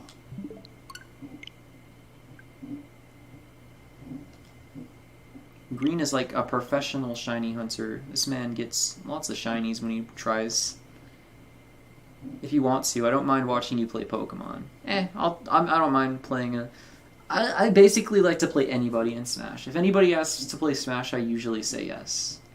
So, I'll go ahead and open a new arena.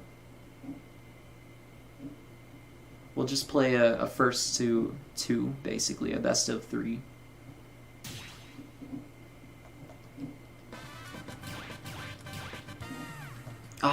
Immediately opening this game and messing around in the user interface, like, it's just so glaring, the difference between 30 FPS and 60 FPS. Smash just, like, even the freaking... Like, I know it's just the menus, but the whole game just runs so much better than Pokemon. And it's like a breath of fresh air playing a 68 frame per second game after playing a 30 frame per second game. I really hope if, like, a Switch Pro comes out, the new Pokemon, like, if they make Pokemon games, they optimize them to run at 60 FPS on that system. I know it doesn't matter too much for Pokemon because it's a turn-based game anyway, it's an RPG, but I would like it. Anyway, Isabella, if you want to join, you'll see the ID and the password in the top right.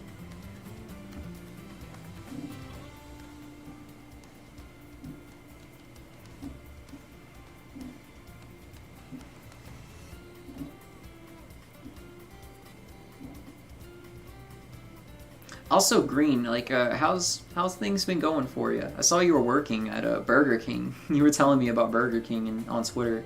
How's that going?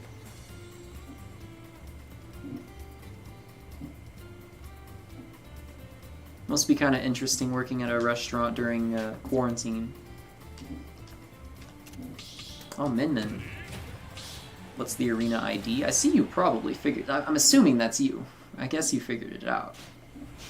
But if you didn't know already, I think it's... Actually, I can't freaking see. It was in the top right of the screen. So if you can go back in the stream, I'm pretty sure you can. You see it in the top right. Going all right. They've been casting you a lot recently. Yeah, that figures. They probably lost some of their employees. Oh no, you're dead already. Yeah, Min-Min's recovery is definitely not good. All I have to do is get you off stage and you're dead. Essentially.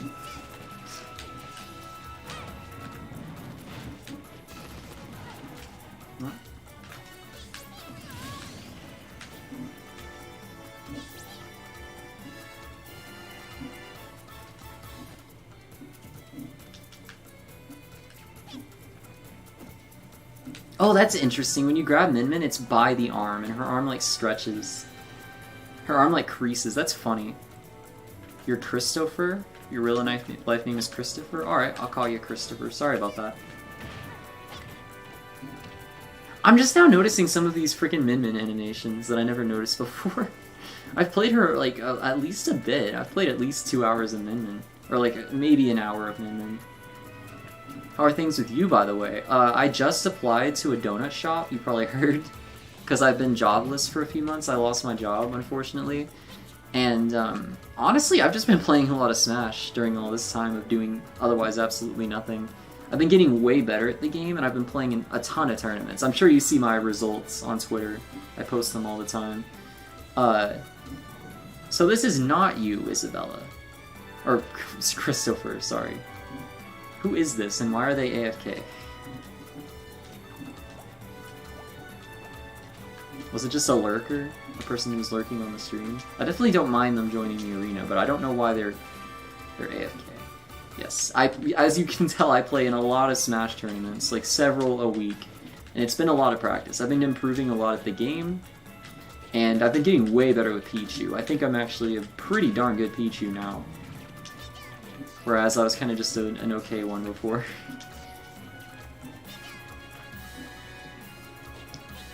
Alright, I think I might just make this game end, you know.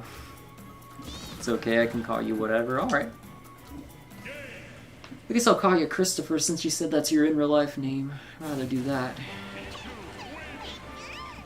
But yeah, I'm excited if I can get another job, because I would like to have an income again. It was nice to be able to buy whatever I wanted. Kai, if you want to rejoin later, you can. I would prefer not having someone in the arena who's just going to go AFK in matches, though. So I'm going to go ahead and kick you out, just so you don't, like, rejoin and just go AFK.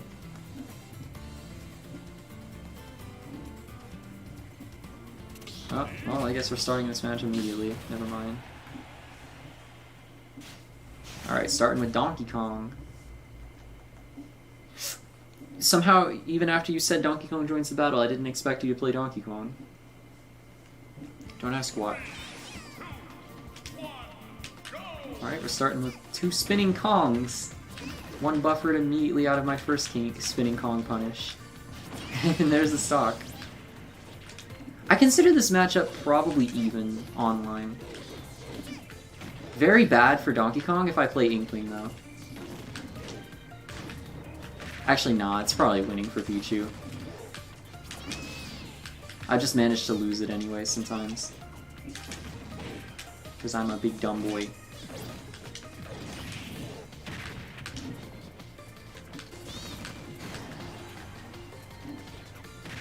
Whoa.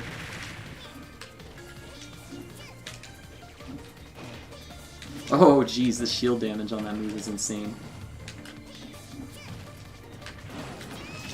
I'm in a little bit of trouble. Well, not any trouble taking the stock after that. Yeah, okay, that was sick. Thank you.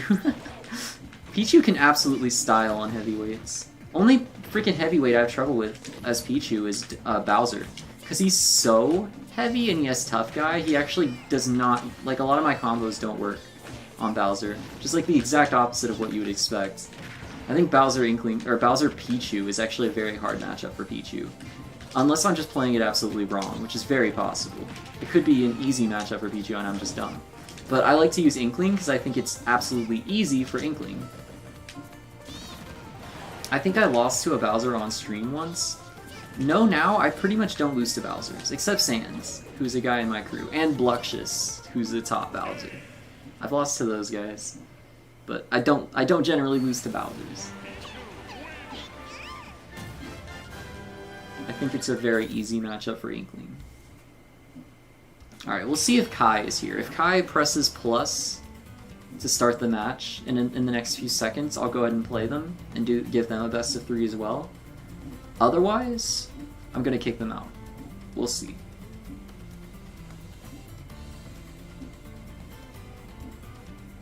Alright, let's give them a few seconds. If they press plus. Here, I'll go ahead and press plus. Let's see if they press A.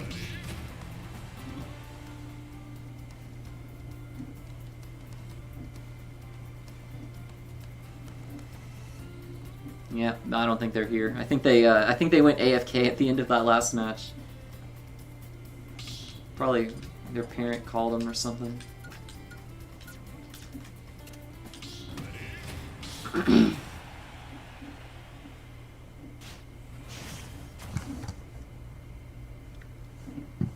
Alright, let's go. Now we got Bowser. That's kind of what I was expecting with the Giga Bowser profile picture.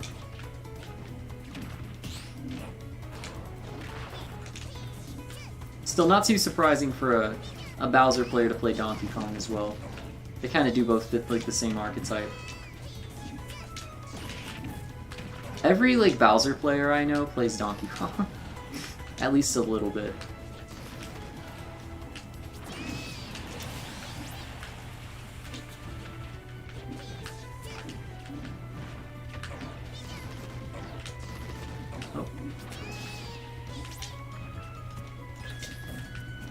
Oh, yeah. That move does not kill extremely early. It kills okay. Keep going for the cheese and getting it. It's a little bit hard for Bowser to do anything about that. Oh, just going for side B now, huh? Whoop. Not the best range on that move, is there? Whoop. Oh, that parry. Nice. Oh, yeah. No 3-stock for me. You want to taunt? Buddy? Check this out. Okay, never mind. I'm just gonna keep getting up airs, I guess. I freaking tried to do back air and I got up air. Whoa, yeah, I don't want to shield that.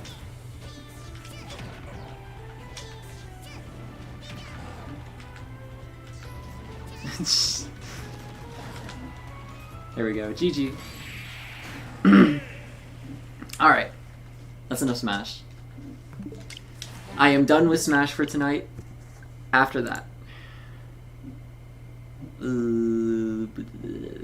get rid of that. Oh, that was already gotten rid of, never mind. Alright, we're opening Pokemon back up. I'm gonna give it at least 20 more minutes. At 4:10 a.m. or 4:03 a.m. 20 minutes from now, if I'm not in a shiny Wailord raid, I'll just go to sleep and we can try again tomorrow.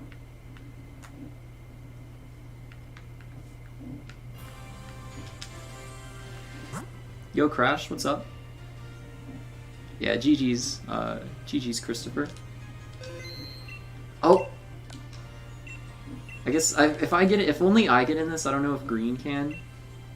But I'm jumping on my first opportunity. Let's see if this is actually a shiny. Yeah, I thought that was the best chance, is just jumping in somebody else's raid. I know that's a little bit cheesy.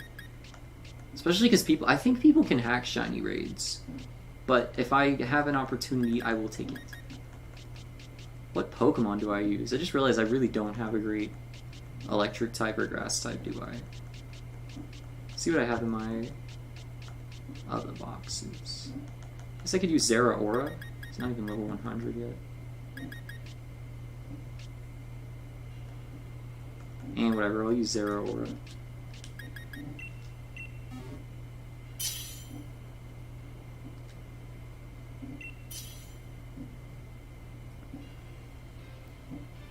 It's too bad my Zeraora isn't level 100 yet, but... Did you not get the shiny Zeraora? Oh, I did, and it's level 100 too. Would actually have been just straight up better to use that one. I just wasn't thinking about it. Is this shiny? Hold on, is that? No, that's not even shiny, is it? Yeah, no shiny effect. Huh. I guess that's just a regular old Wailord, ain't it?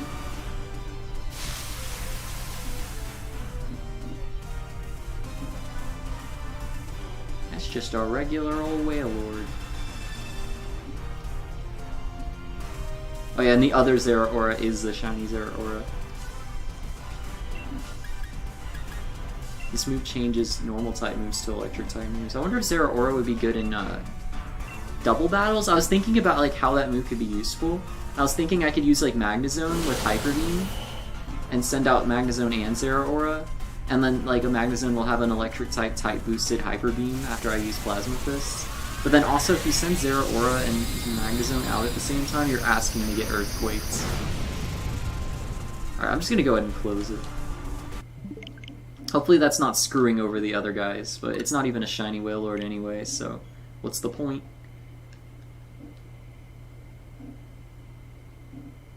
What is the purpose of the non-shiny Wailord? There is none.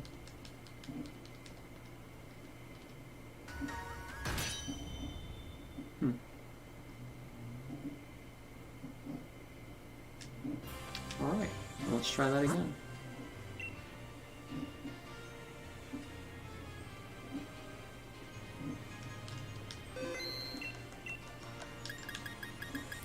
I'm gonna try to see where my freaking Zeraora is. Also, I really don't like how like similar Zeraora's name is to Zora or Zoroark. It's just a little bit too similar for my taste. Especially since they're both like legendary Pokemon. Or Zoroark's not legendary. It's like practically a legendary. Where's my shiny box? Here it is. Where is Zeraora? Here he is. Other than speed, his stats are kind of only okay. I guess you would super train him. Does he really need that high? Like, he has, like, basically good attack and then, like, decent special attack. But, like, wouldn't you not really need special attack? Isn't this guy just a physical attacker? He looks really cool, though. I definitely like him way better than the regular Zeraora. I'm really bummed I don't have a Marshadow. I wish if they gave away any legendary, they gave away a Marshadow, because that's the only mythical I don't have. I'm just gonna freaking flex all my shinies. I'm really happy to have Lone Star and Yeet from Let's Go. This makes me want to play Sword again, because I haven't played it in a while. Yeah, I recommend it. I mean, it's definitely not the best Pokemon game ever, but it's a fun game. Also, Green, if you want a shiny Doublade, I have two.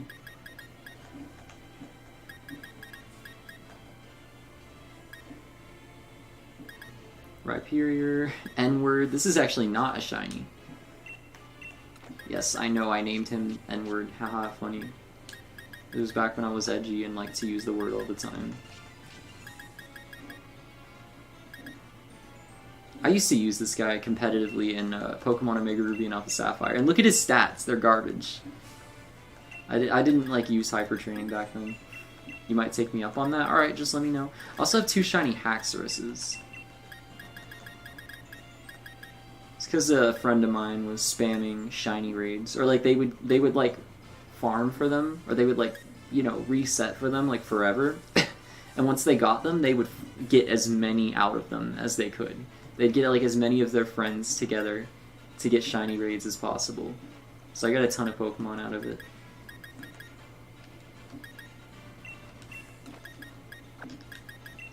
Okay, some of my shinies are in my party.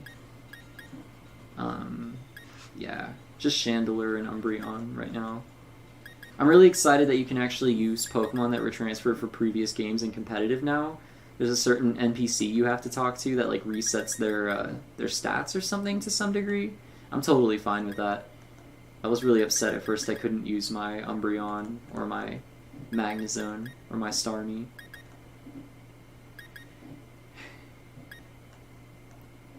Also, I have a real predicament with this shiny Pikachu. I don't like Raichu that much, but I love Alolan Raichu, especially shiny Alolan Raichu. And I really wish I could evolve it into a Raichu, but I can't. It's stuck as a Pikachu, because I freaking caught it in Let's Go. And there was I don't think there was ever a way to turn it into a Alolan Raichu, so I'm just upset. I might just keep it as a Pikachu until maybe a future game comes out, and maybe like in a future game they'll introduce a way to specifically evolve your Pokemon into Alolan forms. Until then, I guess I'll keep him as a Pikachu, because I'm just not a big Raichu fan. Also, this one, freaking Goldeen is one of the only shinies I've ever caught full odds. This, an Absol, and a Graveler on an emulated Pokemon Emerald game are the full odds shinies I've ran into by accident. I just decided to fish in a random swimming pool in Pokemon Moon, or Pokemon Ultra Moon, and I got this Goldeen.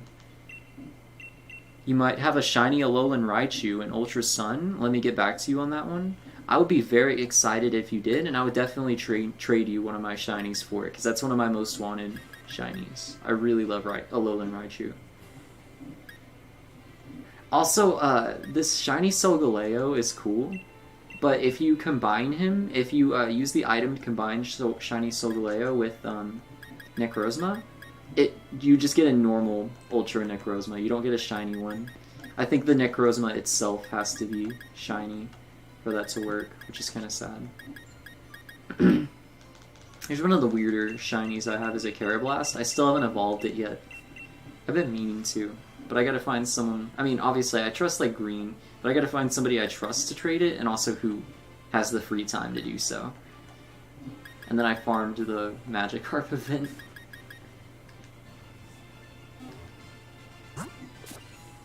I have a few more shinies, like a shiny Rayquaza that were from events mostly, but they're all stuck in either Pokemon Let's Go or they're all in Pokemon Home actually.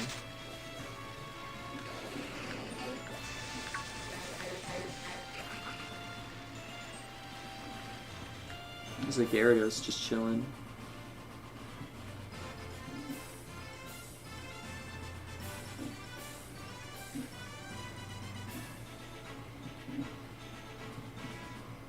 I love the way it just like erratically spins around. What starter did I choose? Scorbunny. I wonder if I still have my original Cinderace in my PC. A lot of people hate shiny Scorbunny and shiny Cinderace, but it's actually one of my most wanted shinies as well. Here's my Raichu from my Sun and Moon playthrough. Again, like honestly nothing special.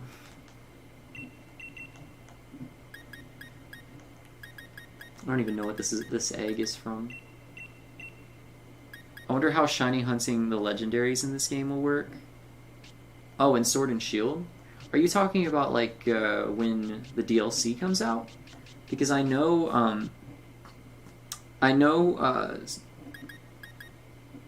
Zacian and Zamazenta are shiny locked, unfortunately. Oh yeah, here's my starter. I haven't even gotten it to level 100 yet. I really like Cinderace, but if you're going to use a Cinderace anyway, you might as well use one with the hidden ability that makes it able to change its type to whatever move you're using. Yeah, once Crown Tundra comes out. Oh yeah, I know what you mean. Knowing freaking Game Freak, I wouldn't be surprised if they were lame and decided to shiny lock them. But if they don't, that'd be cool. And then I assume it would be kind of like Omega Ruby and Alpha Sapphire, except even better, because, you know, once you got one, since they're like raids, once you got one, you'd probably be able to farm it as much as you want, although I'm not sure. Okay, here's what happened. Here's one of the freaking byproducts for shiny hunting Rotom. And then, get this, the way I got a shiny Rotom in the end was Pokemon Home. A lot of people on Pokemon Home will offer shiny Pokemon like Rotom for trade for a Zacian or a Zamazenta. So I traded my Zacian, and I still have Zamazenta, so we chillin'. Wherever he is. There he is. I still have a Zamazenta I got from my friend. Smug. You know Smug, Green. He's the one who gave it to me.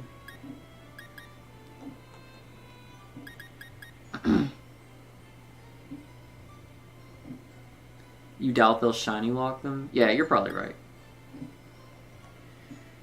I wonder if that means it'll be the first way to get certain shinies without events. Like maybe Solgaleo and Lunala. And Yveltal? I'm not sure if they were available as shinies, because I think they were shiny locked in their respective games. I really like Melmetal. He's actually one of my favorite Pokemon now. I don't use him that much. His stats aren't the best. I might try to work on him and make him better. Also know that Gigantamax Melmetal is a thing in the game's data. And they will probably release it as an event at some point. So I'm kind of holding out for that. Kind of waiting until that becomes a thing to actually try to use a Melmetal. This freaking Magnezone is from my Omega Ruby and Alpha Sapphire playthrough. Same with this, or no, this Scizor is from Sun and Moon. They were, but there was an event for their shiny forms. I have shiny Xerneas. Definitely, obviously not in this game, but I didn't know there was a shiny Yveltal event ever. Wasn't aware of that. And then I know there's a shiny Solgaleo event because I got it. It was like right before Sword and Shield came out, which is kind of silly. It was like 1 month before it came out, or less even. But I didn't know about a shiny Lunala, or even Necrozma.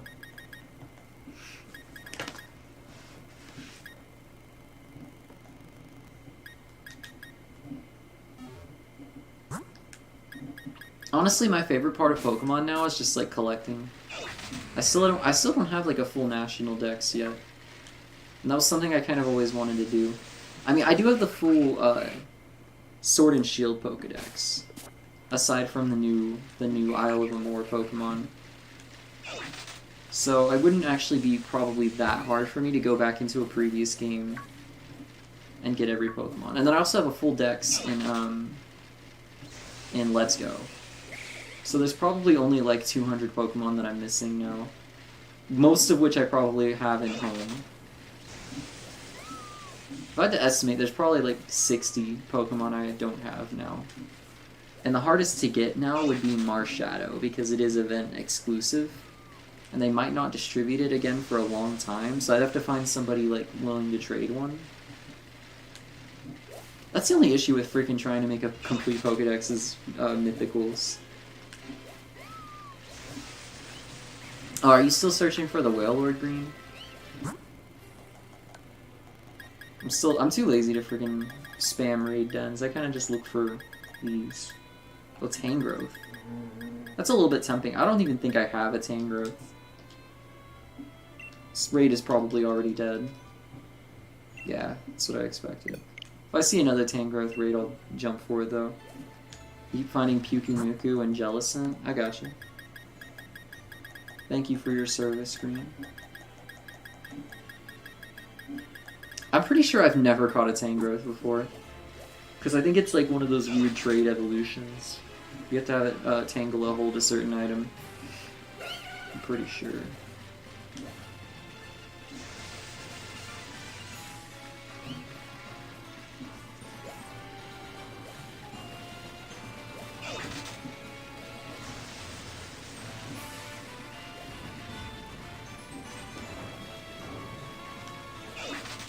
No, it just needs to know Ancient Power? Oh, that's weird.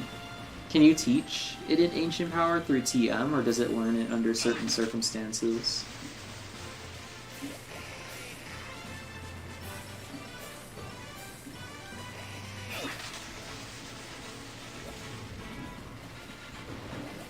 Well, that in level 33. Okay, I'm actually curious to try this now, because I kind of want a Tangrowth. So I'm gonna freaking go out of my way. I'm pretty sure I must have a Tangela in Pokemon Home. We're gonna test it now. We're gonna see. Gosh, this is the only problem with bitotal playtime. Pokemon Home, I don't think I have a lot of playtime in. Probably passed over it already. Where is it? Here it is. Wow, right next to Shantae and the Seven Sirens. I think that game's pretty alright so far. Definitely not as good as Pirate's Curse or Half Genie Hero. It does fix some of the gripes I had with Half Genie Hero, but it kind of is worse in a lot of other ways. I'm kind of considering buying the new Paper Mario. Not sure if I'd stream that, though.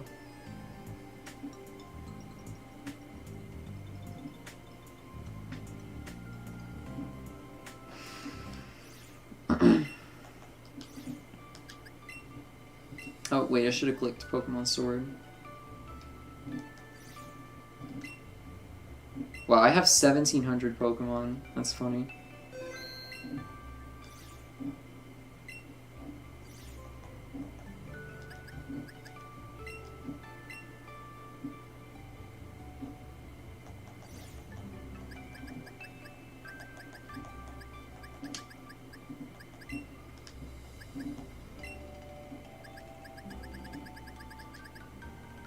Should I just go to the tea section?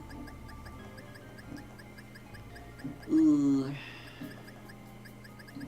Wait a minute, I saw something cool over here. I just want to look at it. No, I guess I thought these were cooler than they were. I guess I thought I saw something that I didn't see. Like I have Regice. I have all the Regis, but these are all from events, and I think they're all hidden ability.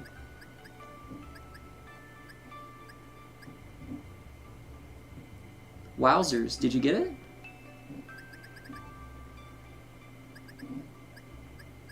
Can I not freaking alphabet? Did I skip the T's already? Yeah, I probably did. Yeah, definitely. Okay, I'm just gonna freaking search it up directly. Why? I don't remember how to use this app. Filter. No, just reacting to my collection there. Thanks. I think yours is probably way better. I wouldn't even be surprised if you had like a gazillion Pokemans. Get all the Pokemans. Wait a minute. The frick, I already had this in... I already had a Tangela. Damn it. How did I actually get this one? Was Tangela in the base game? Tangela was not in the base game. Hold on.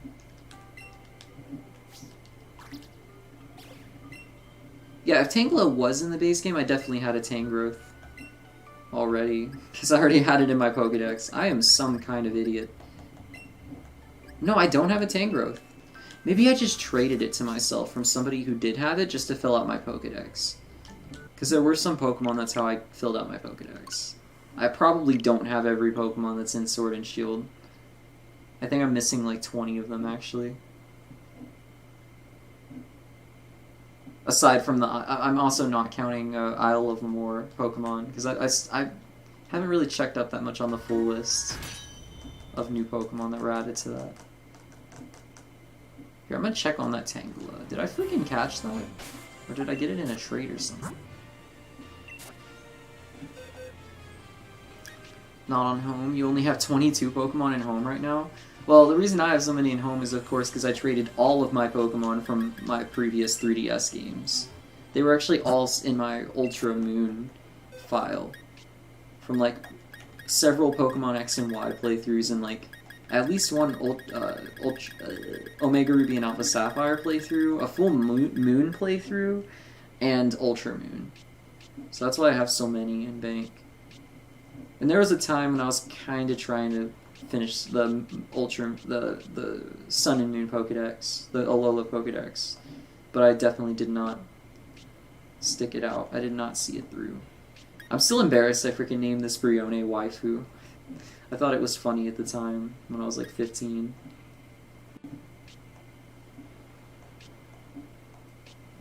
I have a lot of Pokemon with nicknames I would not give them any, like at this point, that I thought were funny way back when. I love Cursula. Sorry if I'm driving you guys insane and I've already skipped over Tangela a few times.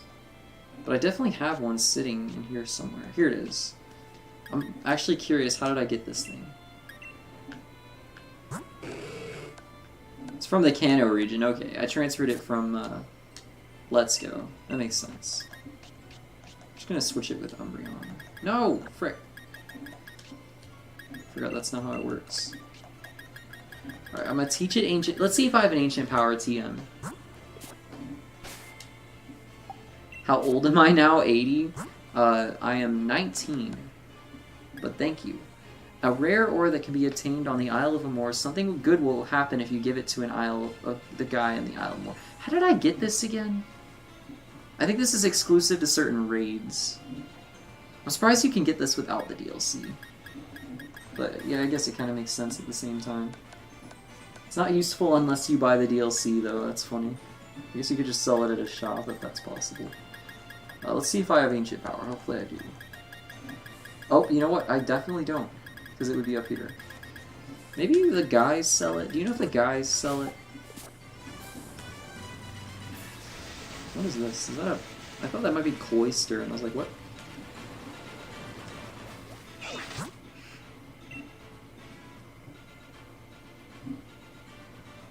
Oh, green. Have you heard all the... Have you heard all the rumors for a Nintendo Direct? Oh, it's only a 4-star. You said it can only happen on 4-star raids, right?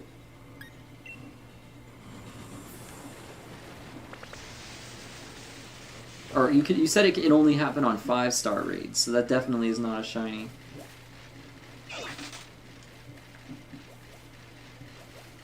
I never trust those. Wait, you never trust what? I don't even remember what I was talking about.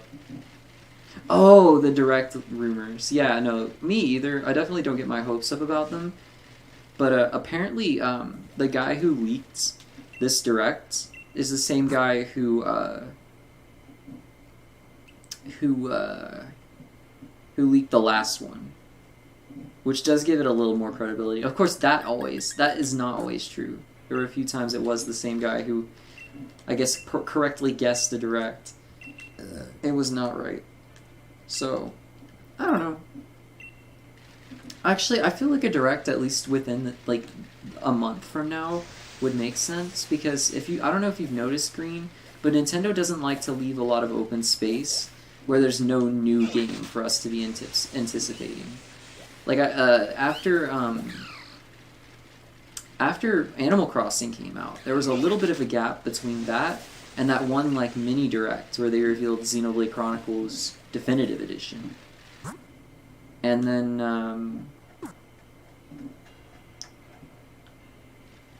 or I don't know if they revealed it then, but they revealed the release date for it. There we go.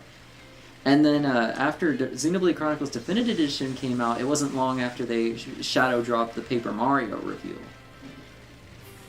So, and now that Paper Mario is out, I think there's no new Nintendo game on the horizon that we have like a release date for. There's nothing. Nintendo has nothing on the horizon. Theoretically, nothing coming out right now. And of course, that's probably not true. I bet there is at least something. And I don't think Nintendo is going to give us too long to wonder about what it is. I think they like to have something on the horizon all the time for people to be hyped about. You know, something that they're trying to promote and sell. Because otherwise that's not good business. They can't just let their stuff sit for that long, you know?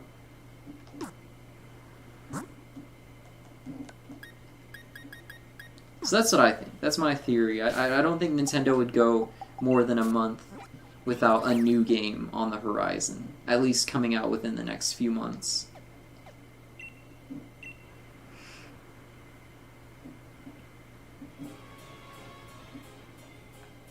Oh, I didn't actually mean to...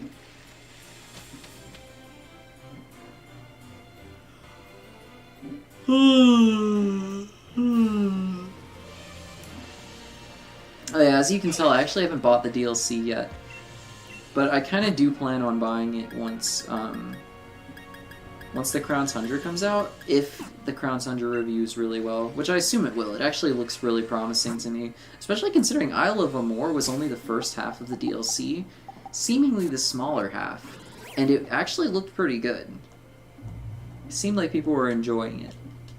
So, I mean, it just doesn't seem like the Isle of Amor is worth $30 right now. And even though if I buy that now, that guarantees I get the bigger pack, I just don't want to buy it until I know I'm getting more. And I also just want to see, like, how it goes. I'm gonna buy some of these.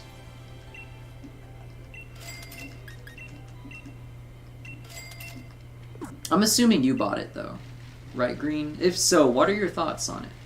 How did you feel? Did you feel like it was remotely worth even half of $30?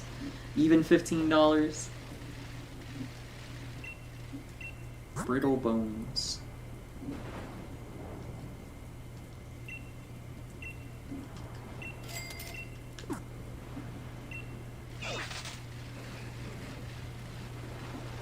Oh, this guy has like the cool bike effects. He definitely has the DLC. That's really neat. I like how that shows up for me too.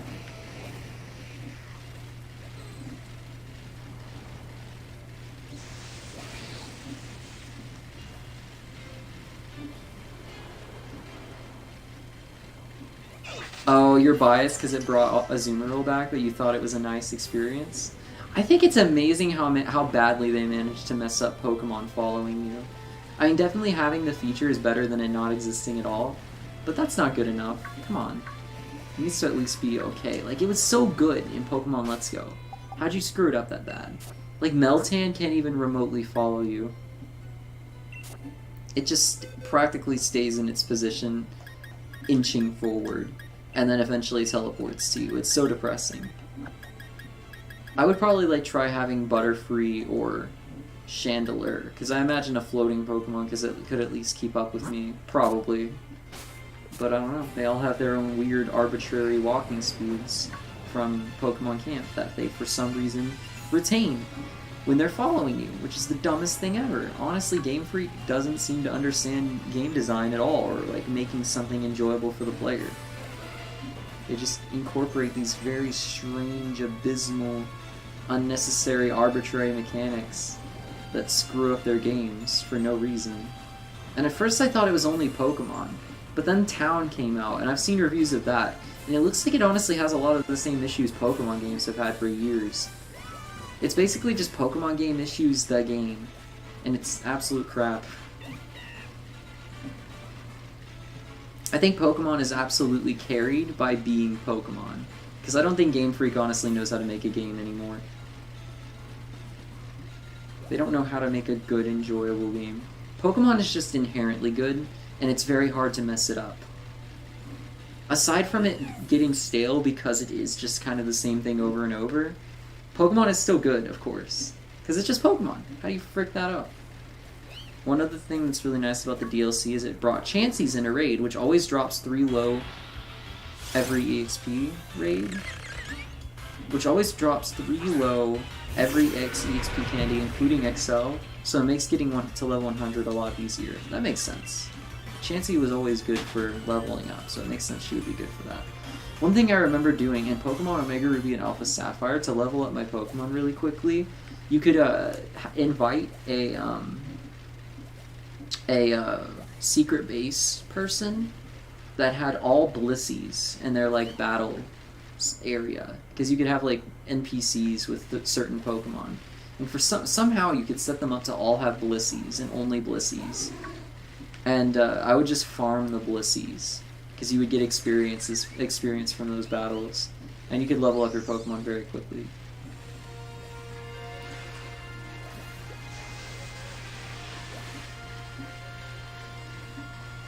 There's a very unique way to level up your Pokemon that I think only essentially existed, pretty much only existed in that game.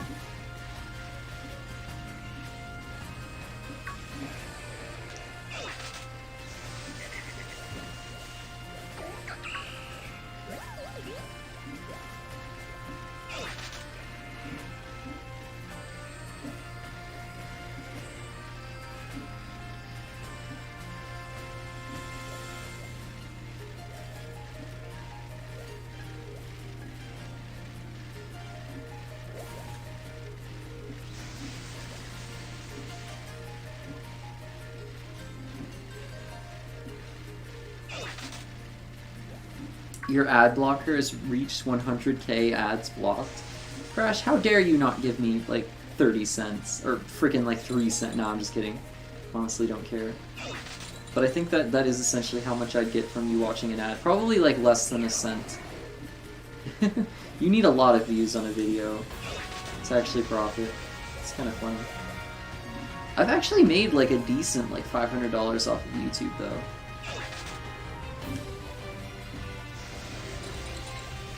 Alright, I think I'm about to end the stream. I'm gonna try to see how much longer this event goes on. I might fiend it more tomorrow. Definitely have not had great luck with YCOM raids. Might be just because it's so late at night, and maybe it like tries to get people from your region. That makes sense why there's like practically nothing here. Either that or this game is just absolutely stupid and it just randomly decides to not give you any raids sometimes. I think it's probably that. Because sometimes I just get nothing.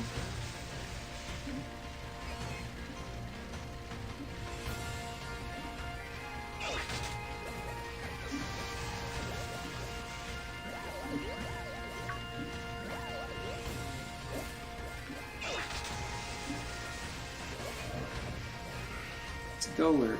What if that's a shiny? That'd be funny. Nope. Not today. Shiny Golurk would be cool.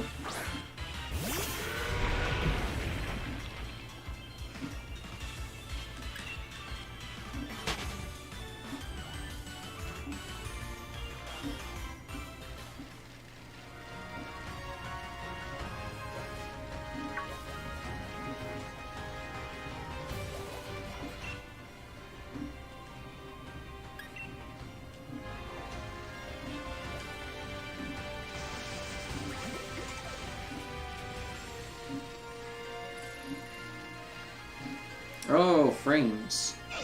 Goodbye, frames. They have dropped. Wow, your Y has... Why Luigi hasn't, in Super Mario Odyssey, has 500,000 views. You watched it before 1K. Yeah, that video blew up, honestly, way more than it deserved to. I think it was partially because of the thumbnail Bit made for it. It's very appealing. If the whole animation actually looked as good as Bit's art, that'd have been pretty cool. But I definitely was not that good at art back then, and not even that good at it now. I could definitely make something that looked way better, and is way better now, but then again, I haven't even had the freaking drive to make anything, so... Yeah, I feel like if I had capitalized on the success of that video, like, immediately, and continued uploading animations, I think this would actually be a pretty popular YouTube channel now. Probably even 100k subscribers, and I'd probably be making a lot of money from it. But I kind of didn't upload any animations until like 6 months after that one came out, when I made Brownie and Caterpillar Episode 1. And that was like a video that didn't even hit the same audience of Nintendo fans. If I was smart, I would have immediately capitalized on that success. Because once you get a ball rolling like that, sometimes you can keep it going. Probably should have made like a Smash Brothers animation immediately after.